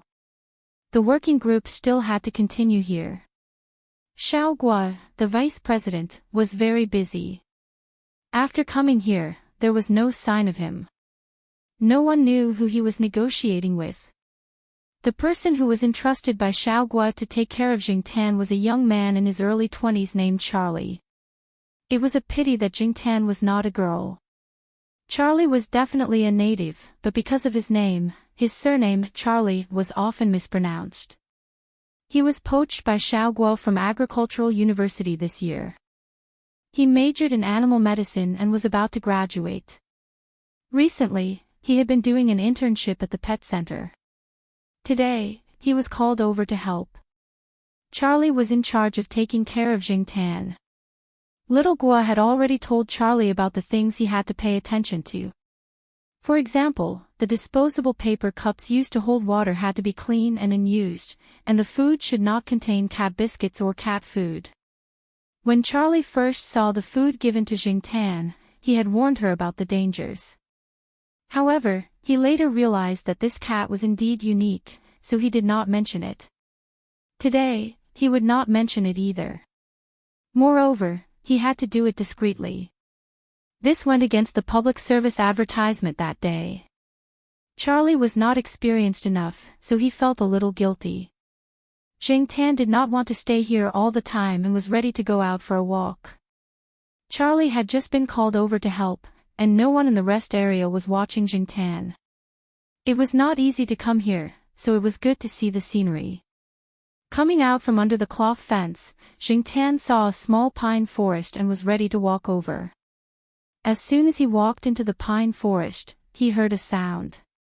When he looked over, Xingtan saw a yellow figure flash by. However, after noticing Xingtan's existence, the other party paused for a short time, looked at Xingtan, and then quickly left. It was a cat that looked very similar to Huang, but Huang did not have such sharp eyes. Chapter 185. The cat quickly disappeared into the pine forest, and Xingtan didn't plan to chase it. Catching thieves was the police's job, and it was Walnut's job. Jingtan wasn't in the mood to meddle in other people's business. Compared to the central city, the air here was much better. There was a large green forest around, plus a lake. There wasn't much sewage and laboratory wastewater, so the environmental quality was immediately improved. No wonder many people liked to come here to relax. Xiaogui didn't choose this place for no reason. Even if it was a pet public service announcement, it had to be carefully packaged, right? Otherwise, Xiaogui, the vice president, wouldn't feel good. As he walked and thought, Jingtan heard Charlie shouting over there. He probably found that Jingtan wasn't there and was anxious. Charlie was very regretful now. He thought that it would be fine to leave for only 5 minutes, but when he came back, he didn't see Jingtan's shadow. If he lost this cat, Charlie wouldn't be able to survive in Chuhua City in the future. Boss Xiaoguo would never let him go. While Charlie and a few people in the group were anxiously looking for Jingtan, Jingtan slowly walked out of the pine forest. Seeing that the cat wasn't lost, Charlie and the others were relieved and no longer left Jingtan's surroundings. Even if the others were busy, they wouldn't ask Charlie to help. Otherwise, if they lost the cat, they would be one of the sinners of the pet center. Being stared at like this, Jingtan couldn't be in the mood to go anywhere. He lay down and took a nap, waiting for the pet dog's shooting to end before he went back. He went straight back to the pet center. Jingtan had to wait at the pet center for a while. Xiaoguo was busy with a few urgent matters at hand and then sent Jingtan back to the courtyard. Xiaoguo wouldn't be at ease if he didn't send him back personally. During this time, Jingtan and the few pets that went out for the shooting would be checked together. This was a new rule made by Xiaoguo to prevent cats and dogs from being infected with certain germs outside and bringing them into the pet center to infect more pets. If the pets were unwell, they could be found in advance. After all, pets weren't humans. Not everyone knew how to express their discomfort. When Jingtan was being checked, he saw a familiar face next door. Sahara's dog father had brought it over for an injection. Sahara was probably a little sick. During the injection, it buried its head in its father's arms and whined like a spoiled child. Jingtan strongly despised him. F***ck, wasn't it just poking a needle? Where did the courage that he usually had go? Back in the eastern courtyard, Jingtan looked at the wall clock in the living room. It was only 3:00 in the afternoon. He turned on the computer and did some research. He found some cat friends on the forum complaining that some cats like to go to other people's houses to pick up things. Someone also posted a video link. It was a video that the cat friend had secretly taken of his cat bringing back a stuffed animal from God knows where in the middle of the night. If a cat with such talent was trained by those cat trainers, what would it become? Jingtan couldn't figure it out. He thought about the cat he saw today. He didn't dare to say anything else, but the person who trained the cat definitely didn't lack money. In the forum, someone who studied law replied, if it's just an animal stealing, it's an animal's instinct and not a crime. However, the animal's breeder or owner should bear the obligation to compensate for the loss of other people's property due to poor management of the animal. If the animal is professionally trained and steals, it's still not a crime for the animal. However, for the person who instigated the animal, it's a classic case of using the animal as a tool to steal and secretly stealing other people's property. This constitutes theft in the criminal law. There were too many similar discussions. However, in real life, there were more and more people who took advantage of loopholes. However, Jingtan was just curious. As long as it didn't happen to him or his Jiao family, Jingtan didn't bother to spend too much time on it. After turning off the computer and erasing some of the more obvious traces, Jingtan went to the balcony. As soon as he walked out, he heard the bird on the 4th floor singing again. Jingtan didn't know why the B***tch bird was so addicted to singing these days, but he really didn't want to suffer here. He really didn't know how the other people in the building endured it. Maybe the old men and women in the building liked this kind of music. Jingtan slept outside for a long time and couldn't stay idle at home. In the end, he decided to go out for a walk and pick up little Pomelo when he came back. Jingtan hadn't been to the construction site for a long time, so he decided to take a look. He walked past Jiao Yuan's school. The teachers in Jiao Yuan were on the podium talking about the shortcomings of their country's education and criticizing examination-oriented education. Jingtan wagged his tail. He was too lazy to listen to these kinds of words. What was the use of just talking about it? He continued to trot forward. The construction site was still surrounded by blue buildings, but the building that was built inside could not be blocked. The progress was not bad. He hoped that this place could be completed soon and Jingtan would have another place for entertainment. As he was looking, Jingtan suddenly heard someone calling his name. He turned his head and saw Zhong Yan, who he hadn't seen for a while, walking over with a bunch of unknown things in his hands. Jingtan didn't expect to meet Zhong Yan at this time today. Looking at the time, it seemed that this child was indeed on his monthly break. Before every break in the third year of high school, there was a mock exam. However, Zhong Yan didn't look like he was under too much pressure. "Hey, why are you here today?" Zhong Yan walked to the side. He had originally planned to rest at the side and didn't expect to see Jingtan first. Zhong Yan went into the temporary rest area to get some water. He found a place to sit down, drank 2 mouthfuls of water, and handed another disposable plastic cup to Jingtan. Then he talked to Jingtan about something. "Do you know, a cat came to the construction site recently. It looks like you and is also completely black. At first, Brother Ning and others thought it was you. They served it with good food and drinks, but in the end, I recognized it." Zhong Yan was quite proud when he talked about this. That black cat usually comes at night and leaves after walking around. Brother Ning and others said that there was probably a mouse at the construction site that attracted the cat. But I think that cat doesn't look like a stray cat. That black cat is very vigilant and fierce. Brother Ning and others were scratched when they played with it. I heard that someone at the construction site wanted to trap the cat and cook it after knowing that it wasn't you, but he didn't succeed. Jingtan didn't take it seriously at first. It was just a cat that looked like him. It was no big deal. There were many black cats. However, Zhong Yan's next sentence made Jingtan's heart tremble. Speaking of which, something happened at the construction site recently. Several people's wallets were missing. I heard that they were drunk and didn't pay attention. It's estimated that someone took them. Now everyone hides their wallets well. Alas, the construction site is like this. It's very messy. Zhong Yan sighed. Jingtan didn't know if he was overthinking. When Zhong Yan talked about this, the first thing that came to his mind was that the black cat was related to the missing wallets. Maybe he was overthinking. After listening to the conversation of Brother Walnut and others that day and seeing a cat steal wallets, Jingtan now thought that it might be a cat that stole wallets. Moreover, Zhong Yan just said that a black cat that looked like him often came here. Whether he was overthinking or not, Jingtan decided to be careful. That cat looked like him. If it really stole things like the cat he saw in the morning, and it was seen doing bad things, wouldn't he be blamed for it? Jingtan absolutely didn't want to be the scapegoat. In order to prevent accidents, Jingtan decided to be vigilant of other black cats. Zhong Yan quickly returned to the construction site to work. Jingtan also walked back.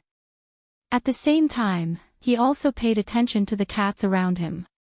He didn't find a black cat like him. It probably wasn't time yet, so the cat didn't come out. That day, after dinner, Jiao Ma was called by her colleagues to dance in the school square. The temperature wasn't low now, so they didn't stay in the gymnasium. They went directly to the square to dance.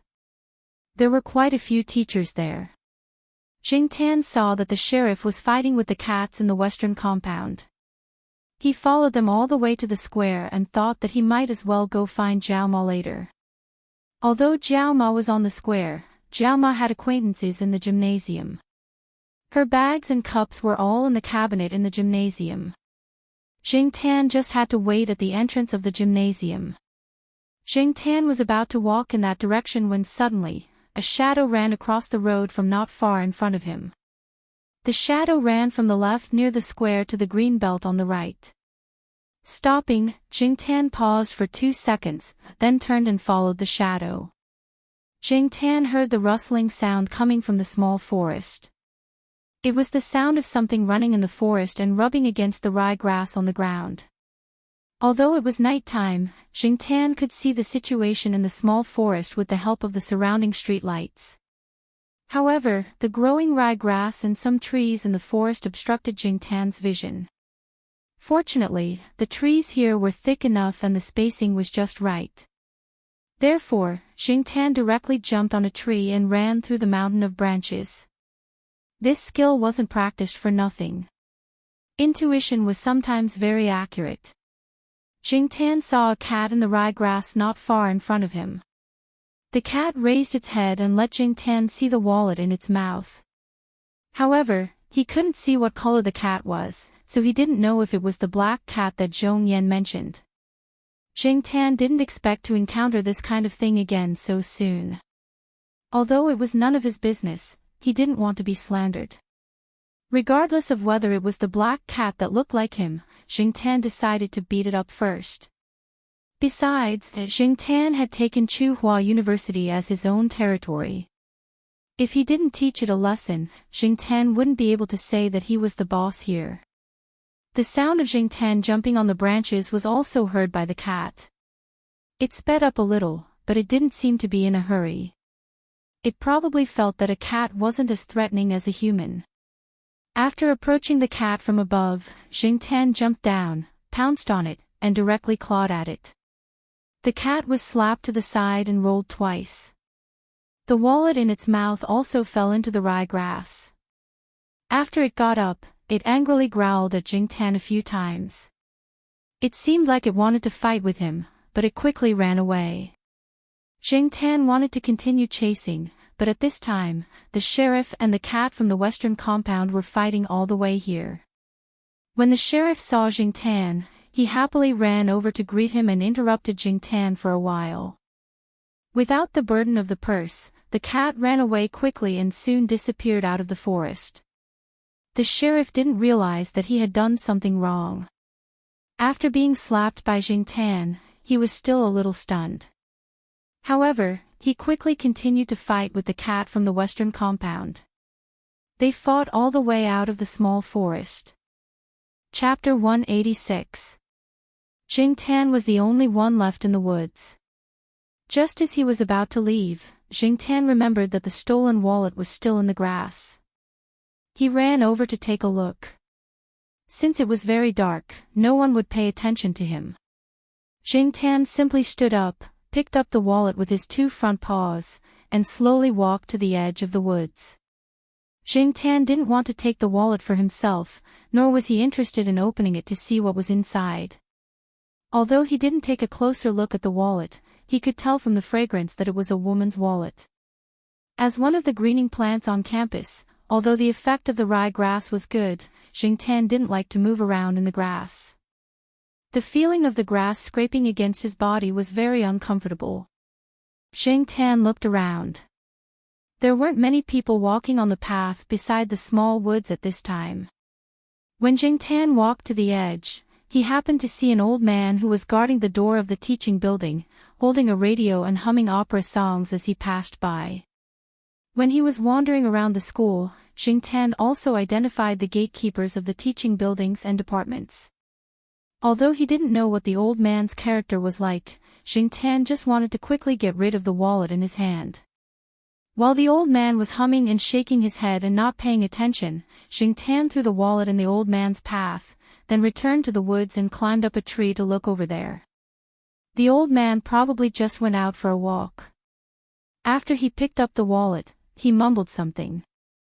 He looked around and didn't see anyone nearby, so he walked towards the square. Jing Tan followed not far behind him. He saw the old man walk to the gate of the stadium next to the square. He came to the bulletin board and wrote "Lost and Found" with a pen, then talked to the security guard there. After dealing with the wallet, Jing Tan squatted on a decorative stone platform at the gate of the stadium. "Hey, what's up with that cat?" The old man pointed at Jing Tan, wondering why there was a cat sitting there so calmly. It must be known that the square was very lively, and the sound of music could be heard from here. The entrance of the gymnasium was also crowded with students and teachers who came here to exercise and relax, but this cat was not afraid at all. The security guard at the door looked back and said, "It's Ms. Gu's cat. It's waiting for Ms. Gu to finish her dance." This piqued the old man's interest. He pulled the security guard aside and told him about Jing Tan until Jiao Ma finished her dance and came over to get her bag and cup.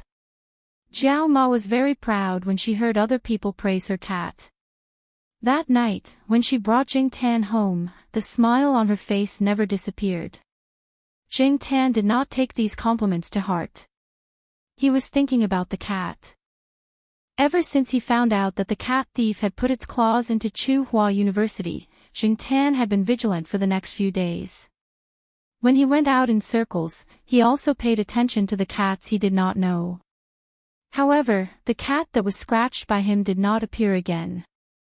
That day, because the weather forecast said that it would rain at night, but he did not know when it would rain, Jing Tan stayed at home after dinner. However, he felt a little restless. Jing Tan looked at the darkening sky outside. It seemed to be getting dark earlier than 2 days ago. It was probably because of the weather that the clouds covered the sunset. After enjoying the breeze on the balcony for a while, Jing Tan returned to the living room. He lay on the sofa and watched cartoons with little Pomelo. Jiao Ma was washing the dishes, and Zhao Yuan was playing on the computer in the room. At around 10 o'clock at night, it started to rain. Soon, the sound of raindrops hitting the window could be heard, and thunder rumbled. Jing Tan nestled next to little Pomelo and was thinking about something in a daze. His ears twitched, and he heard the sound of the phone ringing in the master bedroom. Who would call in this kind of weather? Did they not know that it was dangerous? Although the buildings here were all equipped with lightning rods, it could not guarantee 100% safety. Because of the thunder and rain outside, Jing Tan did not hear what Jiao Ma said on the phone.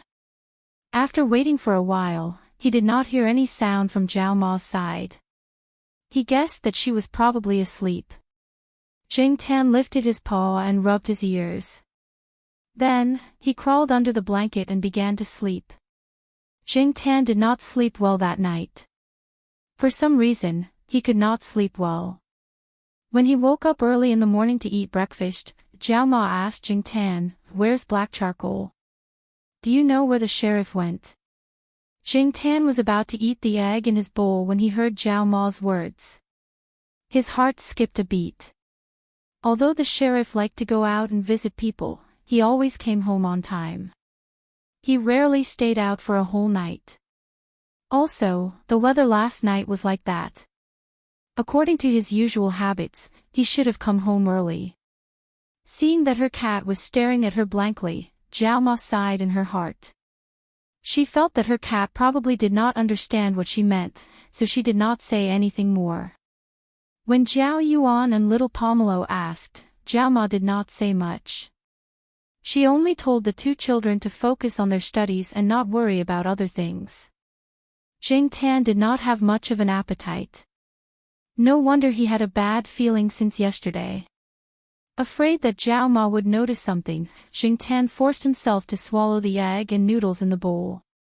He had to eat to have the energy to go out and do things. Before they left, Jiao Ma reminded Jing Tan to go home after he dropped off little Pomelo and not to run around. Jiao Ma wanted to keep her cat at home, but unfortunately, she could not.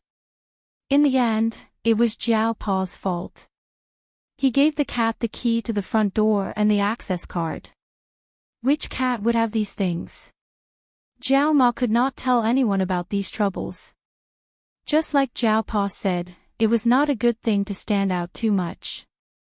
Sigh, it was not easy to have a cat that was too smart at home. After Jingtan dropped off little Pomelo, he wandered around, looking for places where the gossipy aunties gathered to eavesdrop. It did not take Jingtan long to learn the reason why Jiao Ma had asked him that during breakfast from a few aunties who had just come back from grocery shopping. At around 9:00 last night, a teacher in the western compound found her cat seriously injured on the side of the road. There were scratches and bites all over its body, and its fur was covered in blood. The teacher turned on the flashlight and found that the blood extended from the side of the road into the forest. It seemed that her cat had crawled out of the forest. She hurriedly sent the cat to the 24-hour outpatient department at the pet center. After checking the injuries and making sure that the cat was not in any danger, the teacher was relieved. If her cat had not been lucky enough to run into her, it would have been dead by the time it rained for another half an hour. After settling her cat down, the teacher was filled with anger. The vet had said that the injuries on her cat were caused by the cat's scratches and bites. Usually, the only cat that was at odds with her cat was the sheriff in the east courtyard. It was fine if they fought in the past, since both of them had minor injuries, but this time, it was too much. Therefore, the teacher went to the sheriff's house to ask for an explanation. However, the sheriff did not come back, even when it started to rain. Now, the sheriff's owner also realized that something was wrong. It was common for cats to get scratches when they fought outside. The sheriff's owner was used to it, but his cat had always been in good spirits. Even if it went out to play at night, it would come home on time. Usually, at 9 or 10 o'clock, it would bark at the door of the family building, asking the owner to open the door. The peak period for missing cats during Chinese New Year had passed. Because of this, the sheriff's owner did not take it to heart. Who knew that something like this would happen? Everyone guessed that another cat had entered the school. Since the cat's claws were so fierce, it could not be a cat from the school. Otherwise, how could the school have been so quiet before? After learning the whole story, Jingtan was also worried. No wonder the sheriff's owner called everywhere to ask for help when it was so late last night. It was said that he even went out in the rain to look for the cat. It was past 12 o'clock, but he could not find the cat. This morning, when the rain stopped, the sheriff did not come back. The sheriff's owner also went to the school security office to ask for the surveillance video. The surveillance cameras in the school were not just for decoration, but the places with cameras were crowded and frequented, not the areas where cats were active. Many people said in private that the sheriff might not be able to come back. Jingtan felt that this matter had something to do with the cat that had been scratched by him.